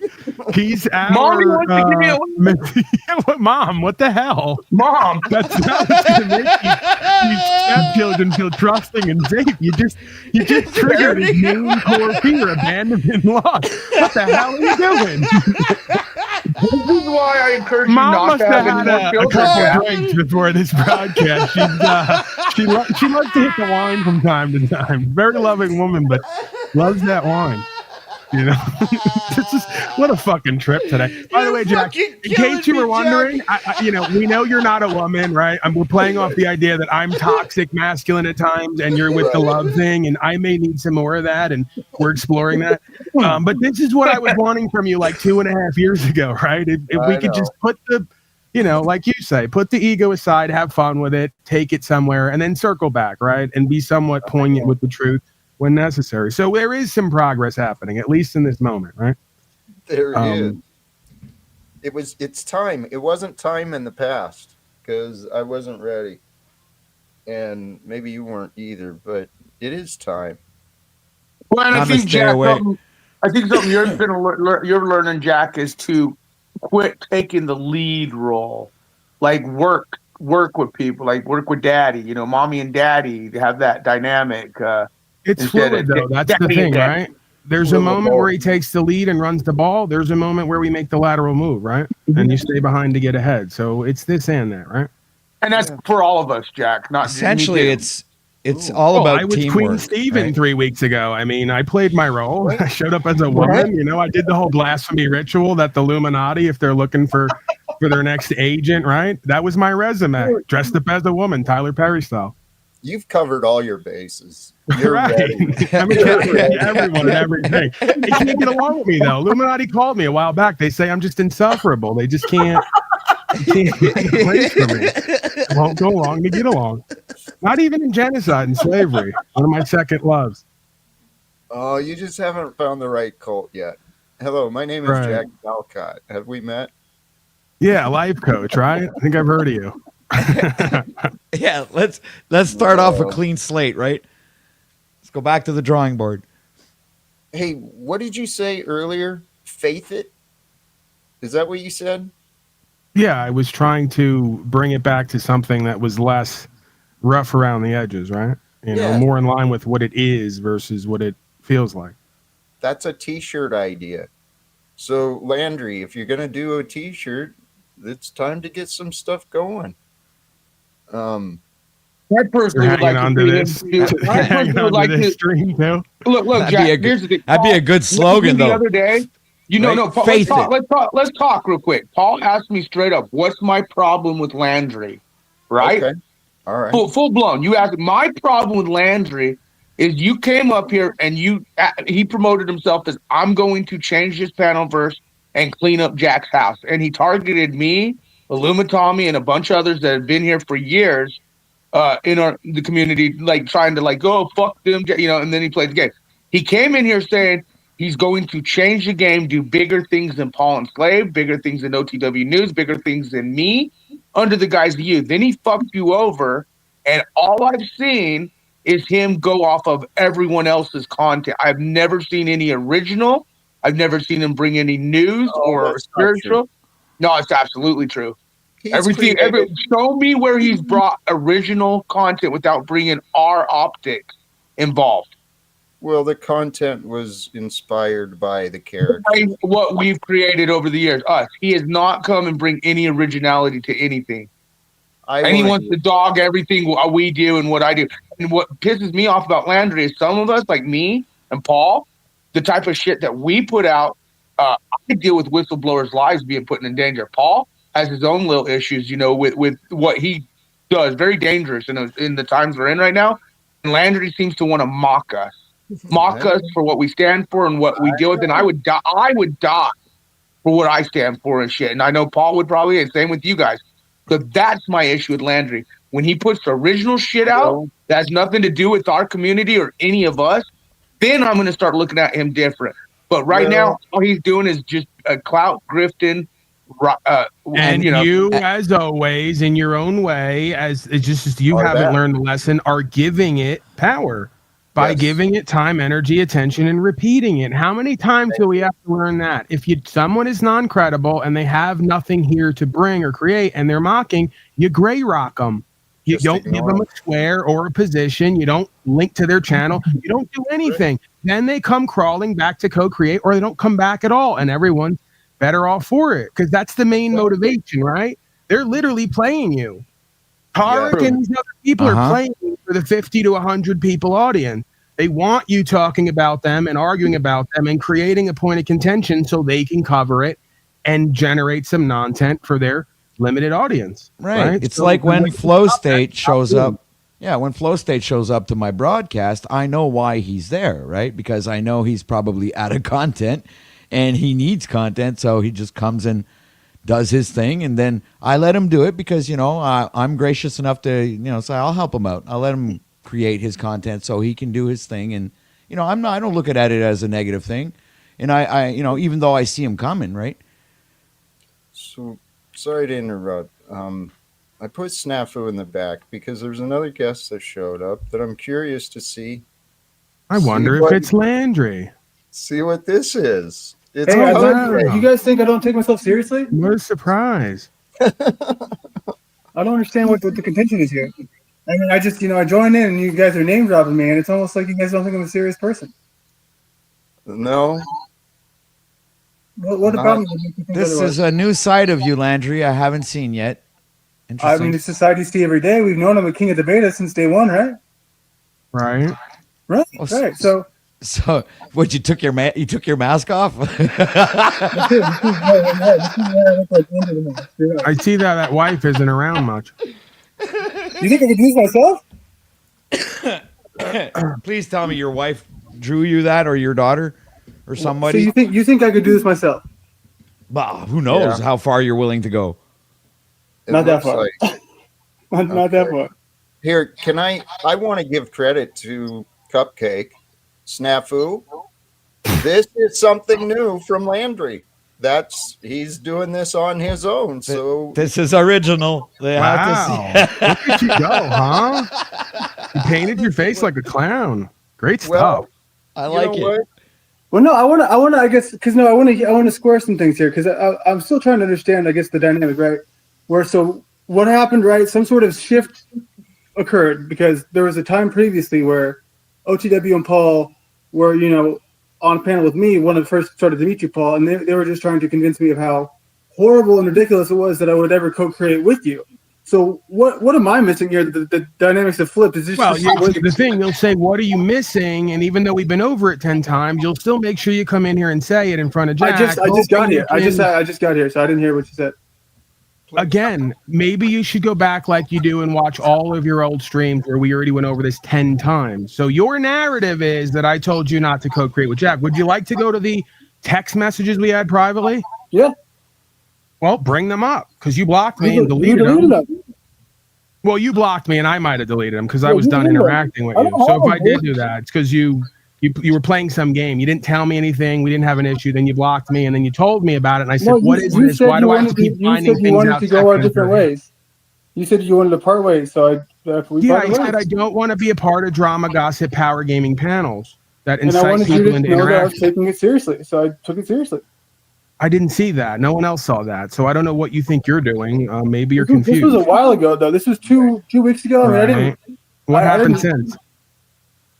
So this is what do you mean? What happened since? I thought so. So in the private chat, I told you keep an open mind about Jack.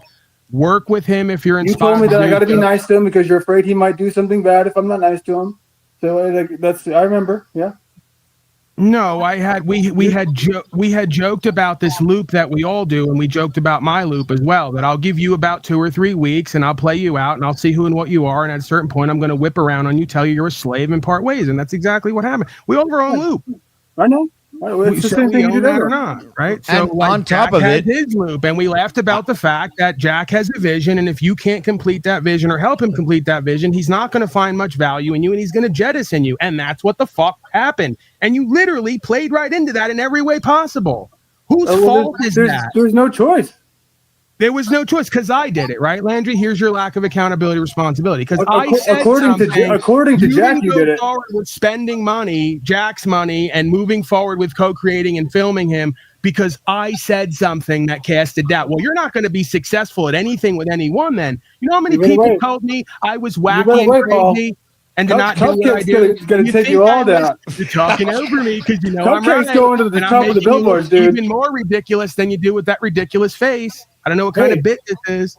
It's a bit. It's really. Hold on a second, Landry. It's really hard to take you seriously, man. Paid for responsibilities and accountabilities with Jack to co-create something that is a horrible excuse as a man, and you're hoping Jack buys that so he goes. I'm not even trying to get back with Jack. Little power gamer, and I want nothing to do with it. No, let's correct the record here. You guys are uncomfortable because somebody here is criticizing.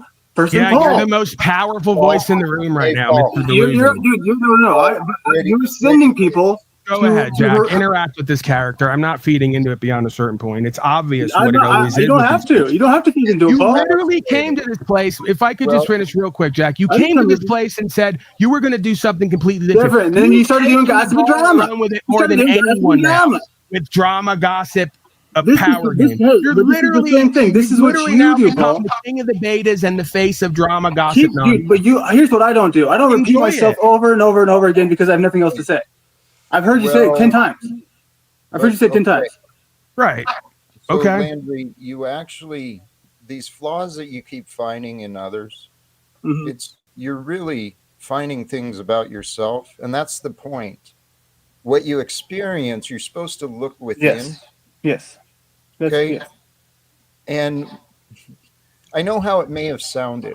I may have made it sound like I was blaming Paul for the way you were, but I'm not. I know that Paul is honest, but I also know that Paul knows how to be honest and get what he wants. Right? He's sharp. And So what does he want? He wants you to think for yourself. He wants you to stand on your own like a man and follow through with what you say. Don't just talk about it, because you came into this and your ego did what it did and you felt what you felt, but you did not understand what you were doing, and you still don't. I mean, look at you, dude. Yeah, I mean, You think I don't understand what I'm doing? How did you look in the mirror and say this was a good idea and then press come into the room? I haven't looked in the mirror yet. Hey, I have to give him. I have to give him respect, man, to have the balls to come up here looking like that, man. Hey, Yeah, but again, is it balls or is it just like undeserved? It is balls, dude. Would you do it? You wouldn't do Would it, dude. I mean, paint up my face like a clown. Where are we going with this? We're going with this. This takes balls to you to have your wife paint your face like a child in your living room and take no actual risk in your life. You were talking about taking risks. You think which one of us, bro? No, which one of me and you, Paul, was willing to show up and actually do something? Tell you me. what, I'm still willing to do it, but you're the one who just wants to talk about it. Oh yeah, we'll go do this, we'll do that, we'll see what goes on. No, you don't want to do it. You didn't show up. Okay, I'm sorry, Landry. More non-petitions with people who can't compare. It's amazing. Okay, Paul, it is. But what I was actually trying to intervene on Landry's defense here. Okay, what he's showing us, something I learned from you, brother. He's having fun. You know, who knows? Maybe he's doing something with the daughter or for the daughter, and so here he is. He's brave enough to put it out publicly. I don't see it that way. I see that he's shameless and desperate enough to do or say or be a part of anything to get some attention, to turn it into some money and a fucking shot at something. It's obviously all he's about and what he's doing. Well, for now, that's part of it, and it's going nowhere. God bless his heart. So far, he's young. He's young and he's learning. He's okay, Snafu. I didn't mean to put you back for so long. Fucking mommy, shut your shit. Mommy, you and Daddy had a little meeting. Okay, this is now, between Matthew, the I'm siblings. gonna ask that you lower your voice and not talk to Matthew. Don't talk to your mother that way. Thank you. Lower your sorry, voice. Mommy. I'm He's sorry, very Mama. loving. Mama, can I don't like calling Jack a she. I think it's kind of offensive. Jack, is that bothering you? You don't care? I don't care. No, I was going to say he. He my can still be mommy and be a he in the New World Order, I feel. So we can always change Landry wanted to be called mommy, and just like Jack takes it all away from Landry because Landry's full of shit. So Landry, Jack gets that status. Mommy, I want a one-on-one with Landry because all you fucktards seem to tell me what I need to do. And since he came up here, I would like that one-on-one with Landry. I would like 10 minutes uninterrupted. I'll tell you where I first started me off about Landry. Because see, now it's become about Landry and the other tards, like it always does, right? And this is by design. Fuck that. You're right. Gaddy's right. Let's move on. The point is, you're here now. Right. So now we have to address it. Snafu. You're right. Pause. Please. Okay, but it's like now we have to address it because you let the clown into the kingdom and it became a circus once again, right? Here, let's finish if we can, Paul. Please. Okay. Please. Snafu. He muted. Is he finished? I don't know. Hopefully, he was right? saying he wanted 10 minutes with Landry and we can't do whatever we do on air here. It's a violation of policy. Okay, take that 10 minutes in heaven somewhere else. Now I forgot the you know when I knew that Landry was a scumbag, and this is where they're not good with nuance and context. If I'm going to stab you, I'm going to stab you in the front and look you in the eye. I don't need to stab you in the back. I'm about the truth. Jack hit it right on the head. I have my perspectives and my belief. Even if I'm wrong, I'm going to tell you that and stick to that. Especially if you want to hear it, right? I don't need to say one thing to your face and stab you in the back. You ain't going to respect me. So I lost respect for Landry week 1 when he was dealing with Jack and had Jack pay his money to come down. And I even said, Jack's being kind of naive here and gullible and kind of silly. And this is a lot of us said that. I had my name-saying moment, right? The point is that had nothing to do with wanting harm for Jack. So when this guy told me privately, you haven't figured out that I'm just going to do a hit piece on Jack, and I said, why would you do that to him? I said, I could not believe in anything he says or what his mission is, and still, as much of a whatever asshole as I am, not be okay with that. And then he goes, no, I didn't mean that. It was something else. He's done that 10 times with me where I catch him on something, I call him out, and then he rephrases it into a euphemistic sort of way. No, he was trying to be cool, and he thought because I didn't believe in Jack that I would think it was funny if you fuck Jack over and stab him in the back. I didn't. I just made a note. Hey, don't trust this snaky scumbag because he's going to tell you one thing and do something else. And I don't operate that way. So, and by the way, that clown shit is not original, Jack. I could go to a circus and see exactly what he just did. So he's still not bring. You're like, oh, he's doing original shit now. And I told him riding off our coattails. If you're not really going to work with Jack and make this into something the best of your ability, then you fucking tell him and move on. Don't make him believe that you're going to do this and get his hopes up just to fucking drop a hammer on him. And that's exactly essentially what the fuck he did. Look, I got moles everywhere, as you know. Okay, Snafu Crew and the Truth Yo does have moles everywhere. I'm just going to go ahead and say what we've learned about Landry. If you look at his computer screen, no, this is important. They have laser surgery for those moles nowadays, you know. If you look at the computer screen, he has it all sectioned off. Jack Talcott, Freedom Grower, Paul Enslaved, myself. What Paul just said is his bigger motivation goal. He plans on doing this big old fuck you documentary about all of us in the panel verse here soon. That's what he's working on. Like he's acting like he wants to work with us. He's acting like he wants to work. His goals and motivation is to make this fuck you documentary like in his editing way on all of it. That's he's collecting data. And then he's gonna have to come to all of our broadcasts in order for anyone to see it. So what does it really amount to? Yeah, Snafu. True. I wish him well. Why do you wish a scumbag piece of shit who's inauthentic, ungenuine, who's here to cause harm, who's here to mock and ridicule those standing for their life? Snafu, I would love for you to know why. Why would I wish him well? Well, I know why. You're a cuck. You let Flow State manipulate you yesterday. $100. Where's your $100? Snafu, I bet I feel way better than you. Mommy, you're the mommy. That was almost below the belt. It was pretty below the belt. I feel better. Luckily, my belt hangs low. Tom or Snafu, I don't wish. No, that's worse below the belt. You hear what he said? He called me Tom. I'm seeing similarities. I'm having flashbacks, dude. Little bit. Fucking just out of my core. Jack has trauma. Imagine we find out like Scooby-Doo one day, we unzip Snafu and it's Tommy in there with a voice changer. That son of a bitch has had us all along. Dude, give me a little bird and I'll feed it. Tommy is good, man. He's like got in a cartoon. Characters. You see Snafu. Look. You see Snafu show up, and then he unzips his body, and then it's a zebra that pops out. Then he unzips the zebra costume, and then it's Tommy that comes out. I think you should charge Landry $150 for your fucking time or any interaction from here on forth. If Jack's worth 100, you and Daddy are worth a lot more, I would think. I'm curious how much. I have other shit to do, man. I'm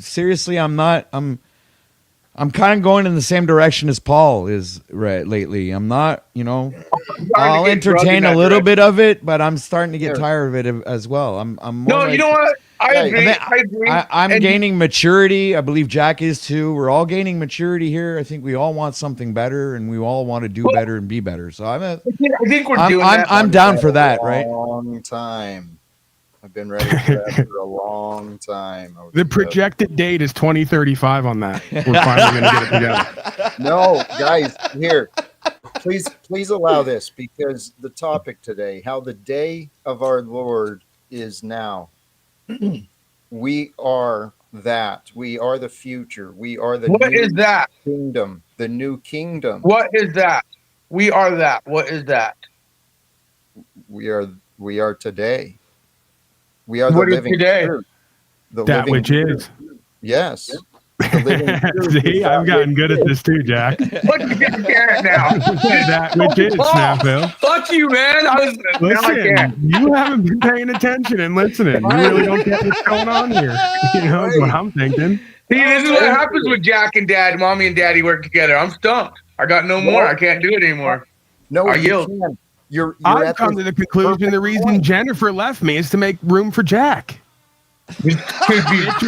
There was a You're little taking up jealousy, all my perhaps. free time. Damn her. All right. Here, I'm gonna shoot myself in the foot, but here's what I know. He's gonna Okay? say something really awkward and creepy now. Come on, give it to me.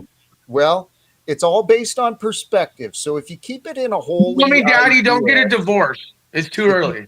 if you Shut keep up, it as- Snaps. if you keep it as a holy idea and you can play around that Jack is following the way of Jesus, well, I tell you what, I know that once you come into my life or once I come into your life, I'm going to get in your mind. And then once I get into your mind, eventually I'm going to get into your heart. Sounds like STDs, bro. That sounds like STD. You motherfucker, Jack. Oh, he's getting in my mind. So that's how you did it, right? It keeps going because once I Is this get why into Landry's your painting his heart, face like a retard? You got in his mind? once I get into your heart, I'm going to start taking up more of your time. And as I take up more of your time, I'm going to take over your life. That's Jacob, yeah. And he didn't stutter saying that, Daddy. Hey, he had no this is the stuttering. revelation of the method, y'all. Look, holy shit, OTW. From behind the red curtain. And you're going to be grateful. You're going to be grateful in the end. Yes, That's you will the own crazy nothing and be happy. I was thinking the same thing. Okay. If I give a speech tomorrow like Charlie Kirk's wife, then just run. That's the message of the audience. Just No, run. wait, you got to do the hand symbols, Jack. You got to end it off with the Baphomet symbol, though, Jack. Yeah, that's how they do it. Yeah, Pogo. Here, That must have been what was going on with my pancreas and gallbladder and everything else. It's Talcottian inflammation. It's taking over my Your interface. bumps are infiltrated with Talcottia? I actually brought some of my bumps to the hospital and they zoomed in on with microscope and it was little Talcott heads. No. Each bump had a little Talcott face. those are so irritating. Well, Jack, you've been trying to work with me because you know my health is declining. Jack says he could help. Maybe Daddy needs help with his health. What would you offer for Daddy's bump? Actually, for both of you, in all seriousness, practice relaxing your body, resting your body, letting your mind settle, and just breathe at least for a couple of minutes every day, and then expand that as much as you can. So your advice is to breathe every day. To relax. Right. Breathe in, breathe out. Hey, set a goal for yourself to relax more and get worked up less. If you can do that, you're on the path to a more simple life. Jack, so you know this new bound thing you're doing, and you kind of did the whole on the ground boot things. You ever thought about doing some content questions for my channel, OTW channel, Paul's channel, or your own? Maybe, you know, we could help you come up because sometimes you need plans and help. I get that. Like you ask for help, and sometimes we judge too fast. It's like OTW. I was giving OTW a bunch of ideas on like, you know, his kayak and how to drift. I think there are many things you could do for all four of our channels that we could help you do. Like, because I think a Jack on the ground and have Paul talk to the people with you would be interesting. Like, you know, you go out there in your area and find people, and then, you know, have Paul do his little rundown or OTW, and then you're there. I think there's a lot of things we could do in the future to incorporate our channels with each other's channels and work on what we've been wanting to work on. Well, that's an idea, Snafu, but I'd see it more as a form of integrating a segment in the show, kind of instead of making it a whole show. I agree. You know, yeah, like a 20-minute segment or Jack on the street, like a structured thing, you know. Yeah, or planned out, or like, you know. And there's ideas we could do, Jack, like because that's what it sounds like. It sounds like you got to get the idea and then get that, you know, and then put it in plan. And I think that'd be real cool, like real simple, because Jack in the streets, OTW, myself, Paul, that's what they want. They want to talk to people just like you, and you could do it together, man. Yeah. I am one step away just because I'm so belligerent and combative at my core and defiant. Nice. I am one step away from looping back and going full season 1 and like attempting to work with Jack just to hope that he gets famous, whether I do or not, just because I want to piss off everyone else here. You know, Well, you all know the where people that who hate goes in on the me end, though. and lie on me, I just want to watch them twist in the wind again. Even I'm kind though of getting you're in back to that dream. Even though you're in hug a buddy, fuck a It's funny. buddy mode, your discernment is not off though. So you know where that most likely the snafu.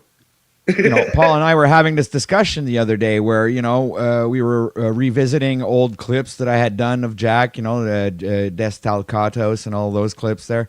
And it brought us back to the point where, you know, we were having a lot of fun together. Jack wasn't always mad at us. He'd fucking laugh at himself and he'd participate with us. And it was, all right, it was fine. a cool I need contest. it right now. I need to get what I need right now. It's been on my heart for the longest time. Look, he's Jack, ready. go ahead and please, Snafu. Go ahead. I'm talking to your mother. Okay, have some respect. Go ahead and admit right now that Sorry, Anton Daniels was never going to be the next thing. That we are literally two peas in a pod on some level. Something bigger is going on here. There's a missing piece, and it's the tub in between you and I. The Talcottian tub that we potentially could share if we tuck our knees in or just let them fly, you know, put our legs out all the way. Wherever they touch, you know, love is love. But yeah, if you just go ahead, because that was an extreme betrayal and lack of loyalty to me and the truth and the co-creation when you said to me, I don't need you anymore. I got a big black man with a network and money. And I went, I'm inadequate. I can't satisfy a Talcott. It really got to me. Fine. You know? I get it. Jack actually has an ace in the hand that he could get Andrew Wilson. Maybe he'll And your share mother that. hasn't been the first woman in my life who's told me I can't satisfy her and brought in a big black man to take over my position. It's very demeaning to me, you know? I feel like I'm growing up that you're sharing these details with me. Snafu, I don't want your mother and I to bond over beating you and burning you with cigarettes again. I don't either. It's not going to be good for any of us. I don't either. Well, hey, like Landry was bringing up yesterday, let me try and find this again. My plan is to hang out with billionaires. I really don't want to hang out with any of you guys. All right, here we go again. Jack Tell. I'll see you guys later. There's a reason I had the Scrooge or the Jack Tales DuckTales song. Now, what do you mean hang out with billionaires? Like pay to go into like an event? Like you pay or a certain money island, you know? Yeah. What does that mean? Oh, fuck! You know what? I wish. Why isn't Daddy billionaire enough for you? Why isn't Daddy's Dude, good these enough for fucking you? people better hope I never do become a millionaire, a billionaire, because day one, I literally just to see how it go. I expect it to be insanity. I book a cruise for a week and it's just me, Snafu, Talcott, and maybe a fourth member, right?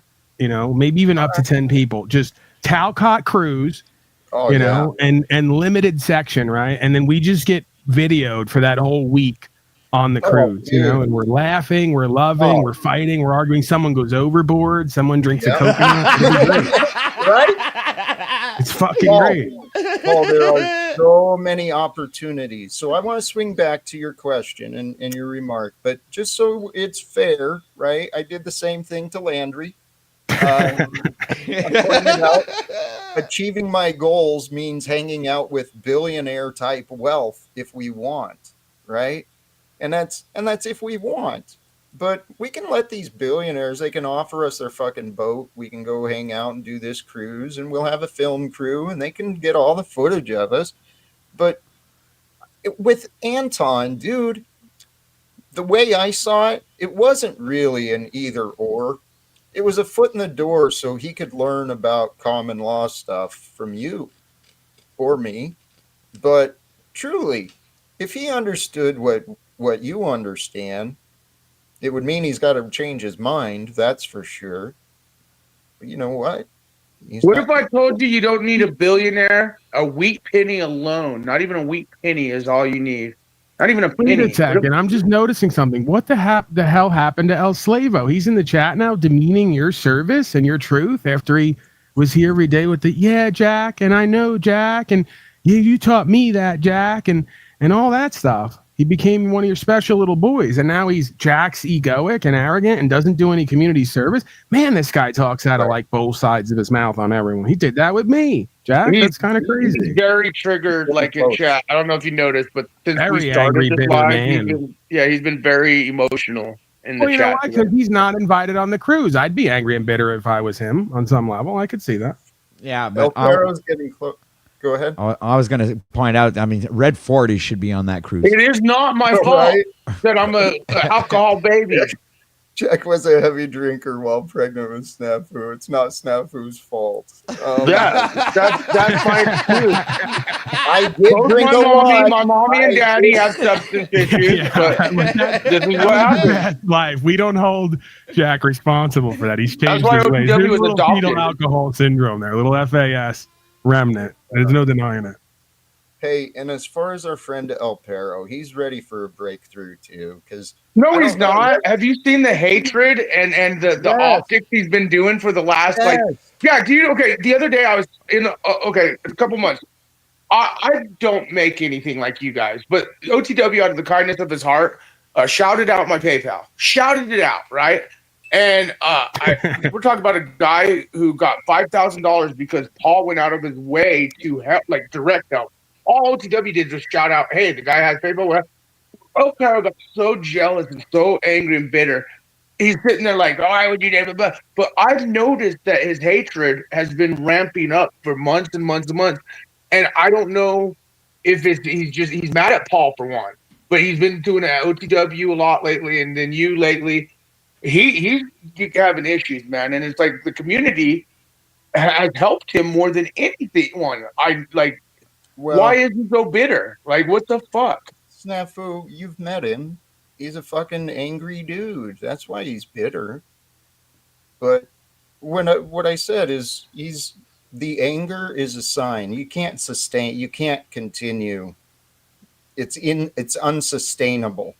So we've seen El Pero where he's not in his head and egoic. He's a pretty good dude.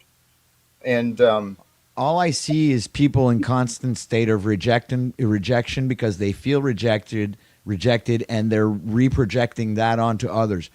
That's all I see. Well, what are they Right? getting rejected about though? Like, what is the rejection, OTW? Is it the Well, rejection? look of at not look being at a look part at of it from Tommy's perspective. Look at his title, Illumitami in Exile. It says it all right there. Okay, Right? I He see considers that. himself exiled out of where? Of this community. Where else? Right? right. But Okay, no, I get what you're saying, OTW, and unfortunately, including ourselves, I'd put myself in a category like this. Even though You've some done of us that do yourself. Yes, exactly. because a lot of us, like honestly, Jack, how many millionaires go paneling or even fucking None. use YouTube? None, dude. That's why I want to be somewhere else. I've That's had the whole multiples on point. my broadcast. Yeah, You guys yeah. speak for yourselves. Right, Yeah. there you go. That's true too. You have. It's Yeah, funny yeah. because once I stopped rejecting Jack and once I stopped rejecting Snafu, it was easier for me to work with them. Yeah, Yes. but I've known you for 7+ years, dude. Like off and on, up and down. Like it's Snafu. different. Yeah, but there was a long period of time where I pretty much rejected your how you acted I was and banned from your your show for presentment. over a year. I was Yeah. banned from OTWs for over a year. Right. Yeah, And exactly. Snafu, part of what you can realize too is you are a part of the experience you're sharing. So these people You don't that- even understand. See, you haven't been Oh, I listening do. to me. I What is do what is the DEX, Jack? You're in my yard. What is that? That's like a There you go. deflect- Go watch my content. No, dude. No, you're missing the point. Digital What I'm experience, talking- Mike Strutton. Yep. Thank DEX. you. Thanks for the What is your reminder. digital experience, Jack? Snafu, I'm referring to how you interact with people on these panels. Okay? You Yes, have Mom. a part. You have a part in the disagreements. Right. So for instance, when someone like and I'm not trying to be mean, when I notice someone like Wizard or all these scumbags or Landry and they do optics, you may say it's attacking where I say it's exposing or Right. putting the Well, truth out. Okay. And I Snafu, get where Paul says, "Then why even waste our time?" Like, I you get still where have Paul's coming from you now. still have to strike through the mask and the fraud in order to expose. Why are you arguing semantics? To expose someone's inner position, you have to strike through their mask and their false self. You are simulating warfare. There's no denying it. And I'm not saying I haven't done the same thing, but let's own the position if you're going to do it so you can be in touch with it, so you can change it if you recognize it's not valuable for you and others. Denying it means you can never change it if it's not working. And that's fair. Did not like accountability as far. I get that, and that makes sense. That does make sense. Thank you. And Snafu, damn it, sorry I lost it. Okay, you got. He's gonna say you might be a little retarded, but we love you. Well, and we're working with you. Okay. Yeah, I'm a little retarded. I jogged his memory. I was right. I know my Talcott. It's definitely along the lines. So I do think the segment thing OTW brought up is a good idea, Jack. Like start small, baby steps, working together, do things, but actually do them. And you're right. We could focus on so much more than Landry trying to interrupt or Wizard trying to bitch and chat or even me going after these fuck cards. Look at that. Yes. I feel if we start doing more, which OTW and Paul both, they're already. Yeah, I think we could all start making some good shit. Hey, actually, just in line with that, we got to recognize how simple it is to feel good. You can feel fulfillment just by small goals, right? Have a bigger goals, but set small goals. Just see yourself get things done. Jack, what was it last week you said to me? You're like, and I'm going to tell Paul and OTW this. I'm kind of going to tell him a little private thing, but it'll be okay. So last week I was talking to Jack, and he was telling me about how, man, I wish me and Paul could start talking. I haven't talked to him for a minute. Maybe I'll go blah, blah, blah. And he said the same thing with you, OTW. And I told Jack, I said, just chill, man. You see that I'm cool. You see everyone's cool, and it's going to happen. Like, just chill, let it go, as Paul said. Let it happen, and look where we're at. Within 5 days of that conversation, Jack, you and OTW, all three of you guys are having that combo of we could do things together without fighting at each other. And that's big from 5 days ago where you were just talking. So, hey, your goals. This is what I mean by learning how to trust and let things work out. It's really easy for us to get anxious, to want things our way right now. But if you can allow yourself the slow game, the long game, allow yourself to just be patient. Paul said something earlier. You got to trust that the truth will reveal itself. We don't have to get so worked up against some of these false accusations. Someone in your backstage that saying Paul is bitter. Hey, Jesus, Jack, looping a loser. Oh, Burning Tongue wants to talk to Daddy. I've tried. That's Steven, right? This is the point. We keep going back to draw from the same wells, and this is a gripe that I and others have had, and it may be valid, it may not, because there is more to the story in any moment. But part of co-creating or working together at times means having to cut the folks out who don't really want to be part of that, whether they feign that or not. It's very obvious to see who's feigning that and then what they really are intending to do, right? Yeah, and I also had made a suggestion that I even did and implemented myself this week, was make your chats members only. That way you'll actually really have only the people, or a majority of amount of people that support you, right? Well, in the chat, I had that conversation with Jack. You might have one or two trolls that pay to watch you and support you, but it'd probably be very limited compared to the ones that actually believe in what you do and your message and what you want to accomplish. So I believe that maybe sometimes here and now and then you do some members only chats, right? Here's what I would predict though. Jack would get a lot of heat and hate. Like I told him, I said, shut your chat off. Because even like me, we come to your show for the chat. And I think he would get a lot of hate, though, because they no longer have a place to bullshit. Here's the thing. Back to the character in the back. I don't think it's Steven either. It's not Steven. But there is something the personalities that have been found their way to these chats, these conversations.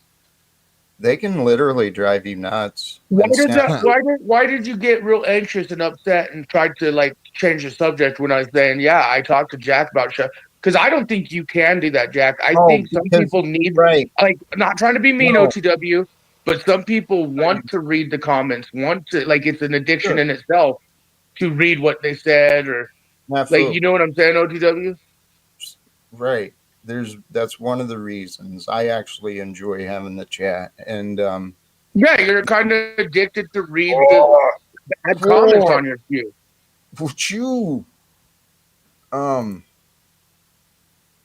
really trying to figure out. Mommy, those eyebrow. Snafu, you're off the cruise. There's no cruise for you now, okay? Burning tongue. Do you have anything of value to reveal? Or are you just a waste of where you time? booked other things in your life. Everyone else is wrong, but recordings. That sounded like 10th Man. I think it was Snafu and Steven, to be honest. But it's another person that they're irrelevant. And it's like, why? So then I got to look at myself. Why do I even waste my time?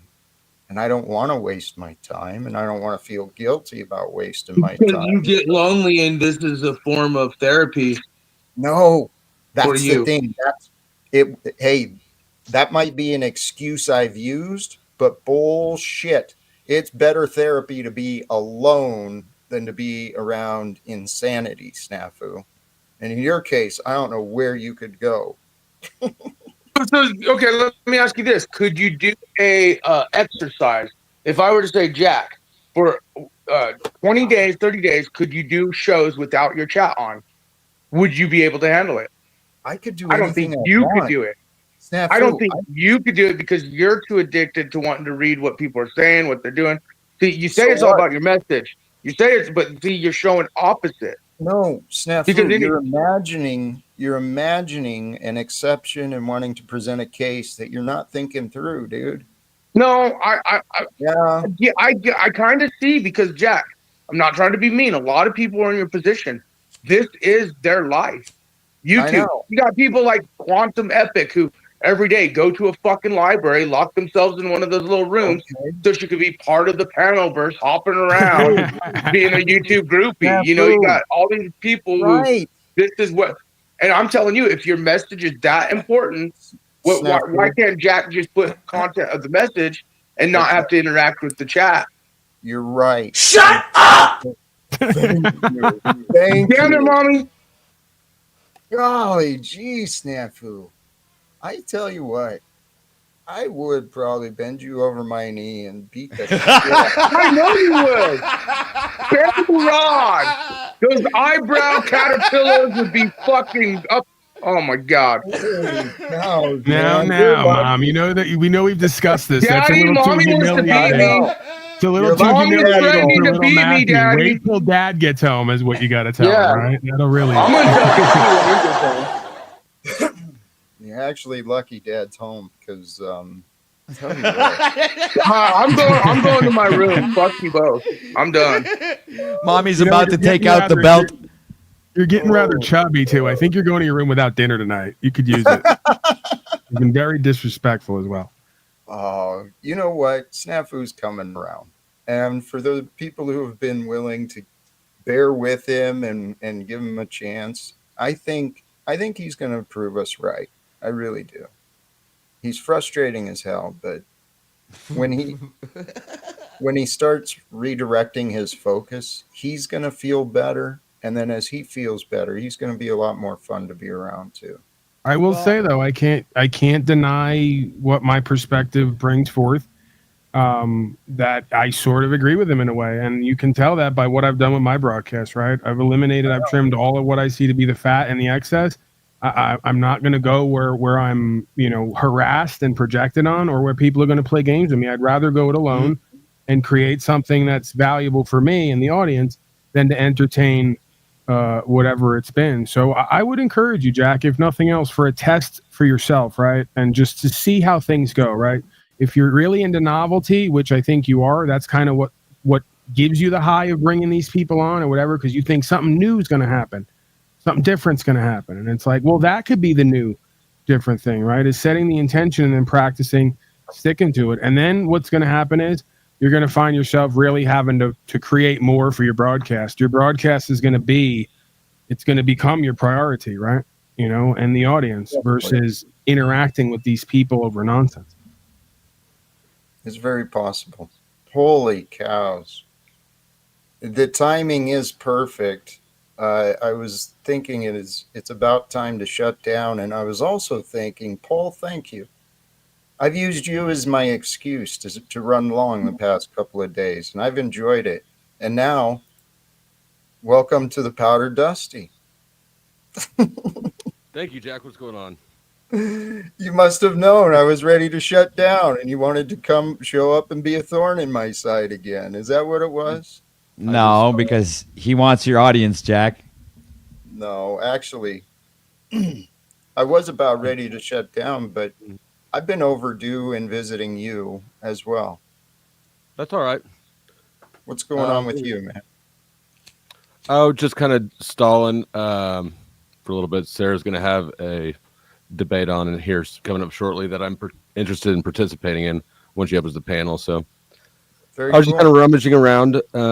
What's going on in here? We've had 4 hours already, and I thought it's been, you know what? I've had fun. Paul's been here for a while. OTW's been here for a while. We've had Illumitami and Snafu, and Steven was here. I missed more. God damn, all the biggest pains in the ass. No, it's been beautiful. No, actually, the biggest pain in the ass just got here.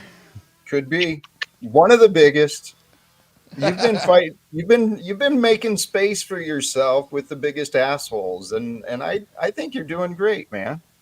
What does that mean? It means you're doing well. Just keep being an asshole. It's doing good for you. It is. OTW, I'm sorry if you think I'm an asshole. No, you're not. Well, I think I love you, buddy. Dusty, I think I'm an asshole. So I mean, you're not. You're a Canadian. You're a Canadian cupcake. No. I'm an asshole behind a desktop. That's all I am. I'm nothing special. Cupcakey. Here, I'm just curious to see what happened. Since we all witnessed you manipulate Jack yesterday or the day before for $100. No, for real.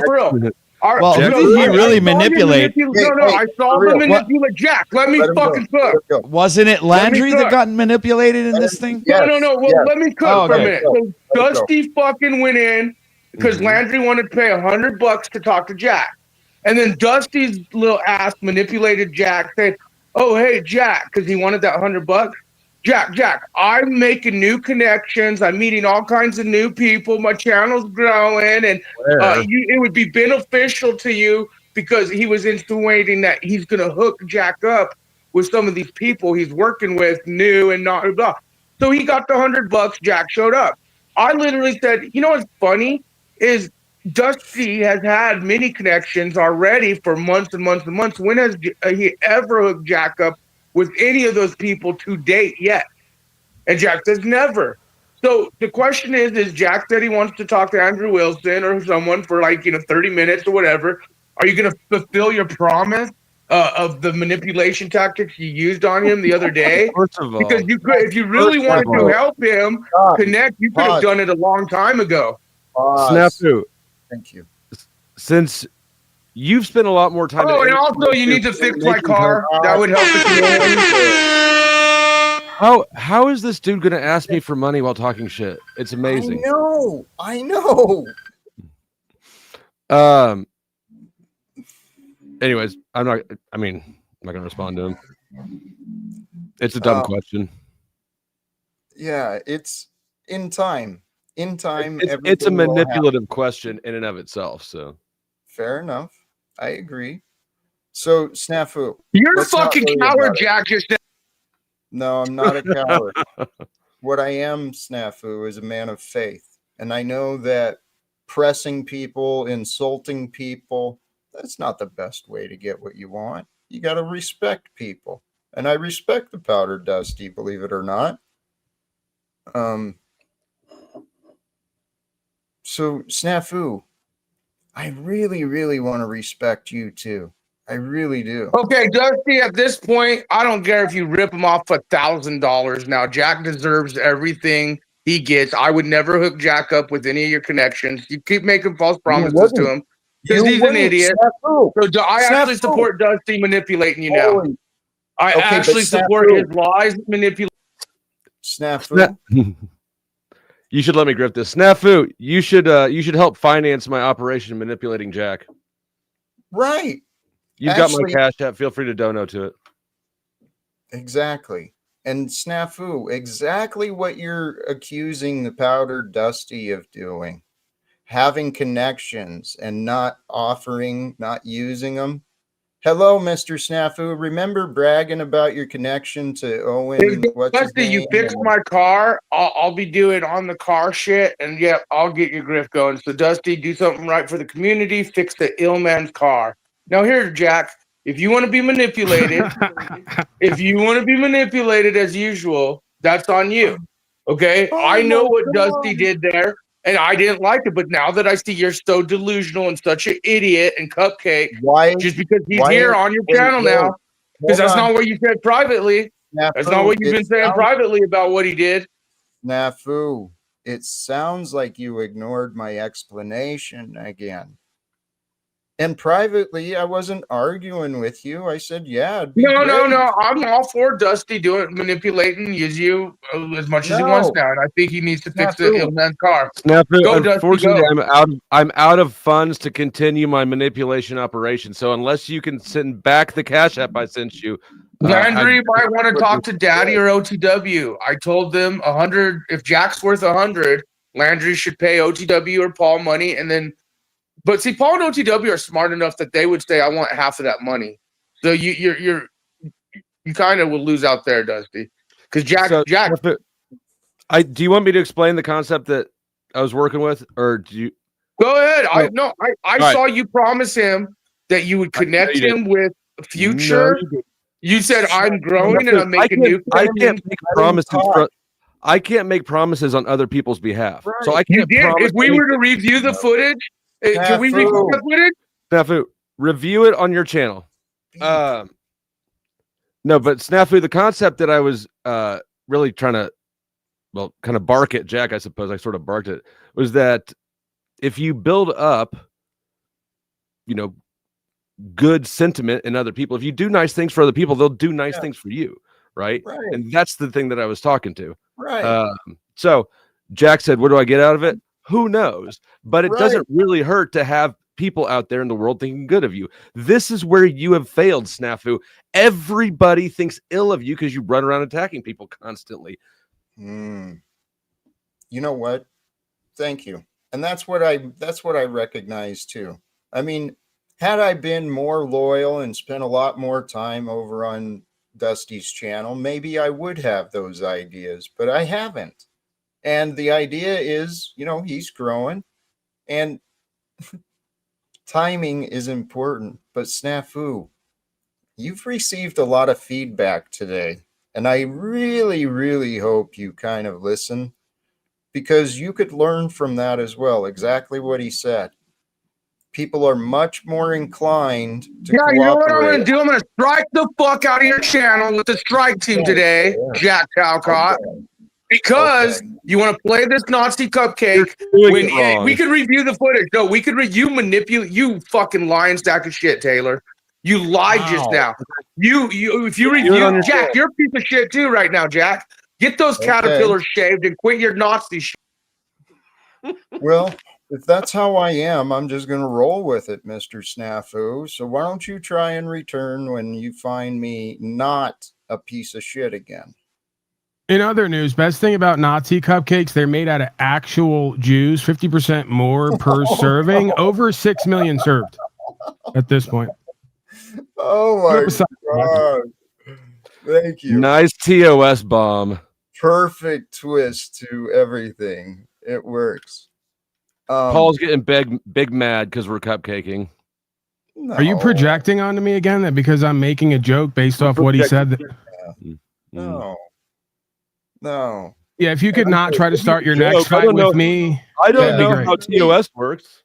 But no, please, I'm just not such a coward who's constantly worried about getting banned at the expense of my freedom of speech and humor. So I do that on my Well, you broadcast. are that much of a coward. You don't do that on your broadcast. You do it I on do that on my broadcast. I just literally, he does. The guy who's hosting here, whose channel it is telling you that I do. So why are you arguing for him?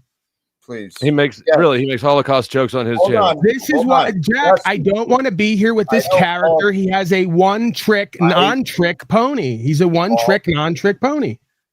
Start a fight with everybody, project onto him, play power games, and try to create sides. I don't want to be part of it. I know you don't. I know. Yes, he does. What are you talking about? Watch. I not only don't want to be part of it, I'm not going to be part of it. I was just about to leave. So I'm not playing this fucking power game and ego game with you. No, but Paul, that's what I wanted to remind you of. Okay? It's a fucking game. Yeah, well, I'm not playing it. I'll just leave. I know. And he can win. He can win every time because it's a loss for me to involve myself beyond a certain point. We win when we disengage. And you two, I think you're a test for each other. Honestly, potentially, yes. That's every interaction. He's not passing the test because he can't get beyond what he just did right there, which is to project something onto me I'm not doing. I literally just took a piss, heard what he said, and the idea popped into my head, and I came back to share it to try to be funny. You think I'm sitting here trying to fuck your channel with TOS? No, Paul, this is it. This is how the spirit moves, right? The spirit came with this idea. It came through. Your intentions were having fun, and then for him. It is something he reacts. Yeah, right. I just, again, after we just had what we had and had an ability to talk and create and not go there, I really don't want to feed into it. And I don't want people around me who are going to try to test me to feed into it. I don't need it. For what? I got 10 of them in chat who are going to do that. I understand. I really do. At a certain point, you got to give the Labrador a rest. The Labrador can only handle a half an hour at a time of sit, and then you got to come back to it tomorrow, right? So it's probably best if after a certain point I remove myself anyway.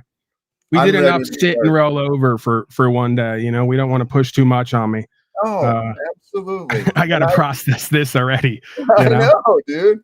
I want to leave us with a higher note anyway. And so let's start wrapping up. I was ready to do that as soon as he showed up anyway. So some final words from you or OTW first, or what are you feeling? Yeah, I'm going to get out of here. I don't really have any final words other than I've set an intention for myself to do and be and have better because I need that. And the universe has showed me that. So I'm going to do that in whatever which way I perceive as necessary and possible, and everyone else is going to say or do whatever they're going to do, right? That's part of the test as well. Can I grow beyond other people's opinions and projections of me? So I'll keep doing that in my life, and you folks can do whatever you're into, right? And if you're into that, then I'll be into it with you. If not, then we'll stay in our own lane. Blessings. Well said, brother. Thank you very much for joining today. I had a blast. OTW, are you there?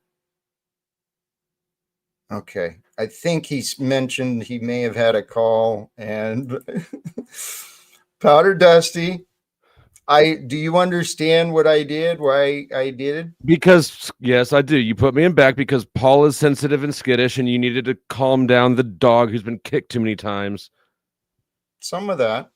Yeah. But you were also poking the dog when I didn't want it poked, man. He's you know that he's lying. You know, he's been running around on Landry's and places. I'm not going to go there if Dusty comes over, blah, blah, blah, blah. He pretends like he doesn't want to play the games while playing the game. So I get why you put me in back. Thank you. Thank you. Are you streaming later? Are you streaming? I'm streaming already? right now. Yeah, I'm already streaming. Here, give me just a moment. I will set this up. Share something. You got something else going on. Feel free to put that out. So let's see. I'm probably going to review. Well, I need to check in on Sarah's, honestly, because I do want to hit that panel when it opens, but that's probably an hour and a half or so away. I'll probably cover a little bit about political sensitivity, because the whole country is engaged in what looks to be a downward spiral of, ouch, he hurt me, he said this. And it's really it's absurd to me how fucking fragile everybody is. I mean, don't get me wrong, the Charlie Kirk thing is tragic, but for the whole country to be acting like we're at civil war because one crazy person murdered somebody who's made a job out of going around antagonizing people. This is not war. This is it's insanity. I so love that's kind of yeah. Well, you're welcome to join me. I'm not going to open the panel right yet because it's I just know that if I open a panel, I'm not going to ever make it out of my panel. So I got you. Well, here for those who are interested, I do have it set. We're going to redirect over that way as soon as I wrap up. So, any final words from you? Nope. Thanks for having me up. Salute to the chat. I'm a little bummed I got here so late, but I could have missed some good. You know, I like my cupcakes kind of burnt and crunchy. I know. Were they trying to isolate you? Turn off your chat, Jack. No, well, that's an interesting one. Snafu had mentioned that, and then it came up again today, and that's might be what it is, but it's just a thought that's not thought through very well. You don't think that the suggestions of turning the chat off and isolating yourself is not thought through? No, I don't. But you know what? Maybe I'm giving retards too much credit. I think the intentions are, the idea is trying to clean up some of the negativity and get rid of some of the negativity. So by limiting it, but I'm a man about there's no way Snafu is trying to help you clean up negativity. That's like a cigarette trying to help you treat your cancer. Snafu is going to prove you and a lot of other people wrong. I got faith in that. I'm going to start wrapping up. I'm going to do some final words. Thank you and peace to you. Only because your name came up, but no, Snafu, I'll talk to you later, okay? I'm going to do my final words. This has been going on long enough. Today, I have had a great day. For those who are here with this Talcott lore and you're continuing to see what's going on, it's very likely there will be no stream from me tomorrow, maybe missing a few days. If everything works out, I will be traveling tomorrow, and then everything's coming together. Great things are coming together, not just for me, but for us. If you are here with me, live or later, you are a part of me, part of this story. You are, when I say we, it is you and me. When I say us, it is all of us. We are the future. We are the reflections of the past. And today, the day of our Lord, it is upon us. God is always the first person in the present, that beingness of I am the first person in the present moment of all moments, from all perspectives. That is the essence of God. And the love of Jesus that was so ultimate, so perfect in its creation, manifestation, in its execution. That story of Jesus with the perfect love shows that love goes beyond space. It goes beyond time. And if you look at that image of Jesus being my Lord, my Savior, the one who I seek to rule over me, the one who I seek to be with me, when I walk with, I invite in the eternal presence of Christ, the eternal perfection of God's love to be with me, to guide me, to lead me. And as I mentioned in the thumbnail today, or at least in the post, if you listen quietly in the depths of silence, in the present moments of now, behind your breath, behind the awareness of your breath, God's love is all that's there. Those are the things I found for myself. I hope you've enjoyed our time together, because I have. And as I said, we're going to forward over to Powder Dusty. Please share love as you go. And whether you go anywhere, share your love. Till next time, choose love, peace for everyone, and live without fear. Thank you again to all the panelists, chatters, viewers, and guests. God bless. Peace.